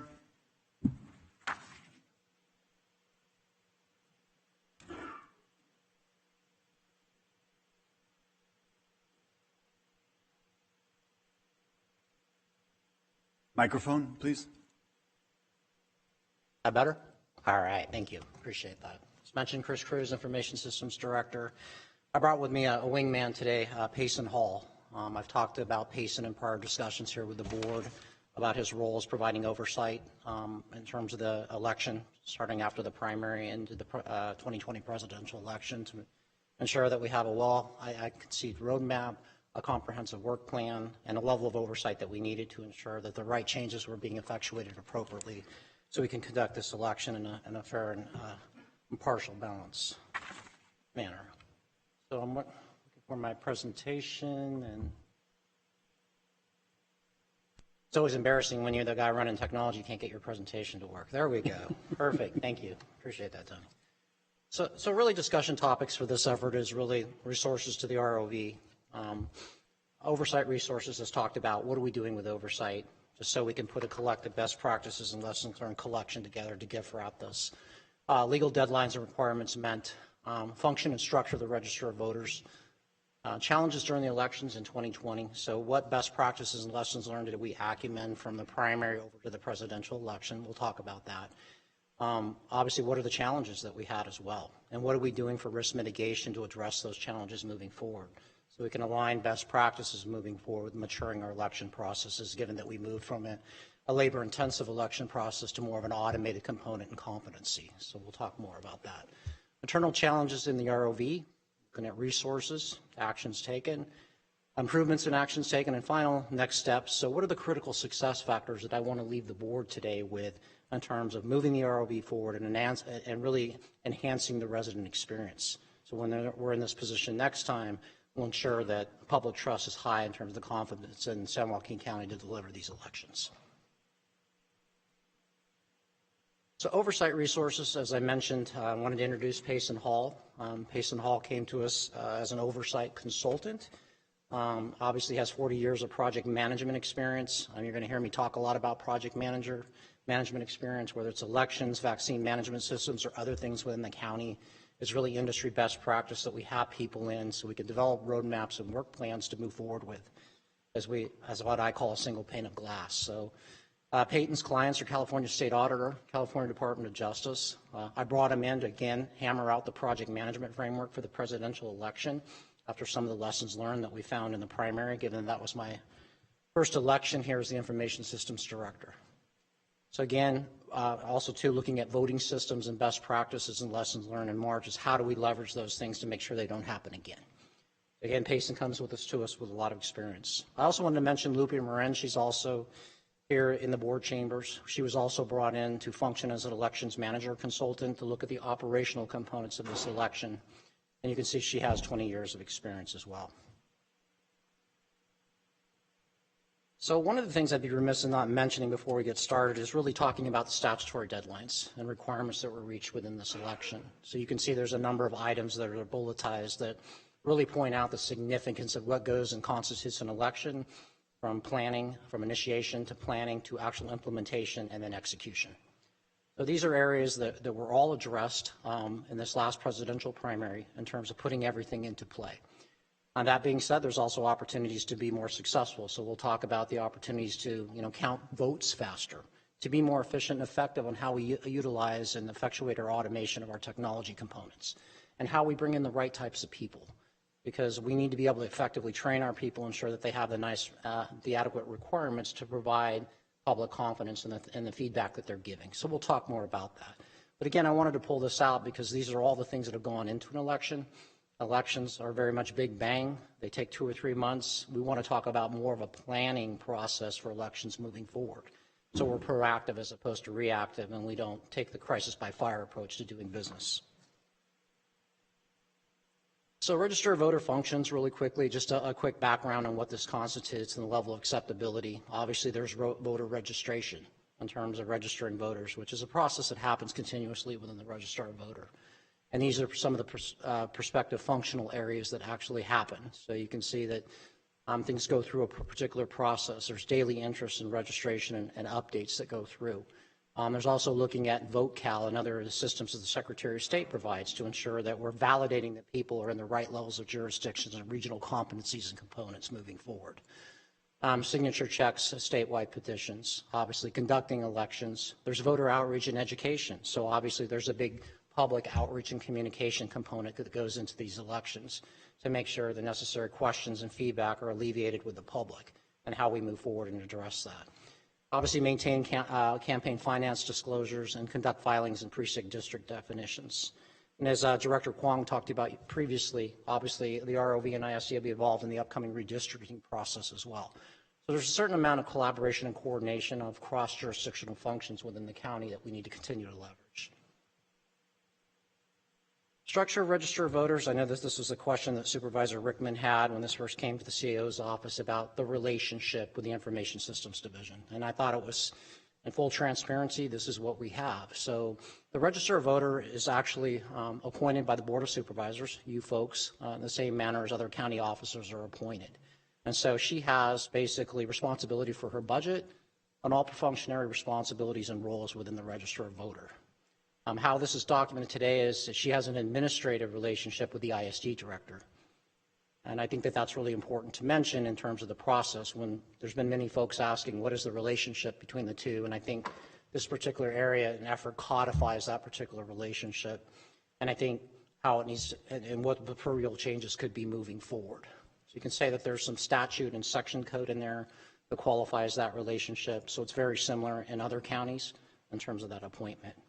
One of the things I want to do is I'm always an astute researcher. I want to find out how we got here, and I think some applicable background would be important. And so this is what I was able to gather. Prior to July 2011, the ROV was a standalone general government department within here in San Joaquin County. Looks like in fiscal year 2011-12, those functions were reorganized into the division of the Information Systems Organization due to cost savings and technical oversight of increasingly automated functions. So there is an automated function with ISD. Obviously, we just stood up a brand new hard intercivic system. We were 25 years behind in terms of some of our legacy technology. That's all happened over the last 18 or 19 months. So we've brought the necessary automation in. And then as you can see, since 2008, there's been a level of oversight, and basically folks have come in through engagements and consultings to make these elections work. So I thought going back in time would help set some context for being able to move forward in this discussion. So again, getting to ROV issues and challenges, causes and solutions. And I always say with issues and challenges come opportunities for enhancements and efficiencies. And so we'll talk more about that. So what I'm going to propose is be very quick and succinct about this is what was the problem, what was the area to do it, and how we're going to address it moving forward to ensure it doesn't happen again.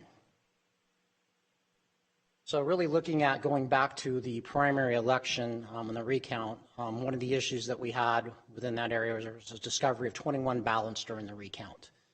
And those ballots were basically found in a box or ballot bag over at our area, storage area. And staff did not open and review those blank ballots during the canvass. So one of the things we did is we found that was addressed during the recount. Those ballots were counted, or the ballots were deemed good to go and met the necessary requirements in core areas. Solution, prior to the November election, again, addressing those gaps in those policies and procedures, ensuring that those standard operating procedures are in place and that everything is documented, and there's a successful checklist for poll workers to follow to ensure that those things are being adhered to. Again, looking at process and challenge of ballots during the recount, damaged ballots, how are those handled? Cumbersome and disorganized. And so those are some of the deficiencies that we saw in the primary election in terms of duplicate ballots and how they were scanned. Again, prior to the new election, we took the necessary processes and procedures and best practices and put in new procedures to develop and match these damaged ballots with duplicates. So really improve the ballot manifest procedure and inventory and storage. Again, constituent concerns from the 2020 primary. Obviously, public concerns about how San Joaquin County ROV conducts elections. How do we look at those particular situations? We had, again, a recount in a basically a Board of Education race. It was one vote, and that one vote determined after the recount of some of the ballots that were counted, it ended up being a tie. It was run off again in this November presidential election. Obviously, District 13, we had a 30-vote difference between the two candidates. So obviously, candidates were balloted. The ROV went through their recount processes, adhering to their strict policies and procedures, and determined that there were some votes counted, but it wasn't enough to determine the outcome of the race. So again, in terms of those situations, there was also a court case that came up, a couple of court cases. Those were dismissed with prejudice on October of this year, 2020. A solution, again, more voter and candidate education workshops prior to the November election. I think additional news releases and when possible, more education. We've got to educate people in terms of ballots, how we cure ballots within the county versus just ballots that are counted through our processes and automated system components. So how do we adjudicate claims moving forward? Getting more public information about that, training and education to the public around that. So it can be more of a transparent process to assure that those expectations are met. Other major challenges, obviously, as we've talked about before, new implementation system. This was the first election in March of implementing the new HART intercivic system, and no, it wasn't Dominion, so you don't need to be worried. HART intercivic is our system of choice now, where all the basically ballots are counted and adjudicated through this system. Second, obviously, election with the presidential general election. So there was best practices that were able to be gleaned between the primary, which is our first opportunity to leverage this new system, versus the presidential election. So we saw some efficiencies within that area. Also, poll pads. We are going now from really a manually labor-intensive vote count now to more of an automation competency and capability. So again, poll pads, people can come in, automate, ensure that Chris Cruz on the automation pad as opposed to doing that research later. I think this is an area of great efficiency that the county can look forward to in the reasons of counting ballots. Unfortunately, in training people, there's more automation components that we want to take into consideration into the next elections. I believe this will allow us to speed up ballot counts in this county and be more proficient at doing this, and this is one of the opportunities that we can excel and enhance that particular capability.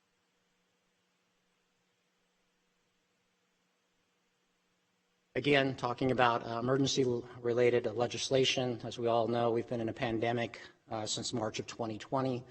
There's been a lot of last-minute changes between the primary and the presidential election due to that from the Secretary of State, very similar to the vaccine rollout, different requirements, changes in structure, and having the opportunity to be nimble and agile moving forward. So those were all taken into consideration during the end of the primary and the start of the presidential election. And I think these are really important to point out, as we had different people working in different areas because of quarantine and other things, and adhering to requirements that we needed to satisfy moving forward.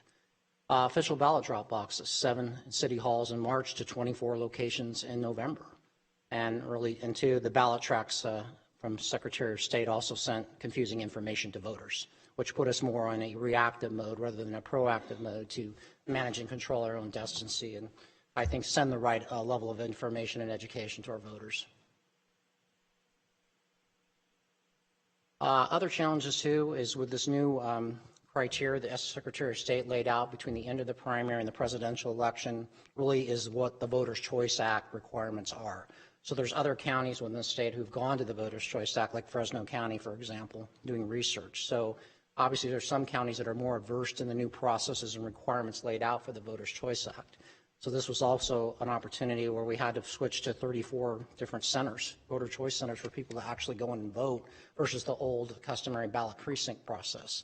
So it was a change in really how we operated and addressed our standards moving forward. And I think, again, moving forward, we need to determine from the Secretary of State if we're going to continue to vote in a Voters' Choice Act type process, or it's going to be vote by mail balloting, or are we going to go back to more of the traditional process? So nothing has been laid out in terms of requirements from the Secretary of State to address that. But either way, the county needs to be prepared moving forward to adopt to that model. And now that we have some representative experience, we can adapt to it rather quickly than we could previously. So I think that those are some lessons learned from this previous election.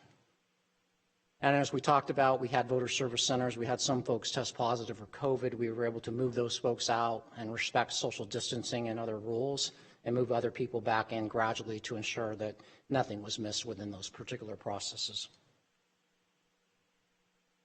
Obviously, election year like no other, and we've talked about this. The most registered voters and ballots cast in the county's history, 85% voter turnout.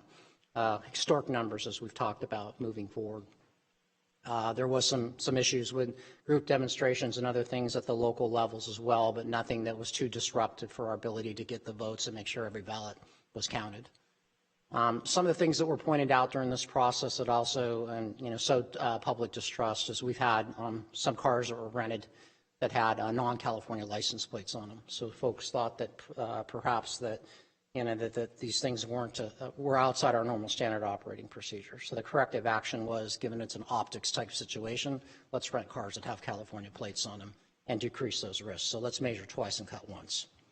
Unconfirmed reports and complaints on social media, inaccurate information about election information, ballots with Sharpies and pens, which would obviously disqualify the ballot. And last but not least, there were some threats of violence and some disruptions at some of the voter service centers. But with our sheriff's department, they were able to remediate those issues in an expedient manner to minimize any disruption to voting. The challenges in general election. As you can see moving forward, we wanted to go back in time because I think this presents a nice picture. You know what they say, a picture's worth 1,000 words. I think if you look at where we're at in terms of our election competencies and processes with staff, that if you go back and start in 2020, we actually had more staff in the positions that we have today. But you can see the difference in terms of increase in staff versus, requirements of the mail certification process. And what we really need, and what I think what the goal is here, is that we need more people, specifically with an overall competency that can deliver within that competency capability. These elections are more complex now. When you deal with automation, it's much more different. You need to have comprehensive training components in place and the necessary documentation. So when we hire, remote workers, we're setting them up for success. And so also, too, I think we need to look at a shift in the way that we do business, given the ROB has relatively changed, and now we're in this automation component of doing business and running and managing elections appropriately. The other area that came up as well in this election was a challenge, was this trustee area, too. This was, quite frankly, left off the ballot. It was an error in terms of GIS redistricting that didn't happen. There was some communication back with the college in terms of that information. Went back and did the research. This happened back in 2018, that actually the information was sent to the ROV, but that person had retired. And so there's no forwarding email back to the organization. So obviously those are efficiencies that we address now. We have a brand new email system in place, so when people leave the organization, we can forward that information appropriately to the right resource. So I think that's a product enhancement and best practice that we can leverage. Again, looking at solutions moving forward, workshops for all jurisdictions to reinforce deadlines, future requests, communication. We've got to be more proactive in communication and don't make any assumptions about whether people have the right level of information. Set up workflows for automated cross-checking of districts and precincts. Obviously, if we talked about previously with the redistricting, this is an opportunity to catch that through the GIS piece and really take a look at geographic information systems as an enterprise solution within the county. So when we're looking at core capabilities for GIS, we're looking at from an enterprise perspective, not from a federated perspective. Sample ballot mailing. Sample ballots and more information ballots obviously mailed in after the official vote ballot was made. So quite frankly, some people got their official ballot and before the candidate qualifications came in. Another challenge that we need to address, because obviously this caused a level of consternation, and we understand that, that's a level of consternation that shouldn't be there. We should be more efficient and effective at how we handle and manage these particular issues of concern. Solution, working with vendors to ensure that booklets and mail information is, done starting at the 40-day process. So if we're going to be in this situation again, we want to make sure the candidate qualifications go out before they get a ballot. So these are some best practices, lessons learned we can leverage in working with our vendors and be proactive in terms of that particular component moving forward.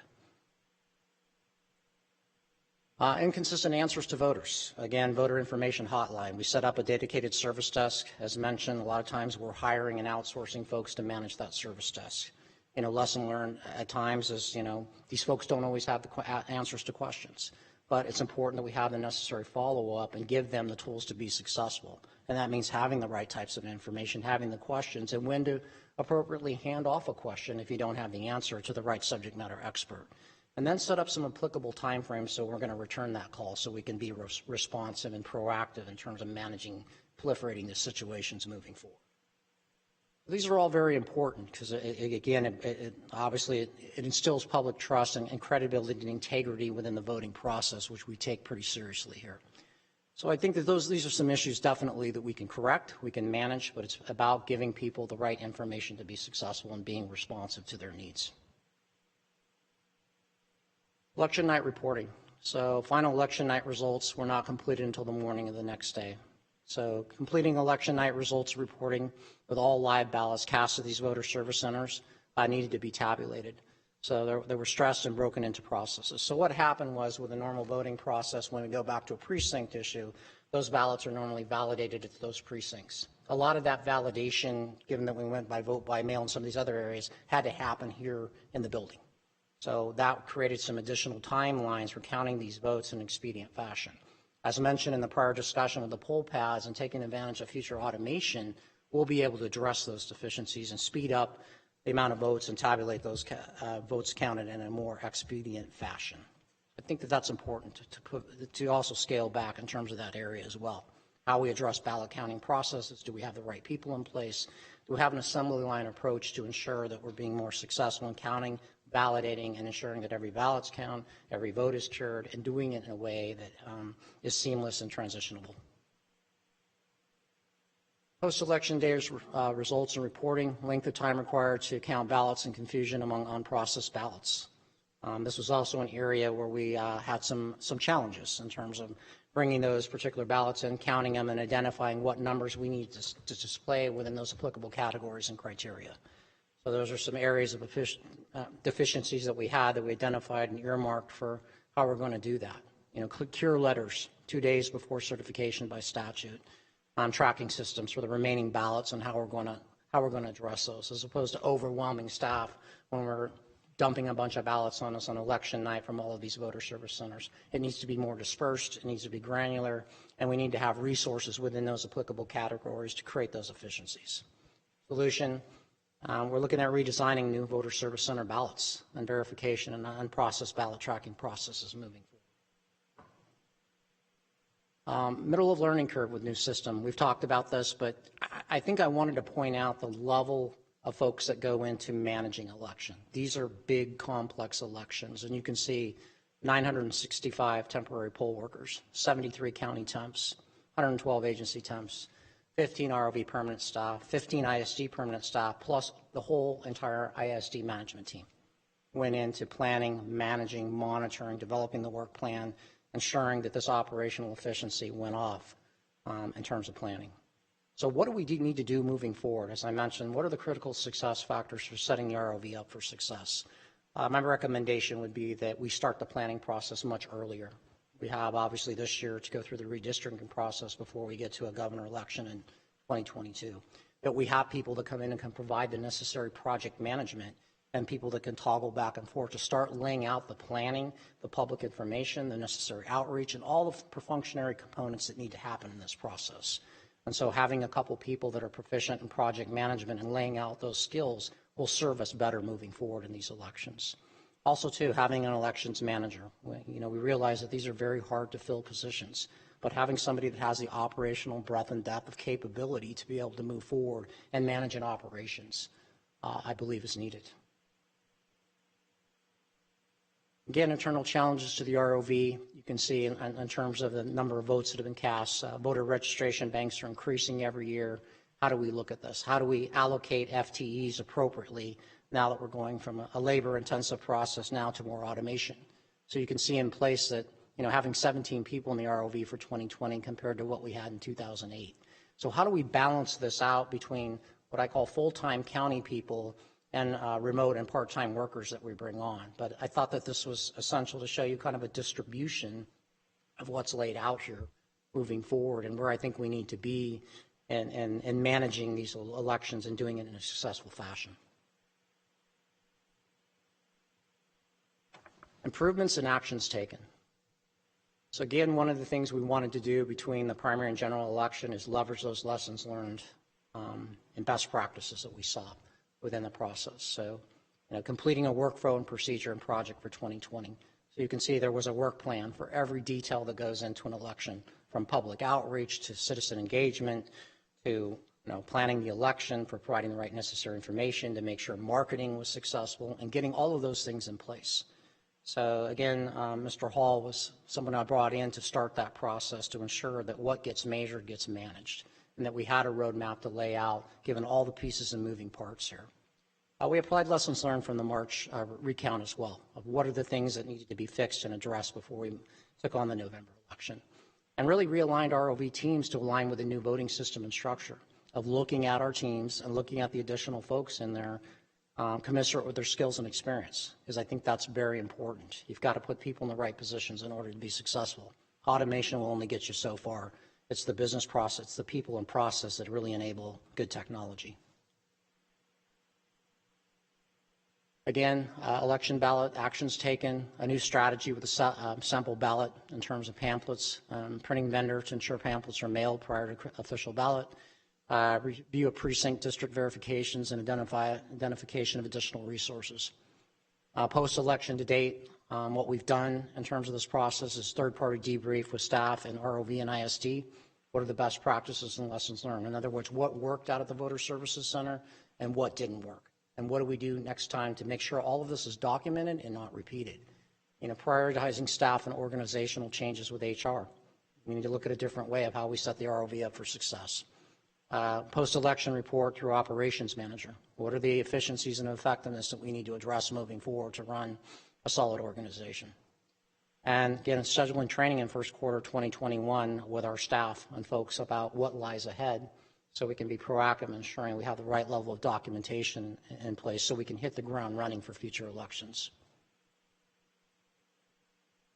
Next steps in the process. So here's some of the things that we're proposing within the process is using some of the HAVA funds that come into the ROV to look at a consultant for reviewing ballot counting processes. Again, this is a complexity that I really think we need to get right. We need to be able to officially categorize information into the right buckets and do it in a successful fashion. So having somebody come in and lay that out and ensure that we have the necessary structure in place will benefit the county moving forward. Again, proposing additional resources in the budget to the CAO's office, making sure that we're setting folks up for success and how we look at leadership in the Register of Voters office. And obviously, last but not least, voter education and transparency. How do we make information and voting systems and processes and make that explainable and how that works? Because I think that'll address a lot of needs if we have the necessary comprehensive and planning components in place to educate the public in terms of these voting processes and procedures. Again, virtual workshops and meetings with civic groups. We can do more of that with the technology and virtual technology that we now have in place and is custom to in the county.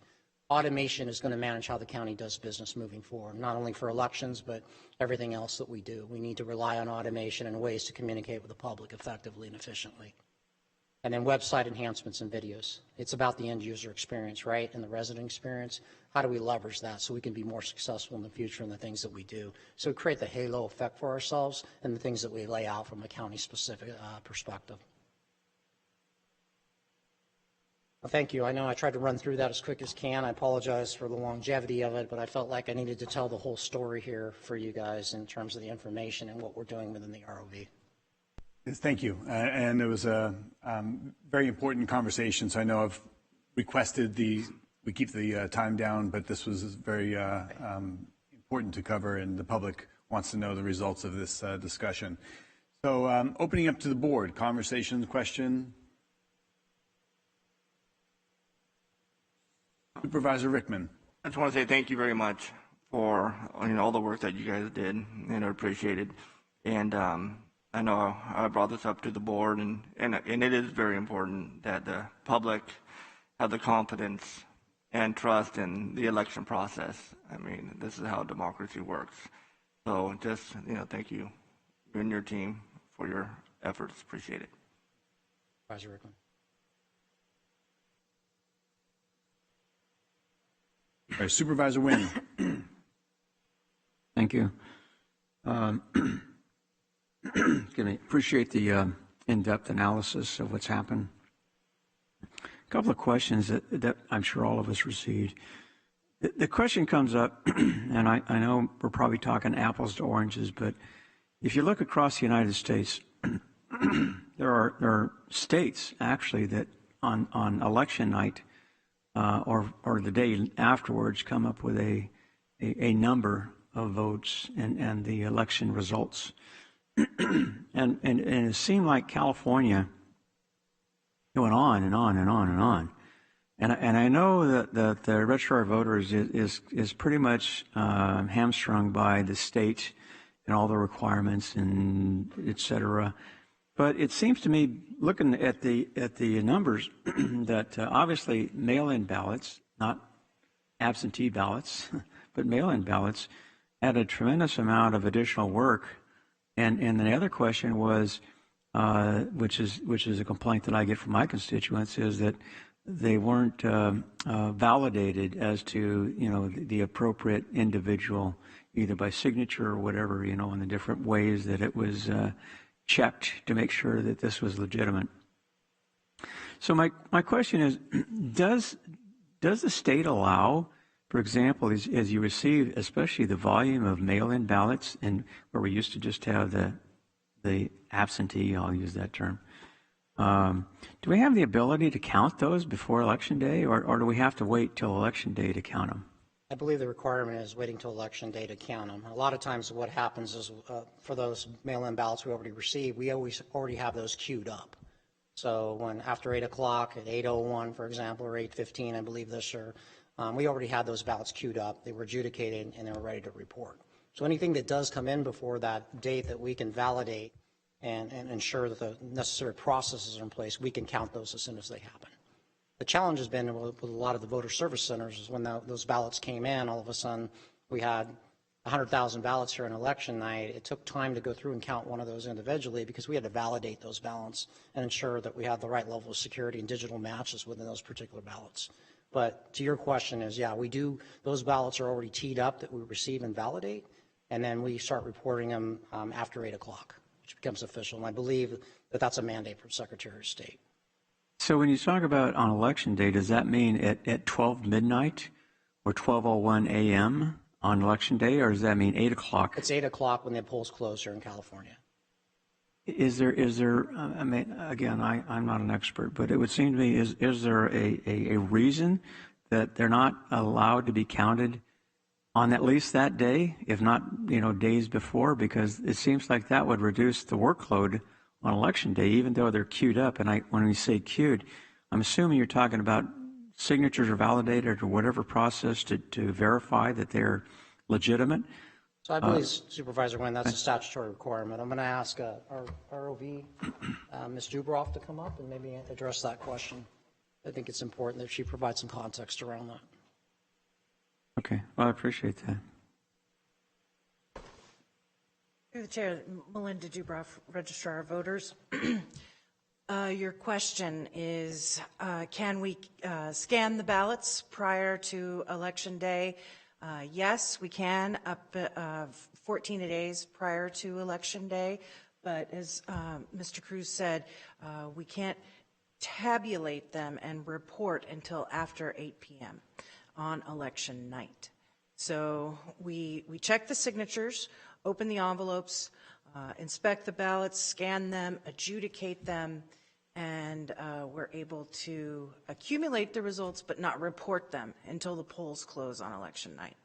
So the raw numbers are available before 8 o'clock that evening. The process has been complete to tabulate those ballots. Is that correct? It's really semantics, sir, and I apologize for that. We accumulate the votes. We don't press the button to count it all up and tabulate it until after 8 o'clock. Okay. The code allows us, because of our voting system, can scan and accumulate the votes. We're allowed to do it beginning 14 days prior to Election Day. Okay. So it's the tabulation that we have to wait for. So what you're saying is they're ready to process but you can't push the button to actually count them until 8 o'clock. Yes, sir.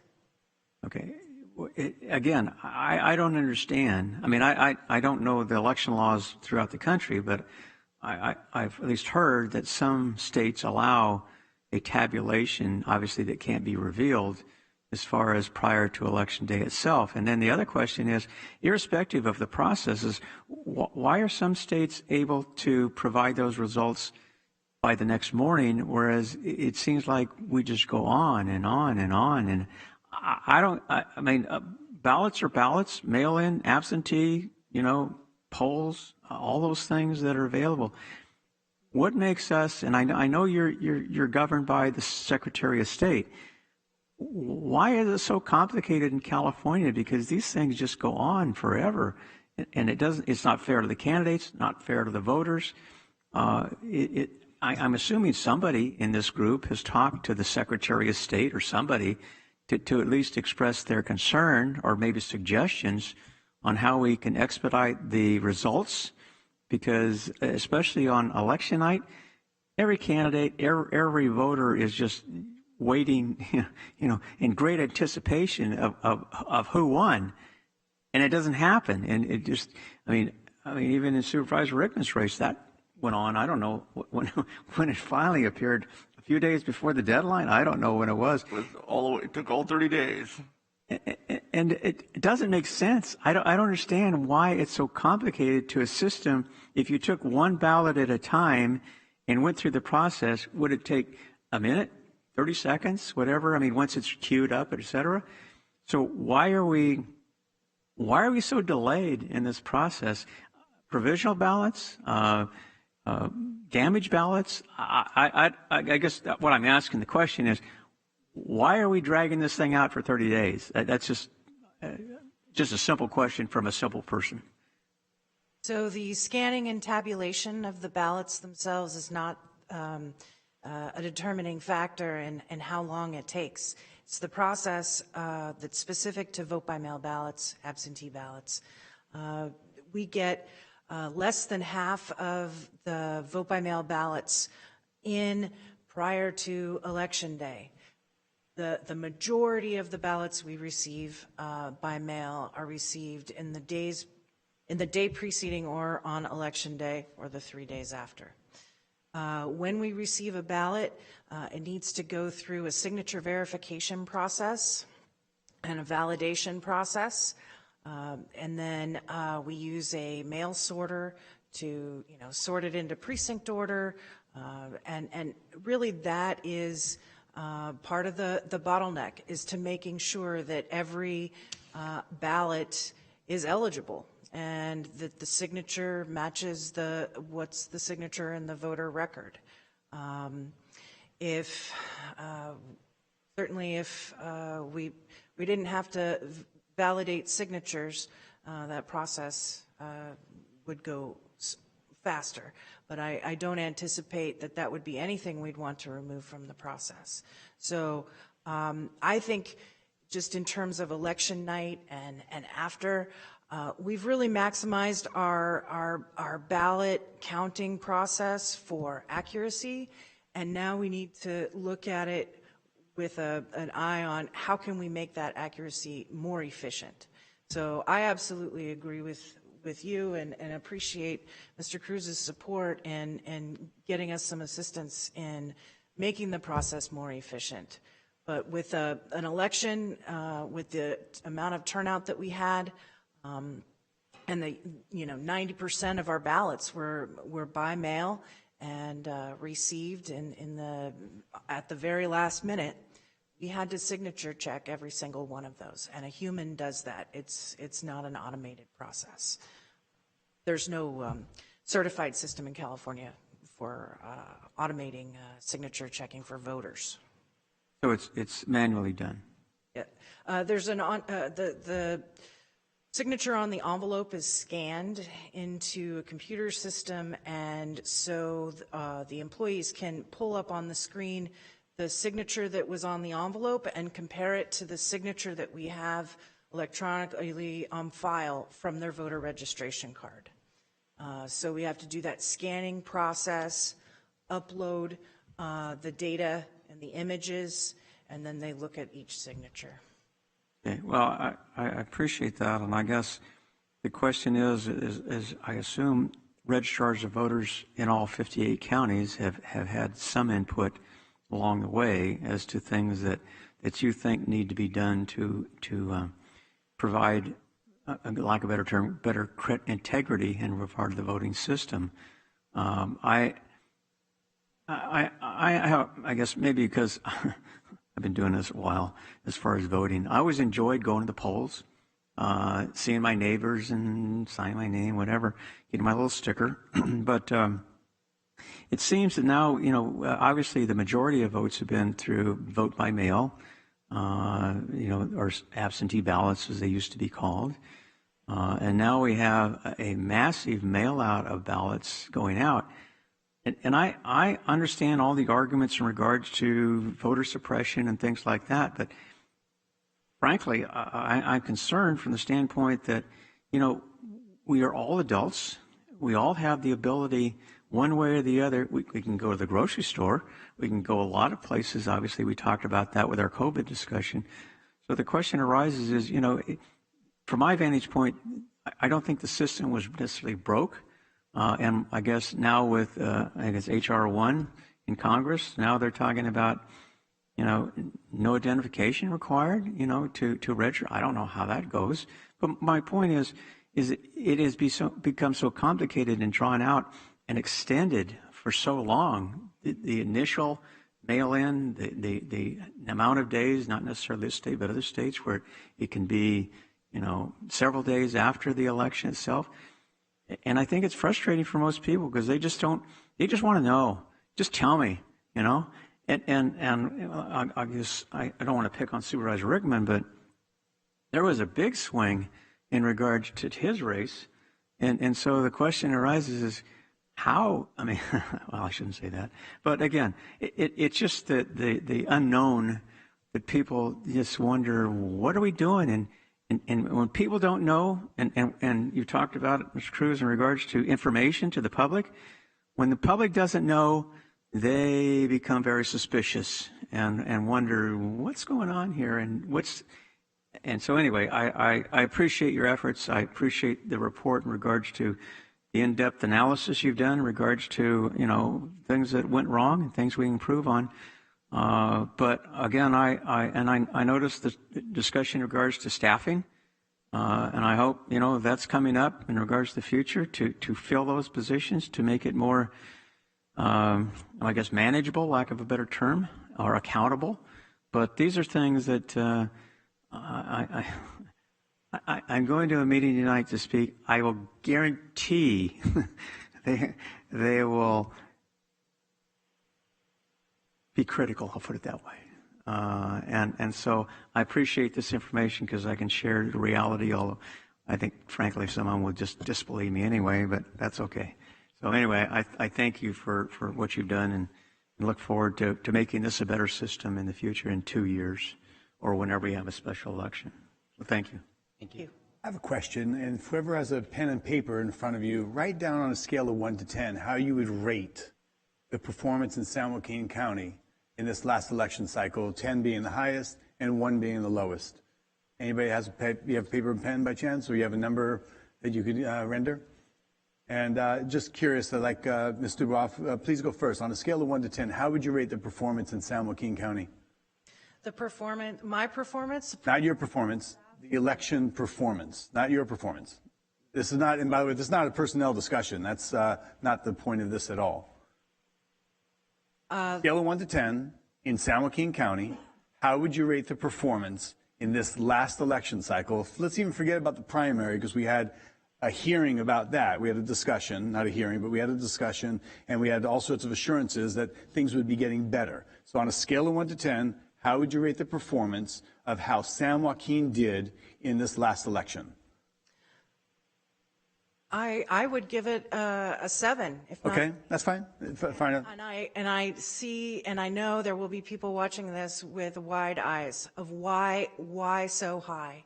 And I think the issue is the public confidence, and that is where We made some just very difficult backward steps with the public.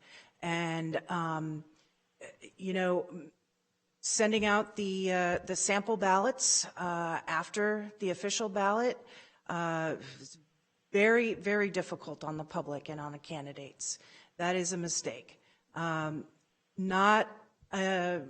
It didn't break any laws or statutes or anything like that, but that was a mistake for our public, for our residents. Another issue with the how long it takes to give the final results. Just because it takes a long time doesn't mean there's something wrong. And but the public definitely comes away with that, as Supervisor Wynn said. And so I think the most painful aspects of this election are where these errors came in and you know, broke the confidence that some people have in elections in general. Okay. So the fact that we hit, you know, our statutory requirements, we had record turnout. Over 80% of our registered voters cast a ballot, and we had that happening in a COVID election. There's just some remarkable accomplishments. But the 3 points off, bringing us down to the 7, to me, is about the trust and these other errors that we discussed earlier. Okay, thank you. Mr. Cruz, what would you rate on a scale of 1 to 10? How would you rate San Joaquin County's performance? Well, I'll answer. Comparison to perhaps statewide. Yeah, I'll answer that question in a couple ways. Sure, Patty. One is I would rate in the pre-planning up to the presidential election a 5. And the reason is because some of the preparatory activities between the primary and the presidential election, like the redistricting issue and what happened with GIS, those things cannot happen. Those are, and I'm sure ROV Dubroff would also tell you the same thing.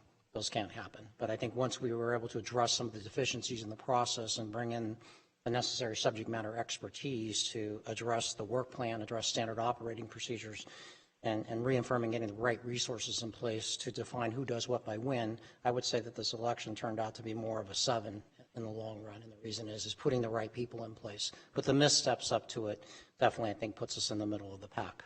How we can be a 10 and a 9 and 10? Voter Choice Act, more automation, relying on our technology competencies, relying on our right levels of leadership and expertise within the organization. We got to up our game in terms of, as Ms. Dubroff said, of counting ballots, how we create those efficiencies after election night, and the way that we utilize our temporary workers. How do we adjudicate ballots? How do we speed that process up so we're not counting ballots, you know, a day or two before the end of certification? So there's definitely some lessons learned to be gleaned and some areas of efficiency I think we can come out with and be more efficient to get into the top 10% of counties that do this, and also adopt the Voters' Choice Act. As we've talked about before, we were in the traditional way of ballot counting here by precinct. We went to the Voters' Choice Act within a matter of 4 to 5 months. So it was a transition to a whole new way and criteria of how you substantiate and model elections. Good, thank you. Mr. Hall, you were brought in to give an analysis, and you're a consultant. We know we've heard 2 7s, and I'm not going to personally give a score. I'm just curious, what would you rate San Joaquin County's performance? I'm going to disagree with these guys. I'd give you a 9. I think that there's some early planning that could have happened, but as someone that was peripherally involved in some of the lead up and intensely involved in some of the election night and follow on, the context of shifting rules from the Secretary of State, one of the things that the Registrar of Voters didn't mention is there were over 250,000 mail-in ballots. The signatures have to be checked before you can open the envelopes. That's a security thing, because if it's not a good security match, you don't want to scan the ballot. Once it's out of the envelope, you don't know what it is. So 250,000 signatures had to be checked by hand before things could be routed through. If you look at the having to mass 1,000 volunteers, 1,000 temporary workers who'd had no idea how a voter service center worked. We had the team. You can fault the team for being only 1 deep and having critical points of failure. You get 15 people on staff and 35 critical roles. You can't have people 2 and 3 deep like we'd want in a good risk management situation. So I look back and say, Absolutely, there's room for improvement. There was some confusion and chaos. We could have got a better running start, but in the end, all the statutory obligations were met. People bent over backwards, worked really long hours to make sure that all valid votes were counted, to make sure that no spurious votes were not counted. I was really impressed. If you had laid this scenario out for me in January and said, here's what's going to happen, what's the likelihood of crossing the finish line, I just said, there's no way in hell that's going to happen. So being involved in it and seeing the response to the chaos and the change, absolutely room for improvement. But I think that the registrar and the folks counting ballots really did you all a service, and they crossed the finish line. And there's room for improvement, and it took a long time. But I think that the reason for that is there's a whole bunch of fanatical people trying to make sure that what happens reflects the will of the voters of your county. Got it. Thank you. Well, I'm going to share some perspectives I was given from people that have been poll workers and volunteers for a long period of time. And they felt that it was highly disorganized. They were showing up at time. There was nobody there to let them in buildings. There was no briefings. There was a lack of organization. What I find really troubling is when you looked at there was a statewide 58 counties reporting listing for lack of a better word, and San Joaquin County was the only one that still had votes yet to be, or precincts yet to be fully reported. Everybody else had 0, 0, 0s, and you saw us with the thousands of votes that were missing or ballots that were yet to be tabulated. So there was something of the 58 counties, and I wish I had that paper with me, but I remember seeing it and people sending it to me in text, screenshots of it.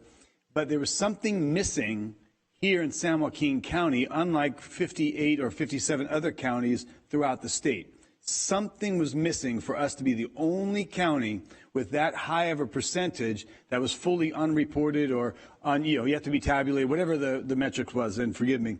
But that's concerning. So when you hear people, whether it be candidates, you hear volunteers, you hear from public, you hear from a myriad of different interests, and they find that it was very troublesome. And if I were to ask them on a scale of 1 to 10, we'd probably be getting below the 5 mark. And I'm not voting. I'm not scoring it. I'm not an expert in this field. I can't say. I just know the feedback I'm getting. There's some people who might say, wow, great job.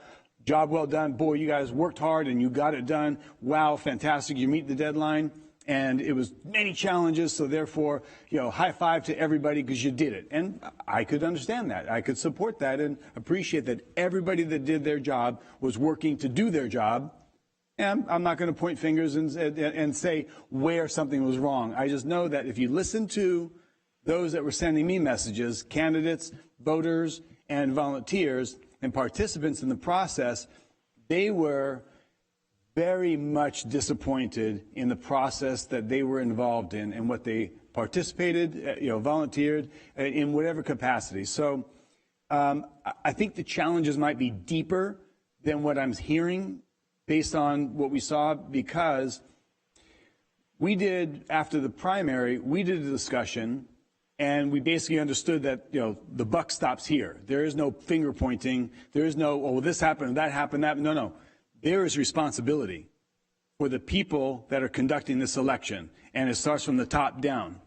So that's what needs to be addressed, is where is the responsibility, how's it being fixed? I don't know about the system. If all the other counties can use their electronic systems and have reporting done and have validated, and out of 58 counties, we're the only single one that hadn't completed the task as others have. These are bigger counties and much smaller counties. More resources, less resources. Something's missing here in San Joaquin County. What it is, I don't know. I'm not on the inside. But I know if I talk to volunteers, voters, candidates, the levels of their experience were perhaps much less than what a 7 ranking would be. I'm the expert. I have no opinion on it. I think one of the things we've talked about in the past is communication. And when looking at the buck stops here from the top down, is it when supervisors, or in our case, we also get calls from candidates, city clerks, if a constituent, whether it's a voter, a volunteer, or a candidate, has a question, we would like to be able to address it. And so some of the issues, for instance, like a couple of the things you brought up, have answers, have specific responses, but if we're not able to give the accurate information out, it really is a problem in communicating with the voters. And that's one of the things that was on our slide about communication. So like the question about the results on election night, we had zero reporting. Well, our understanding from the Secretary of State, because, and this is true, we couldn't go home until all, 34 voter service centers were tabulated, the ballots were counted and reported. And so we stayed at 0% reporting, because it's not precincts reporting, because they're all mixed together. Some other counties, they just, as soon as they reported their vote by mail ballots at 8:05 or 8:30, whenever they did, they said 100% reporting, even though they still had various reports to do throughout the evening. Why we stayed at that position was because it took so long for us to get through the ballot counting process. That's the piece, is how long it took us on election night to get through. Many counties went into, the wee hours of the morning. I don't know off the top of my head that number, so I apologize if I can't provide that to you, Chair Patty. But when questions like that come up, it would be very helpful to the public for us to be able to get the information out there. That we're showing 0% reporting until all of our voter service centers are in. That's why we're at 0, and it took a very long time to get there. Questions about that volunteers had about not getting into locations. If that's a training center, that's something we can address. If that is a voter service center on election morning, we had 4 days of elections, so Saturday, Sunday, Monday. We need to know that so that we can contact the property owner. The three categories that you mentioned, in all cases, from coming from your constituents, it's important to communicate with us so that we can get accurate information out there. I think we're a little bit beyond communication when there's a complaint comes in, when you're looking at results. And if out of 58 counties, San Joaquin County is the only single county on that entire listing of 58. I'm sure you've seen the report. I got a screenshot. A couple of people sent it to me. Why is this? Why is this? Why is this? I'm not saying that's... I'm not trying to communicate to that person why. It's just evident that something's wrong. Something's not. If 57 other counties have done their reporting, done their tabulations, done their counting, what's so exceptionally difficult about our process that out of 58 counties, we are the only single one, as we're getting near that 30-day certification time, that we were the only single county unable to complete the process as others had. That's not a communication issue. That's a systemic issue. And I don't know the answer of it. I'm bringing it up. This is what people share. I would recommend getting more information before you identify a report as an example of a systemic issue. So yes, we don't want to do that again. We do not want to finish election night the next day, the next morning. We don't want to do that. That's not good. But to say that that's a systemic issue, no, guess what?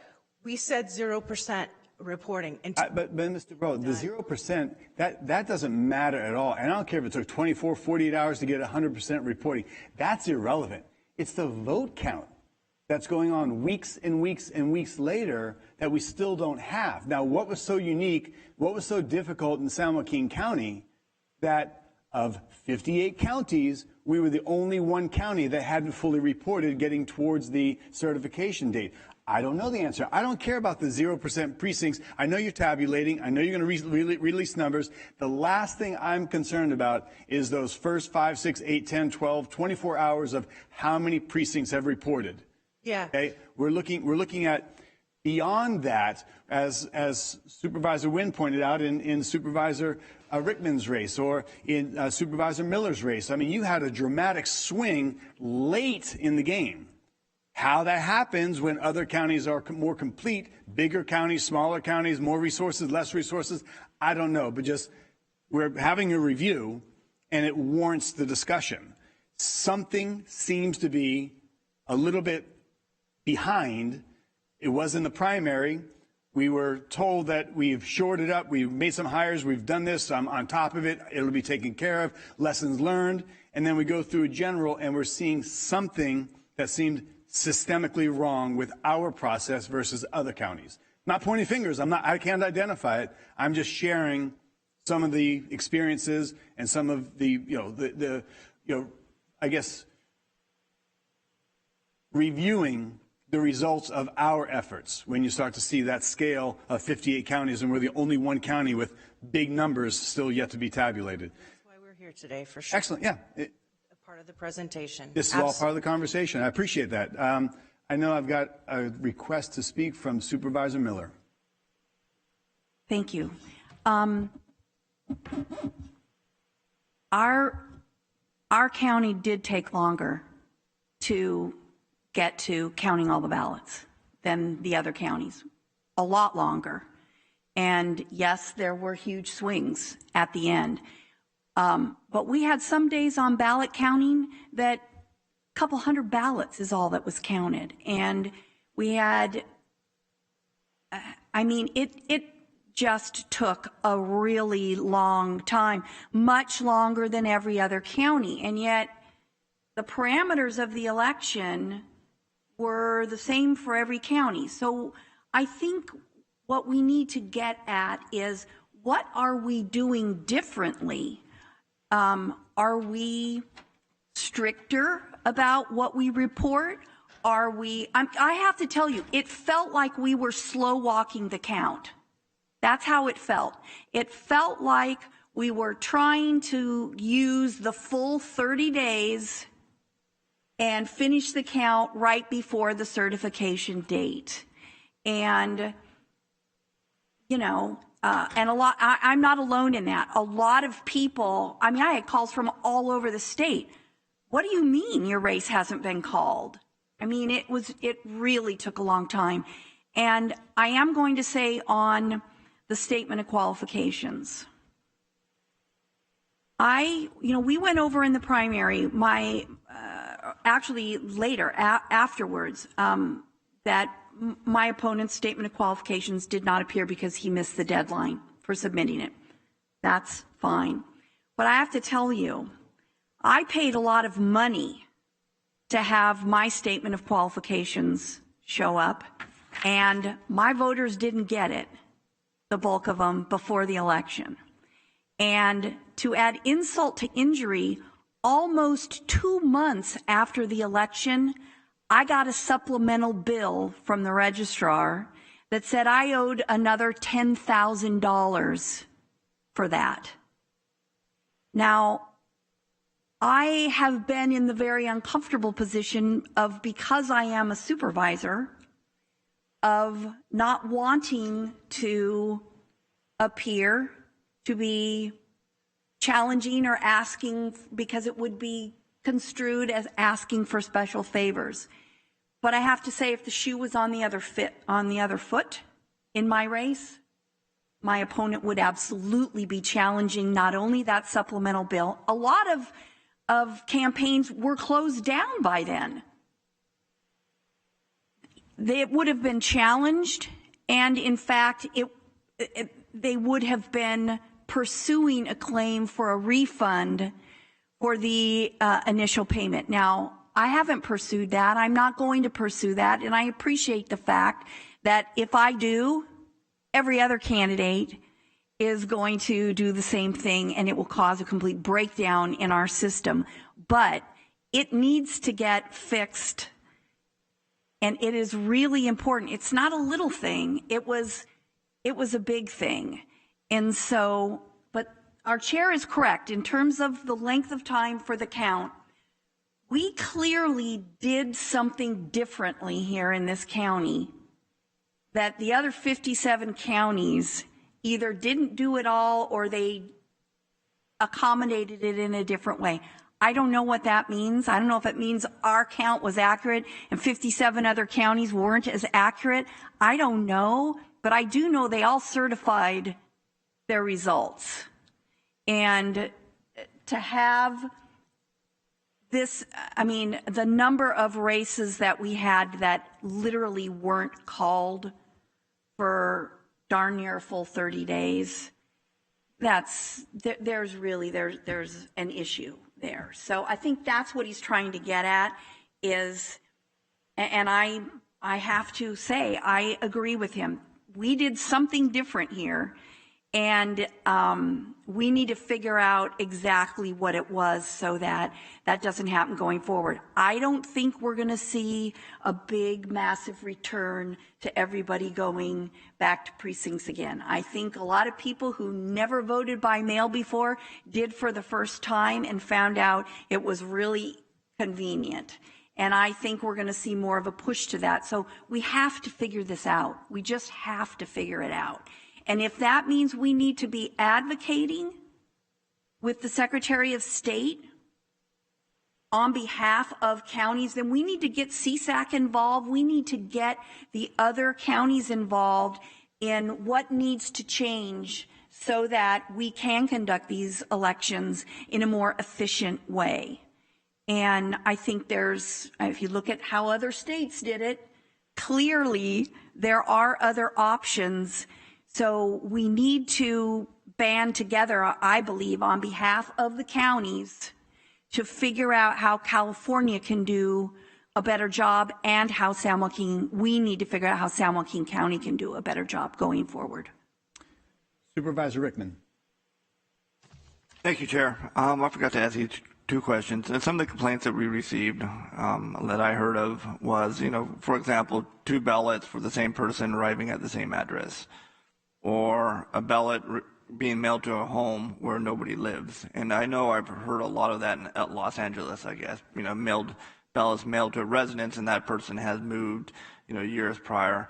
And are we aware of that, and do we have a system in place to make sure that doesn't happen? Address that question first. So a voter can only cast one ballot. The vote by mail process, as soon as their signature is verified, they no longer can submit an additional ballot. So in the case of 2 ballots to the same person, there are potentially 2 issues there. Perhaps they requested a new ballot, or they re-registered and it automatically generated a second ballot for them after they re-registered. The voter could be registered twice, and in that case, there's a voter issue, and we'd like to hear about it so that we can look to see if maybe there's a duplicate record. That's very rare because of the statewide voter registration database. So usually it's when a voter gets more than 1 ballot, it's because a request was generated for a re-registration.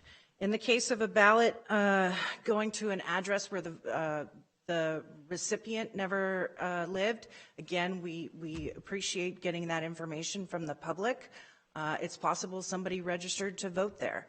And if we were to get that ballot back, we would check the signature, and if it matched, we do not have an investigative body to check every voter registration. So that could be an instance that we need to follow up on.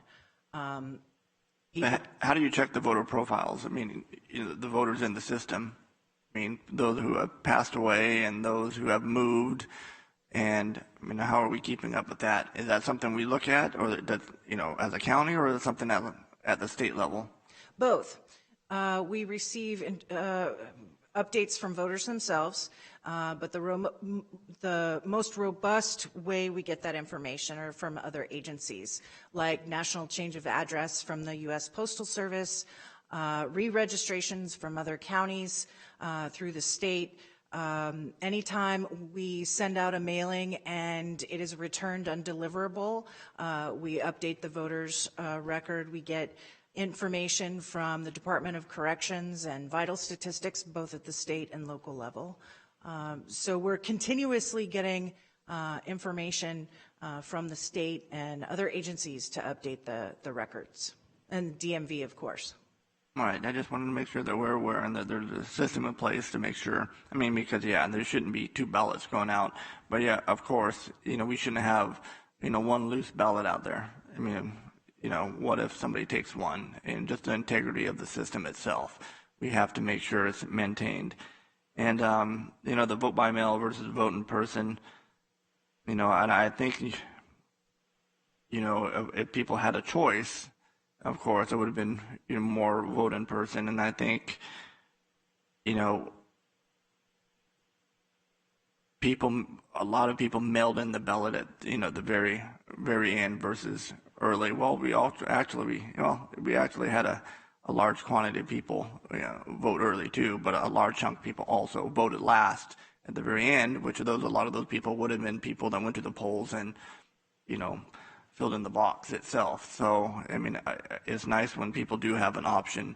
Hopefully the next election, we'll give those individuals an option to go in and do what they've done before, kind of like what Supervisor Wynn was saying.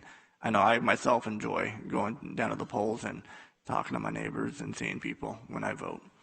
But that is it. So thank you. I appreciate it. And thank you, Chair, for your time. Thank you. One more question, Mr. Dubroff.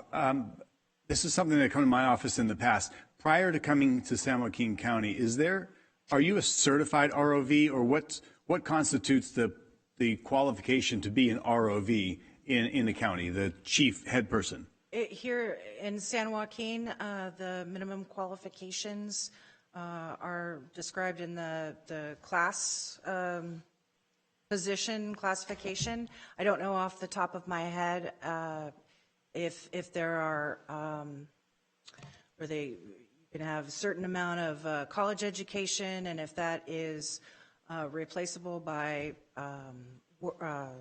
work experience. I'm not up on that. Generally, the HR might be able to provide that information. I have a bachelor's degree. I've got the California professional election official credential, and 22 years of experience. Okay. So I don't know exactly what this county's qualifications are. Understood. I was just asking the qualifications and you've got vast levels of experience, so I appreciate that. Thank you. I'm just going to conclude, and different supervisors had different opinions, but if I were to ask the public, there's probably a pretty high level of no confidence, and based on their own personal experiences. Others, great, sure, no problem. They cast their vote and they got results that they wanted, so they're perfectly happy. If I were to request or ask or identify is that we had this discussion after the primary, we're having this discussion after the general, something needs to improve, something needs to change so that we're not repetitive again. So this is more than once that we've had this discussion that we need something better. So thank you, I appreciate that. And I don't know if there's any public comments to County Council. Was this just a discussion? Do we have? This is a discussion. You should take public comment, but if I may, I would like to add one bit of information because a majority of you mentioned, the requirements for the vote by mail that occurred for the general election. So that was under AB 860 and SB 423 were what set up those procedures specific for the 2020 general election. Mr. Cruz mentioned the Voters' Choice Act that is similar to that structure, but that's a decision that the board has to make about whether or not you want to adopt that. I do want to add, though, that there is a bill that's been introduced, SB 29, that would continue the let me back up. 860 and 423 were specific to the general election in 2020. They had no application going forward. A new bill, SB 29, has been introduced. It was introduced in December that would apply the requirements from SB 860 or AB 860 and SB 423 going forward through January 1st, 2022 to any election within the next year. Okay. So right now, we have any public comments? Madam Clerk. Through the chair, yes, I have received a number of comments, which I will read now. Thank you. The first comment is from Julie Shart of the League of Women Voters of San Joaquin County. And she writes, for the past 3 years, the League of Women Voters of San Joaquin County has actively worked to register high school students to vote. This project has been given form and energy by the work of students, teachers, administrators, and the League members. The most effective advocate of our program has been Ms. Melinda Dubroff and her team at the San Joaquin County Register of Voters. This project began as a partnership of the League, San Joaquin County Office of Education, and the San Joaquin County Register of Voters. From the beginning, Ms. Dubroff gave generously of her professional time and assistance. As a result, we were able to train a team of over 50 high school leaders from 10 area schools to register peers at their school. Combining the efforts of the students and the visit several teams of League members made to other area high schools, we were able to register almost 1,900 students to vote. Any questions we had were answered without fail by Ms. Dubroff's staff. Had the coronavirus pandemic not interrupted the usual routine of our school system, members of the League would still be reaching out to area high schools to team up with administrators and students to register voters. There's no doubt in my mind that Ms. Dubroff and her team would be there to support us still with advice and assistance, and I'm certain they will be with us when the next school year starts and we begin outreach again. The next comment is submitted by Joelle Ann Boyer of Lodi, who writes, ladies and gentlemen, I'm a new resident to our county. This was my first election cycle with San Joaquin County ROV. I was impressed with the outreach and continued communication she and her staff employed. My questions to her staff during the early voting period were quickly answered. I thought she was effective at employing all the new voters' choice elements. The next comment is submitted by Susan Mora Loico, a Stockton resident. And she writes, the presence of COVID-19 necessitates everyone to step up their game. This was no ordinary election. There were many more ways people could vote: an increase in absentee ballots, early voting, more voters, and the complexity of safe and secure in-person voting. This was accomplished by the Register of Voters staff. Their exceptional work performance in the 2020 election was no different than in any other year. Over the years, my interactions with the Register of Voters staff has always been professional, timely, accurate, and first-rate. Staff members are extremely knowledgeable about the many requirements and regulations of our voting process in San Joaquin County, whether a local election, a primary election, or general election. There has never been a time when I have asked for something from the staff that my request was responded to in a quick, efficient, and effective manner. In San Joaquin County, we should count ourselves fortunate to have such a dedicated office staff.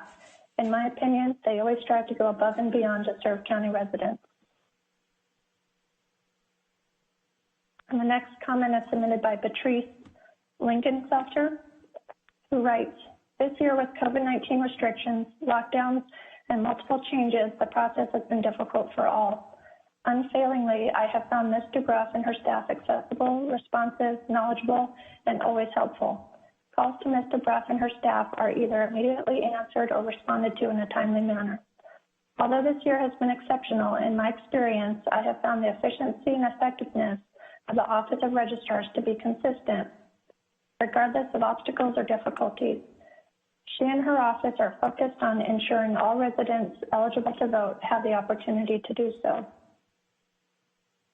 The next comment is submitted by Fred Danielson, who writes, during the November 3rd election, I and friends were recruited from the poll workers pool to be ballot couriers. We worked all 4 days that the voter service centers were open, Saturday, October 31st through November 3rd. We drove to the Register of Voters office location in downtown Stockton early each morning, received tagged and scanned empty ballot containers, and transported them to 4 voter service centers in Manteca, 1 in Ripon, and 1 in Escalon. Each of these voter service centers, we hauled the empty ballot containers for that VSC inside, set them up, and had them inspected by VSC staff, and then closed and tagged the already used filed ballot containers and moved them to our vehicle. After going to all 6, we transported the ballots, filled containers back to their registrar's office. The loading out of the empty ballot containers each morning was sometimes a lengthy process, as these were several teams of ballot carriers since the county had a total of 34 voter service centers. The crew working on organization and verifying both the empty ballot containers and the receipt of these filled workers very long hours as the process went on all day. All of the voter service centers we serviced, we served our badges, were checked, and our temperatures taken for COVID-19. Every worker we encountered wore a mask. Hand sanitizer was available at the entrance at each location. The poll workers at the voter service centers were very scrupulous about their duties and cross-checking. The people we worked with from the registered voters were very dedicated. My friend and I would be pleased to be part of the election process again. For myself, it is a requirement of being a good citizen. And the final comment I have here is from Bev Bloom, a virtual attendee of 2 presentations that were given by the Registered Voters Office. And she writes, I'm writing to thank and commend you for the multiple public education opportunities you provided for local community groups during this election season to inform and ensure the public, the general public, of the integrity and security measures that protect our election results. This year, more than ever before, so many doubts were cast, confusing the general public trust in election systems all over America. Your extraordinary educational outreach efforts and transparency, welcoming questions, tours, and visits in person were vitally needed antidotes to unfounded public doubts and were deeply appreciated. And Chair Patty, that concludes our public comments. Great, thank you. County Council is asking for a vote, asking for a motion. We're just making a motion to accept this report, because I know this is not a conversation about personnel, which would have to take place on another day and time. What action are we going for right now? Motion to accept the report. Okay, so looking for a motion to accept this report. So moved. I have a first and a second. Please vote. And thank you all for your time and the engagement today. This report has been accepted 5-0. Thank you very much. We are now moving on to Board of Supervisors comments and committee reports. This will be the last thing we do before we adjourn to closed session. Any supervisors wishing to make any statements or reports? Nothing from Mr. Villapudua. Supervisor Rickman? Yes. Just real quick, this is just an update on the egg burning. And for those that you haven't got your request in, please get your request in as soon as possible. And if you submit your invoices for your 2021 planning season, that can help you get on my priority list. So there you go. Just wanted to make sure our community was aware of that. Okay, thank you. Supervisor Wynn, none. Supervisor Miller, none. Okay, I'm going to have a quick request to County Council to bring back to this board a discussion on the urgency ordinance as it relates to our emergency services, and I think it warrants a different discussion. I've spoken with the CAO's office and with County Council on this, and I think that it'd be worth it for us to review our current protocol and assignment. So if you can prepare something for our next board meeting. And this is specific with the assignment of the role of the Director of Emergency Services? That is correct. We have a certain protocol in this county, unlike pretty much any other county in this state, and there's other courses of action and considerations. At one point, the last emergency we had chairman, the chair at the time, Supervisor Wynn. So we've modified it since then, but I think it's worth bringing back and reviewing what our current protocol is and consider any changes. And I believe that is all I have. That being the case. Chair, Supervisor Rickman. Yes. I just wanted to piggyback off you, and I know I talked to our counselor about this, is that Supervisor one apparently did it in the floods, and I was looking back on some of the old reports, and the Director of Emergency Services at one time was a member of this board, I believe, but the chair, correct? That's correct. And so if Supervisor or Chair Patty brings that back, that's the same, correct, that he's talking about? If that's the direction that's being given is can you just include that in there? Yes, I will. The reasoning being it just feels like this board is out of the loop when it comes to information, and it would be nice to have somebody on this board sitting there so we can get information as fast as possible. I certainly will. But with that being said, thank you, Chair. Thank you for your patience again. All right, thank you. And when this comes back, it's whether that be the consideration or other options that the board will discuss. Is that correct, County Council? Yes. Okay. Yes, that is the way I'll bring it back. Great. Thank you very much. At this time, we will adjourn until, I can adjourn. We're not coming back after closed session, correct? Closed session announcements, please. There is closed session announcements. Yes. Okay, so then we are. Well. Sorry? Are you ready for it? Right now? To go to closed session. Yes. Board will meet in closed session on the items listed on the agenda. There are no announcements expected coming out of closed session. Okay, thank you. So we will adjourn until Tuesday, February 9th of 2021 at 9 a.m. Thank you.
you.